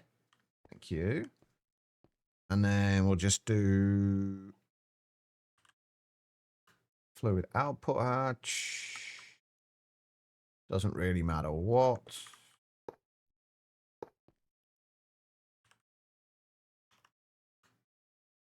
And just a super tank.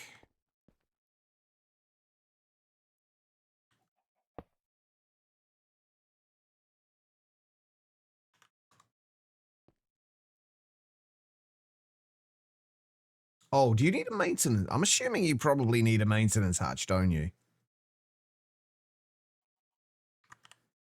Do the fluid drilling rigs need a maintenance hatch? Surely they do.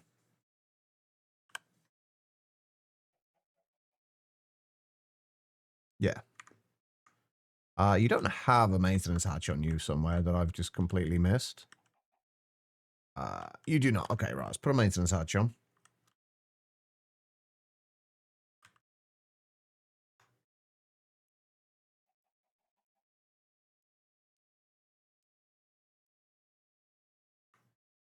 Again, doesn't really matter what we use. Will you form? I'm assuming... Did I read that right? That we need to put tape in there as well?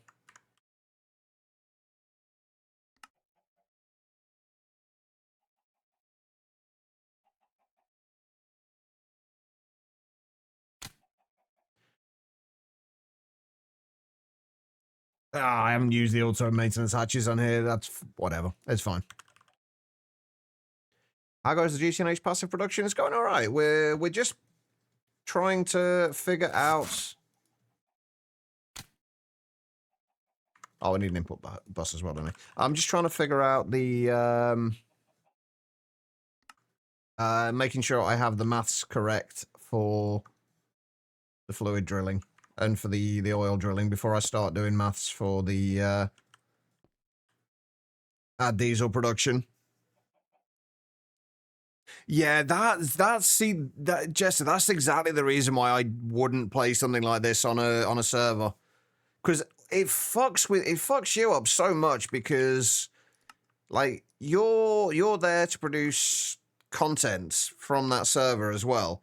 And you can't do that if you keep having to roll things back.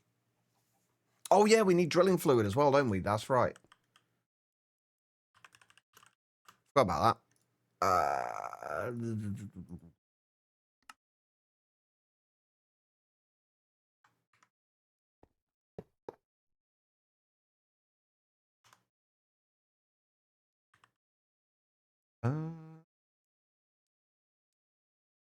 What's the infinite fluid Never mind. Okay, I was going to say, what's the infinite fluid tank called? I'm actually going to move that over to there. The input bus there.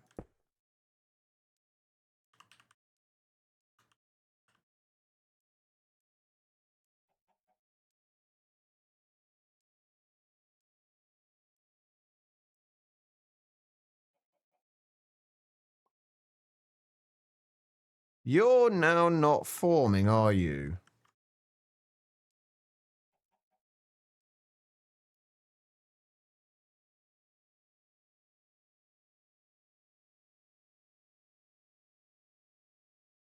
Why are we now not forming? Do you need a certain amount of casings for you to form?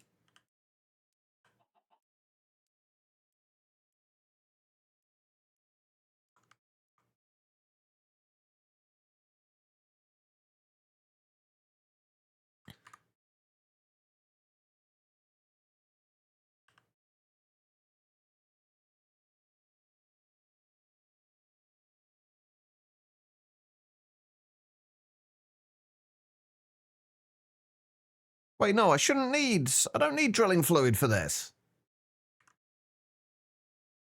I'm pretty sure I don't need drilling fluid for the fluid drills.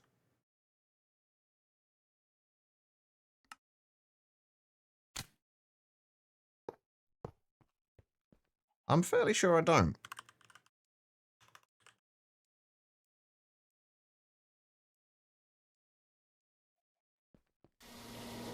No, I thought not.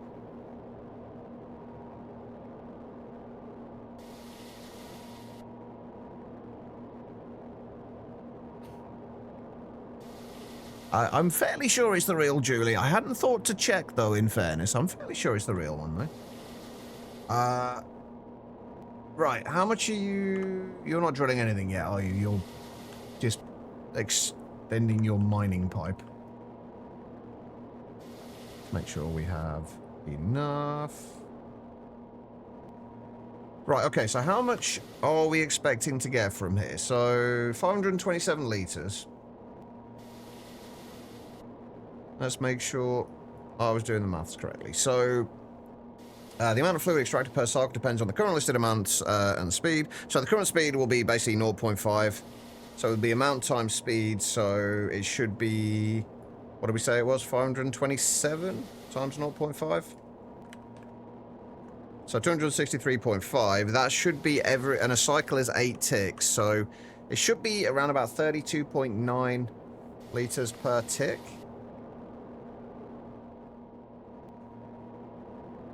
Which we'll find out when it finally gets down to the bottom.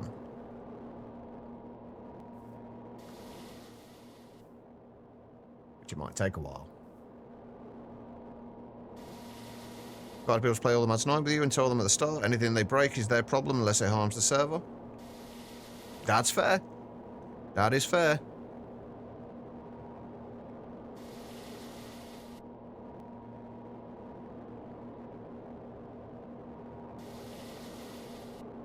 So, yeah, so this should be around about 32.9 litres per tick. There we go.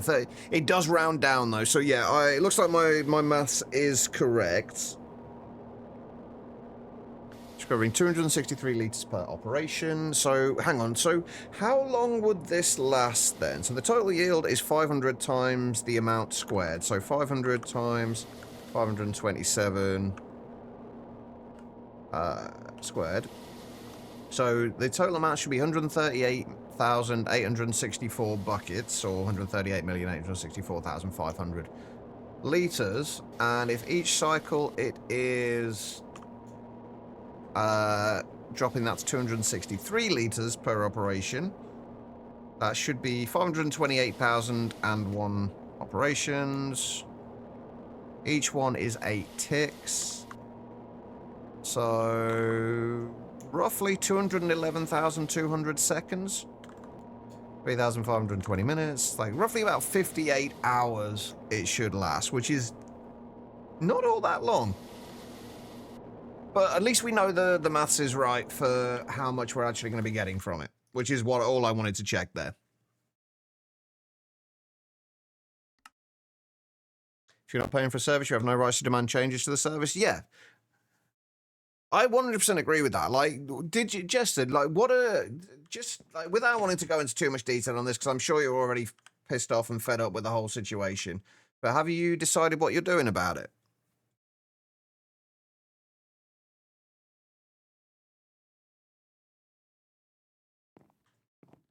Okay. Right, so at least now we know how much oil we are going to be getting, at least initially, because obviously I think as the vein depletes, the amount you can draw from it also depletes. So we need to figure that out. So, right, if we are looking at doing diesel, which actually I want to go and double check on our polyethylene and make sure that it is still going. Also, given that there is an Enderman teleporting around, I want to make sure he hasn't trampled anything else. I think we're good. Just got a bit go due to my... Oh, man, migraines suck. I hope it gets better soon. I really hope it gets better soon. It's so nice to have this passived. We are definitely losing saplings, though. We are not making enough saplings. So I might have to do something about that.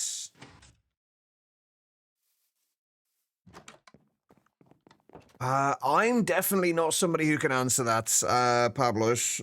If there's anyone else in chat that can, though, I know very little about Thorncraft. I'm kind of fumbling my way through it so far in this pack.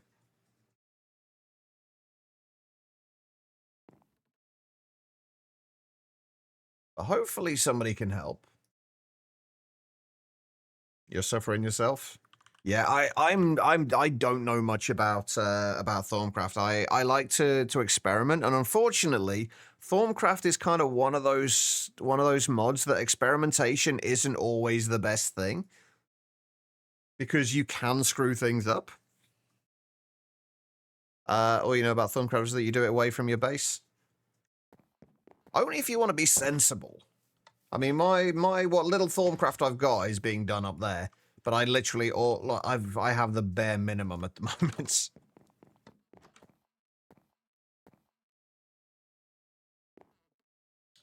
Yes, it will be, Reese. I'm assuming so, anyway.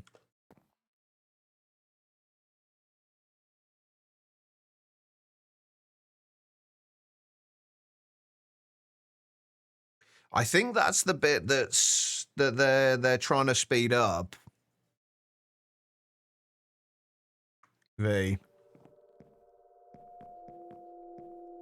Right, okay, so it was just regular oil, right? Okay, so what can we get out? How much can we get out of oil? So oil, we're going to be heavy fuel. We're going to be getting from oil sands.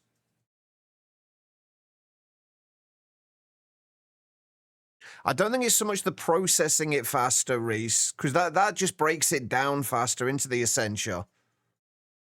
If you use, I think it's Alimentum. I think it just breaks it down into the Essentia quicker. It doesn't allow you to transport it any quicker. I believe, again, like, take anything I say with a grain of salt, and feel free to correct me if I am wrong on any of this, because I am not 100% sure.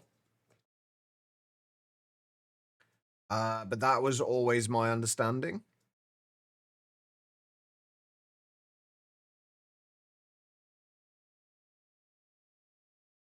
Oh, that's actually not bad. It's a 1-to-1 for light fuel.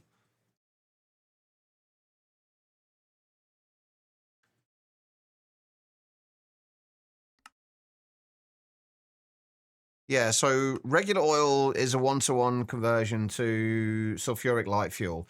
So say we use, because light fuel I think is the bit that's going to slow us down.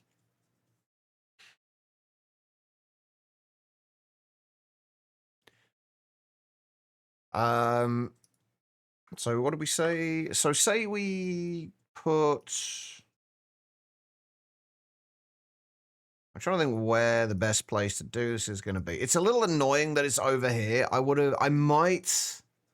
I'm tempted to do is try going over to this area over here and prospecting again, see if I can find anything over there or down here even. Because I think that is going to be, it's going to be a lot easier, or even over here would be even better, because the plan is to basically pipe it over to here. And obviously we can use long distance pipelines, which is what we're going to be using, but I'd rather not have the pipelines going all the way under the rest of the base. So I think we need to prospect over here, which means we kind of want to go 3, 4, 5, 6, 7, 8, and then 1, 2, 3, 4. We want to go somewhere, we want to prospect somewhere around here.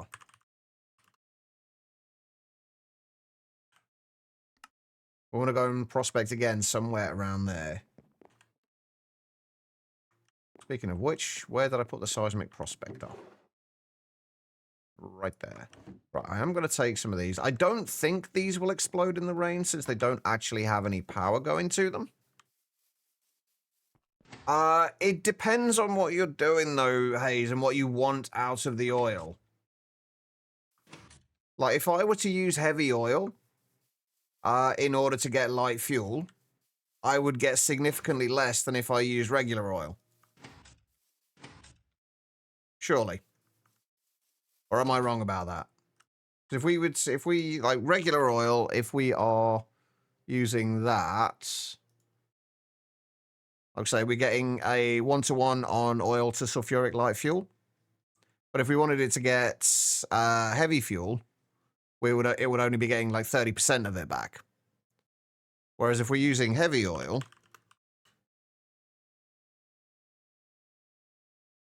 we distill that down into heavy fuel, we get 1-to-1 on heavy fuel, but we only get 45% of it at light fuel, with light fuel. So it depends what you're trying to get, and we want light fuel because the heavy fuel we can easily get from oil sands. And while oil sands isn't exactly renewable, you also get an absolute shitload of it in oil sands veins.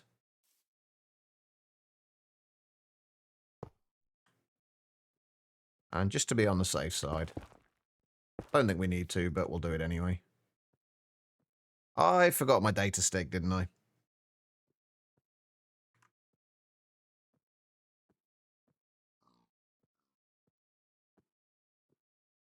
Why are you dancing on my seismic prospector? Oh, and now you're just shoving your ass in my face. Thanks for that. Fucking bloody pigs. Right, well, wait till this is finished, then I'll teleport home and grab the data stick. I'm assuming the data stick we can reuse.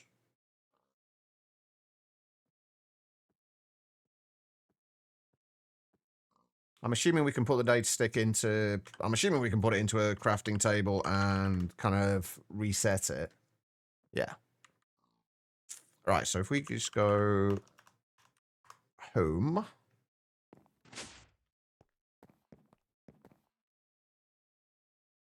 grab you.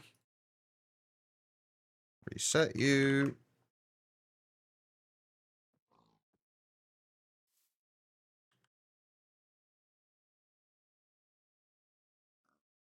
Wait.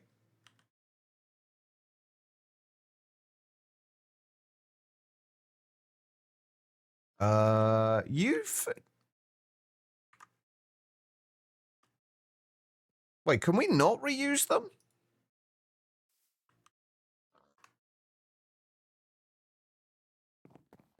Huh. Or did me teleporting away and back again reset it? I think it resets it. God damn it. Let's try that again, shall we?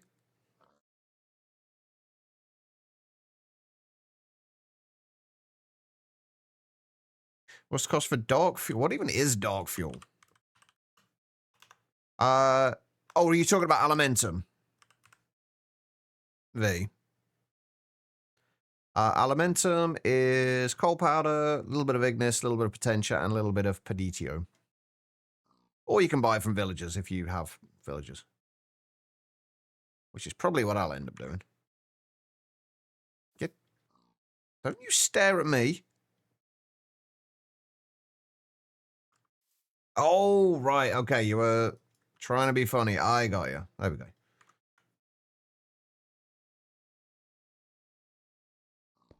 All right. Let's go and sort this out. That is a chemical reactor.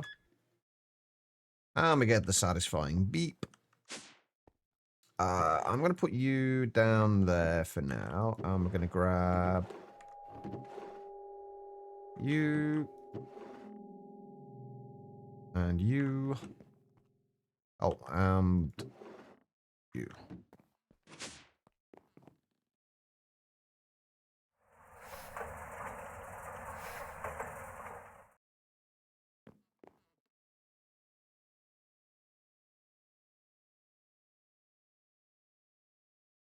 It's a slow process.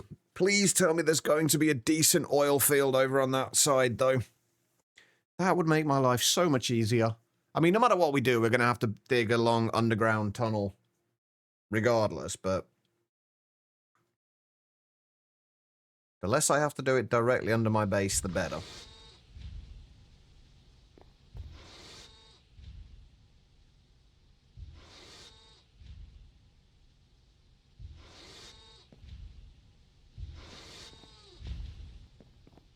Did I... Oh, of course I put all my glue away, didn't I?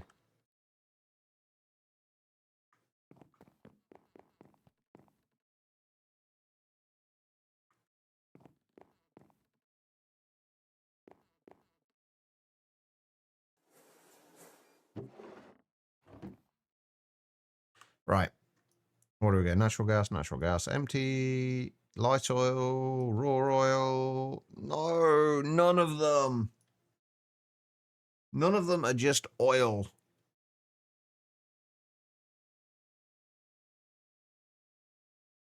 I might have to do it from over on the other side. The annoying thing is as well, though, with this, is that this is a mountain. Although it might actually not be the worst idea in the world to dig out a little thing underneath here. Underneath a little room underneath the mountain, and then just dig the tunnel down there and across.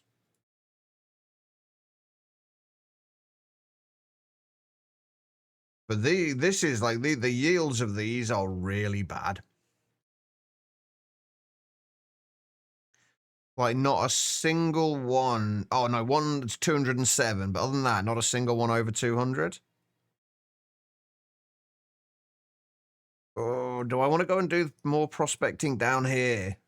Also, we should be able to see oil veins around here, or mineral veins. Albeit small amounts of them.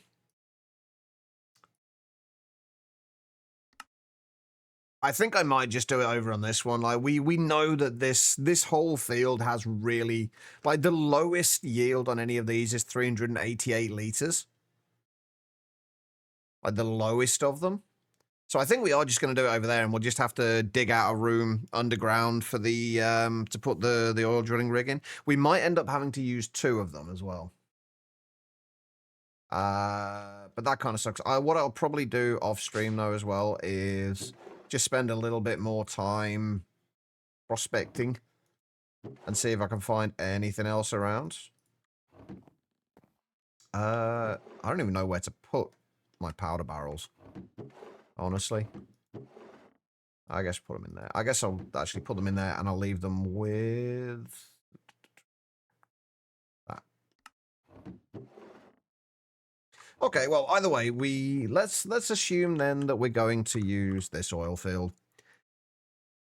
If we did say we use 2, because I want to get as much diesel as I can. without kind of going massively overboard with it. So if we assume we're going to use these two chunks, we can then kind of shift them over to the two above it afterwards if we needed to. How much would that give us? So we got 511 plus 439. So 950 liters. And it's, so it would be what, 0.5 times 950 power of 2.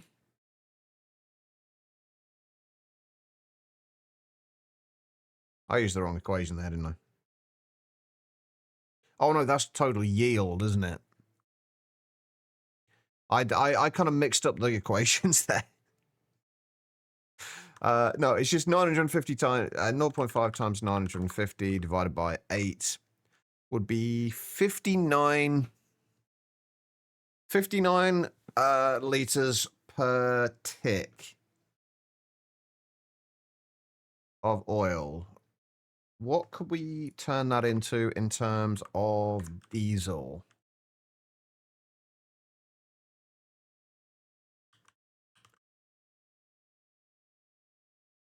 So 59 liters per tick. Where's the diesel cell?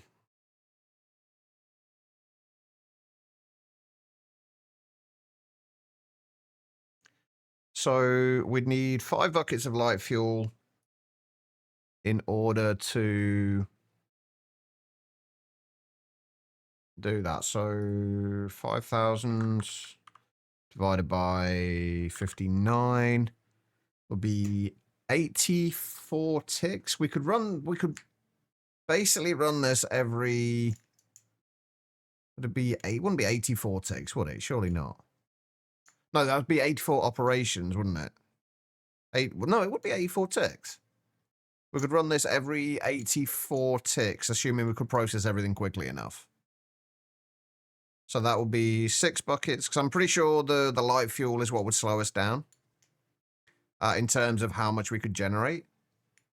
So that would be 6 buckets every 84 ticks. That seems more than I would expect. But no, I think it's right.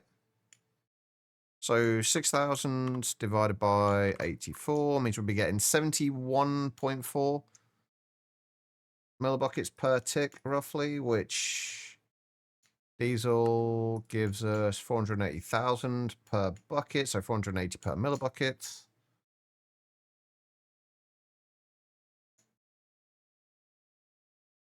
So 71.4 times 480, roughly 30, right, a potential 34,272 EU per tick. Which is what? Holy, that can't be right. I'm screwing the maths up here somewhere. And I'm not sure where, because that's like 267 amps of MV.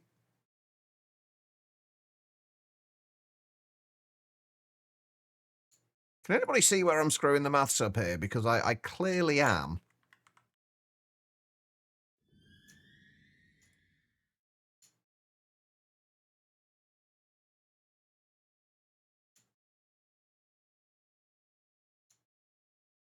Because that's a lot of that's actually a lot more power than I was expecting. Let me go through that again. So if we know that we can make, bearing in mind we will be using quite a bit of this to actually process the oil. But if we assume we're making 59 liters of fuel per tick based on those two. So it's 511 plus 439. So that's 950 times that by 0.5. That's the amount we will be able to extract per operation. Each operation lasts 8 ticks.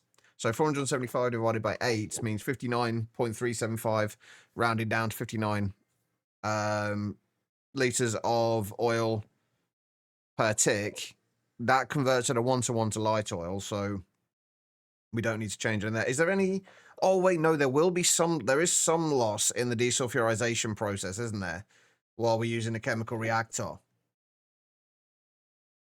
There is some loss there, isn't there?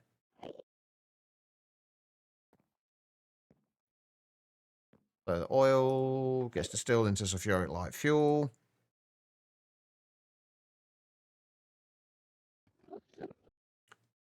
Oh wait, no, there's not any loss. No, it's only when you're cracking it, isn't it, that there's loss. So no, there's no loss there either.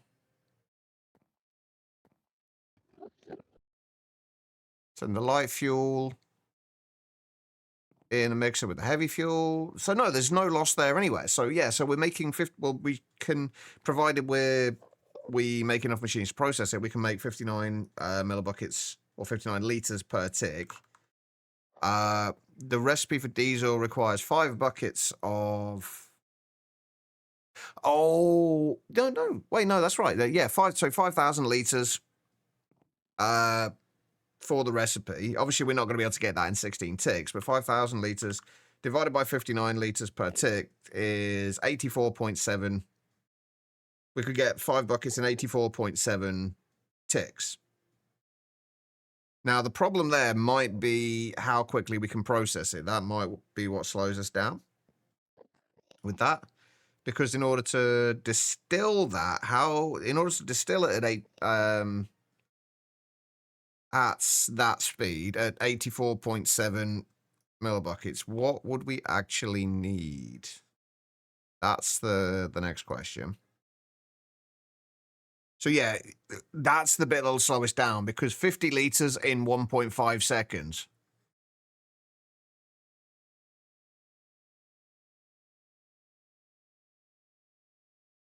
So 50 liters in 30 ticks.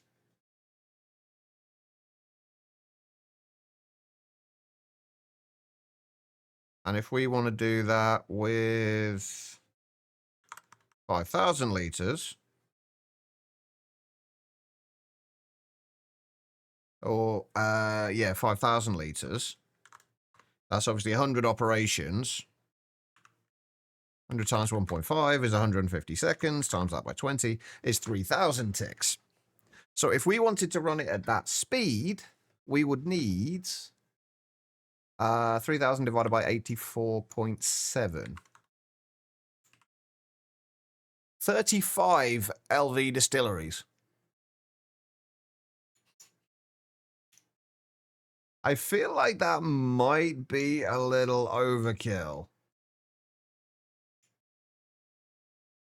Noms were great. If we did MV distilleries, it will be down to 15 ticks. So it would basically be half the amount of them. We would still need, how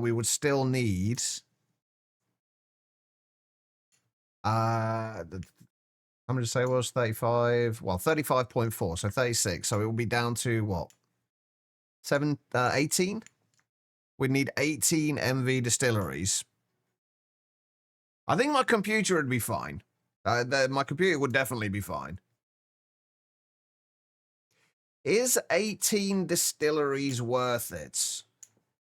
So is the question. So that would be roughly a little over, it would be around about 13.5 amps of MV to process all of that.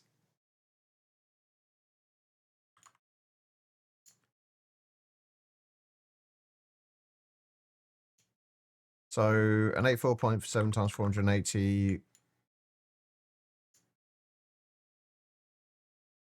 Is that right?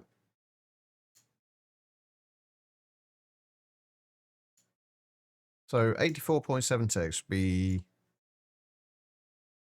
Oh, wait, no, it's 6,000 divided by 84.7, isn't it? So 70.8 millibuckets per tick times 480. So 34,002 divided by 128. So roughly a little bit less than 265 amps of MV. Obviously, there's going to be some efficiency loss with the generators.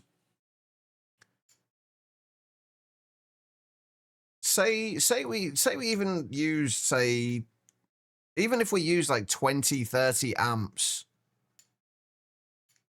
to process all of this, that would still be like 230 amps of MV, roughly.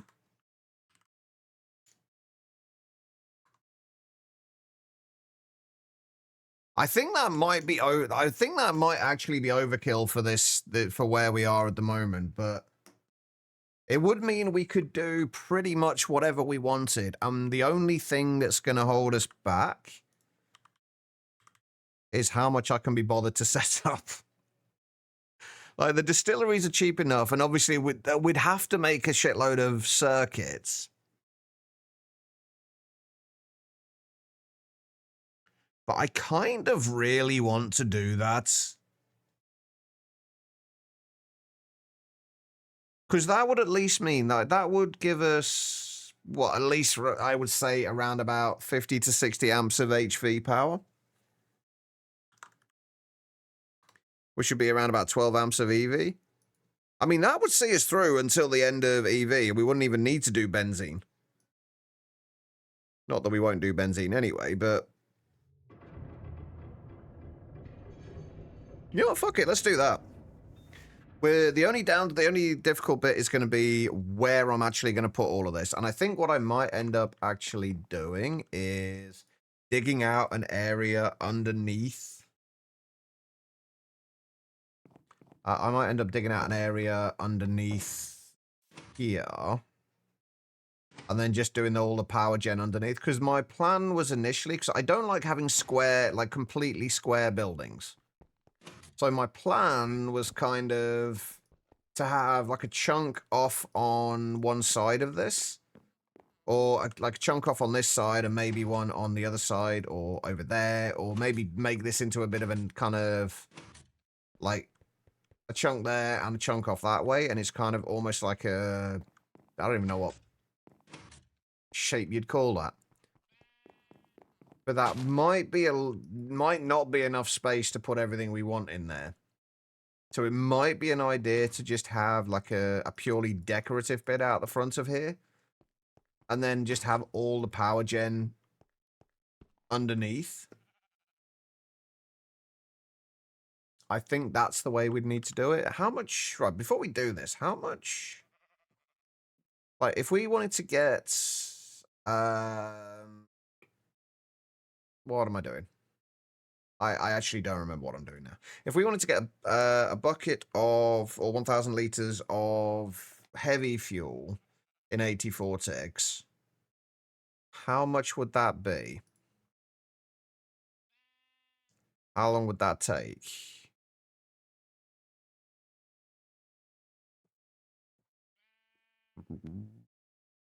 Ooh, quite a bit.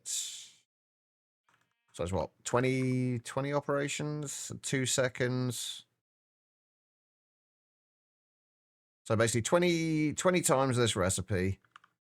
Times 2 times 20. So that's 800 ticks.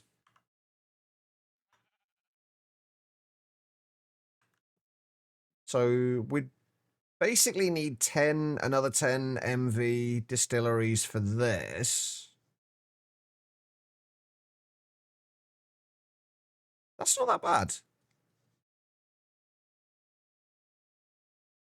That's actually not that bad. So 10 distilleries for this. I can't remember how many said we needed for the other one. 30 something.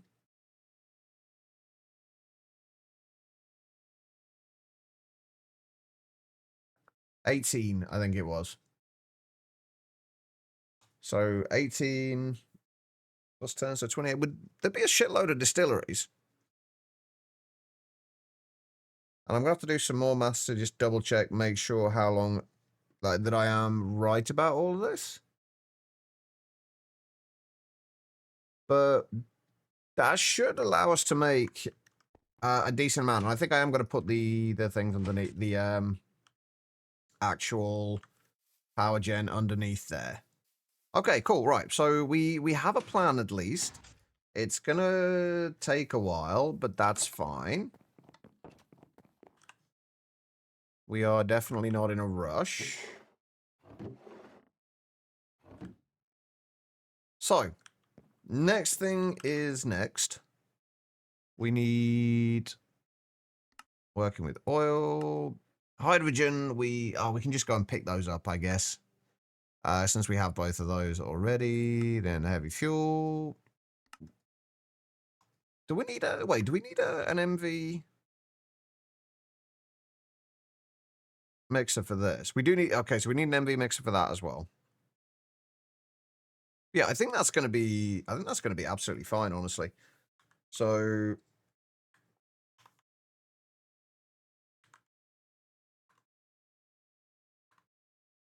What are the combustion gens efficiency? So MV is 90%, so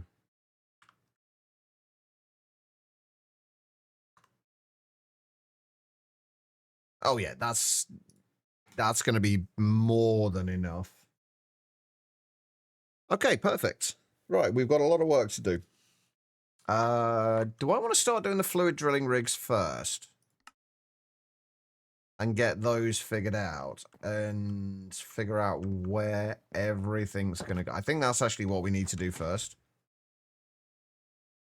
If I can figure out what Y level we're going to go down to, because we are going to have to be quite low down, I think, for the pipeline, and then we'll figure out from there where everything's going to go. Can we even make the fluid drilling rigs now? I should probably check that as well. Is it Easter yet? You want to go on your board game convention? Unfortunately not.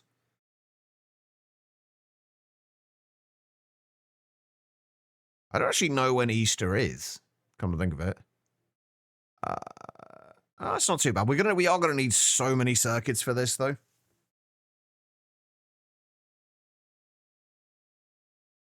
But that is going to be fine, I think.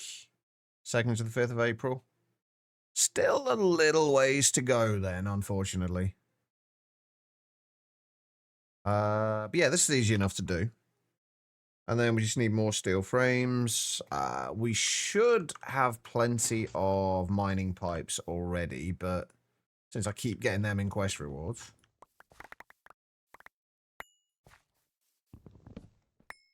Oh, not another one. I hate trees. Or they hate me, more accurately, I think.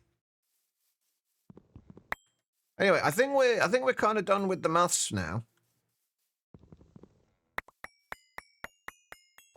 Anybody who is not liking the maths, don't worry, it's over. For now, at least.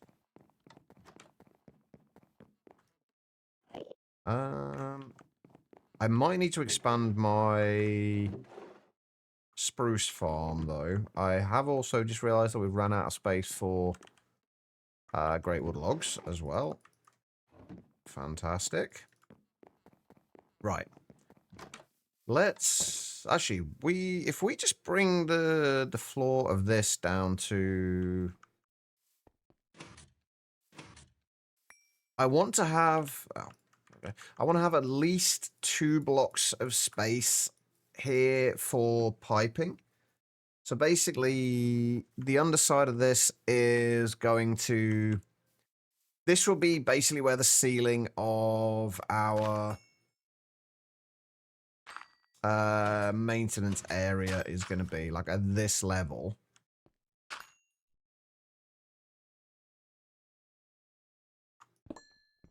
And then we want to go down. Let's put that there for now.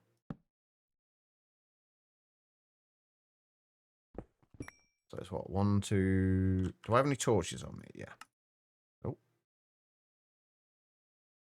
1, 2, 3, 4, 5, 6, 7, 8, 9. If we go down to like this Y level.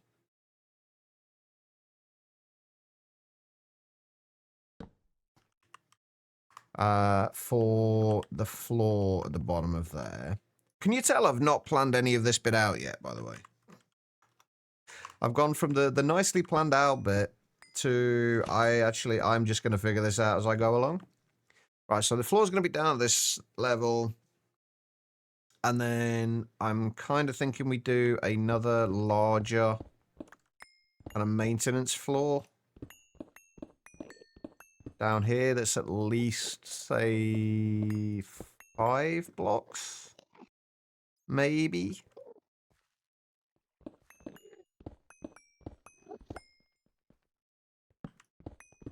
So we do another kind of maintenance area down here.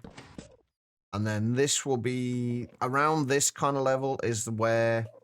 Actually, maybe we just do this 3 blocks. No, 5's fine. And then this will be the area and the level that we bring the long-distance pipelines to. So about Y48. Now, if we go and find those 2 chunks that we were going to do this in, how far do I need to dig down in order to get a pipeline over there?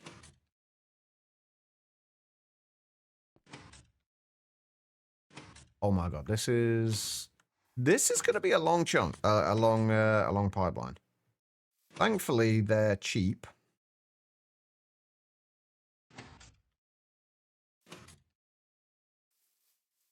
So yeah, we need to basically go down to about Y48 and then probably dig over that way and then across that way.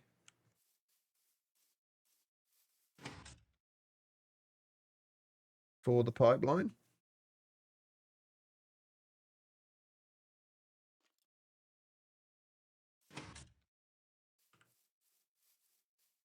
How low down does this go?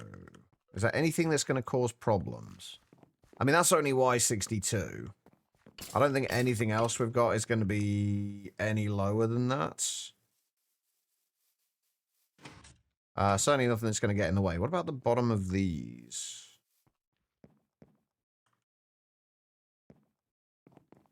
Yeah, they're only like 55, so we're going to be... And the bottom layer of where everything else is a little higher. I think we're going to be fine. Yeah, our little sewage system is 59. Yeah, I think we're going to be fine. Okay, cool. So, I guess... What do we need to actually do first? I guess figure out exactly what we need.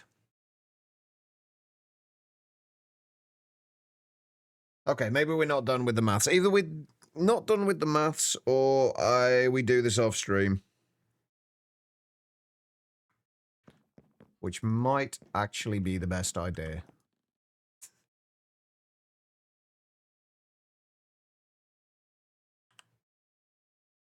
Yeah, I think on that note, I think I might actually call it a day.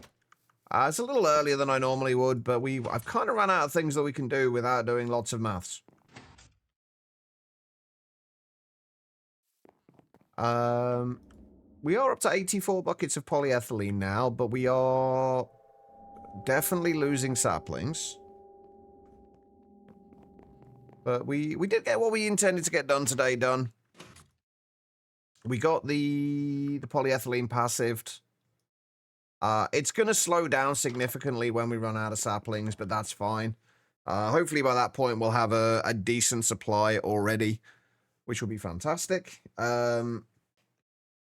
We've figured out what we're doing as far as power goes, and I have a feeling it's going to be massively overkill. Because we're going to need like 30 distilleries, 30 MV distilleries for this. So that's going to be at least a stack of EV circuits. Plus, we're going to need a few more stacks of MV circuits to do this. I will probably have a large amount of this done and figured out by next stream. of GTNH, which will be a week today. We should be back with All the Mods 10 tomorrow. I am tempted to... Yes, free. I'm only doing like weekly streams of GTNH because I got so fed up with people like telling me how to do things and stuff like that. It became less enjoyable for me to do it, to stream regularly. And I really want to enjoy playing this pack. I am tempted to go back to how we were doing them before, but I think I'm going to leave it another week or so before I do that, before making a decision. But everything should mostly be done, or at least ready to be done, by next Monday. Oh no, if anything, once I get deeper in, it will get more frequently. The streams will become more frequent. Because the problem is, with the early game, there's a lot of people who have gone through the early game of GTNH, so there's a lot of people who are experts. But as you get further on, there are less people who have actually made it that far through, and less people who are going to be coming in and saying, oh, you do this, this, and this. So maybe they will get more frequent at that point. Who knows? But for now, I am going to call it a day. I am actually very excited to get this this setup sorted and running, because having around about 50 amps of HV, or potential of around about 50 odd amps of HV, will be fantastic. It'll mean I can basically do whatever I want to do without having to, within reason, without having to worry too much. So yeah, I will go and do the rest of the maths for this. I will start getting stuff together. It might be that we slightly lower our expectations here, but hopefully not. But right, in the meantime, let's go and find somebody that I can send all of you lovely people over to. But as for me, I should be back tomorrow, provided my headache stays away. And we'll be back with finishing off the automation for hostile neural networks. All right. Where are we going? Stick is currently playing GTNH, so let's go over that. I can't remember when we raided them last, but actually, no, I think we raided them Sunday, didn't we? No, let's go and see how long's Ren been live. Let's go and see Ren. Yeah, let's go and see Ren. Ren is currently playing Chunk by Chunk. A pack I've briefly tried, but not played a huge amount. But let's head on over there and show Ren a little bit of love. He is good peoples. As far as the raid is concerned, all I need you guys to do is copy the raid message, the /me #Chachava raid. Copy that. Once we get over to Ren's, paste that into the chat there, along with any heart emotes you have available. They don't need to be mine. Any will do. Do you show him a little bit of love? As for me, I'm going to go and get some food. But have an amazing rest of your day, everyone. And thank you also, obviously, to Ziddick for the raid, the gifted subs, and the follows, and everything else. They are always appreciated. Anyway, have an amazing rest of your day, everybody. And I will see you all tomorrow. Just take care.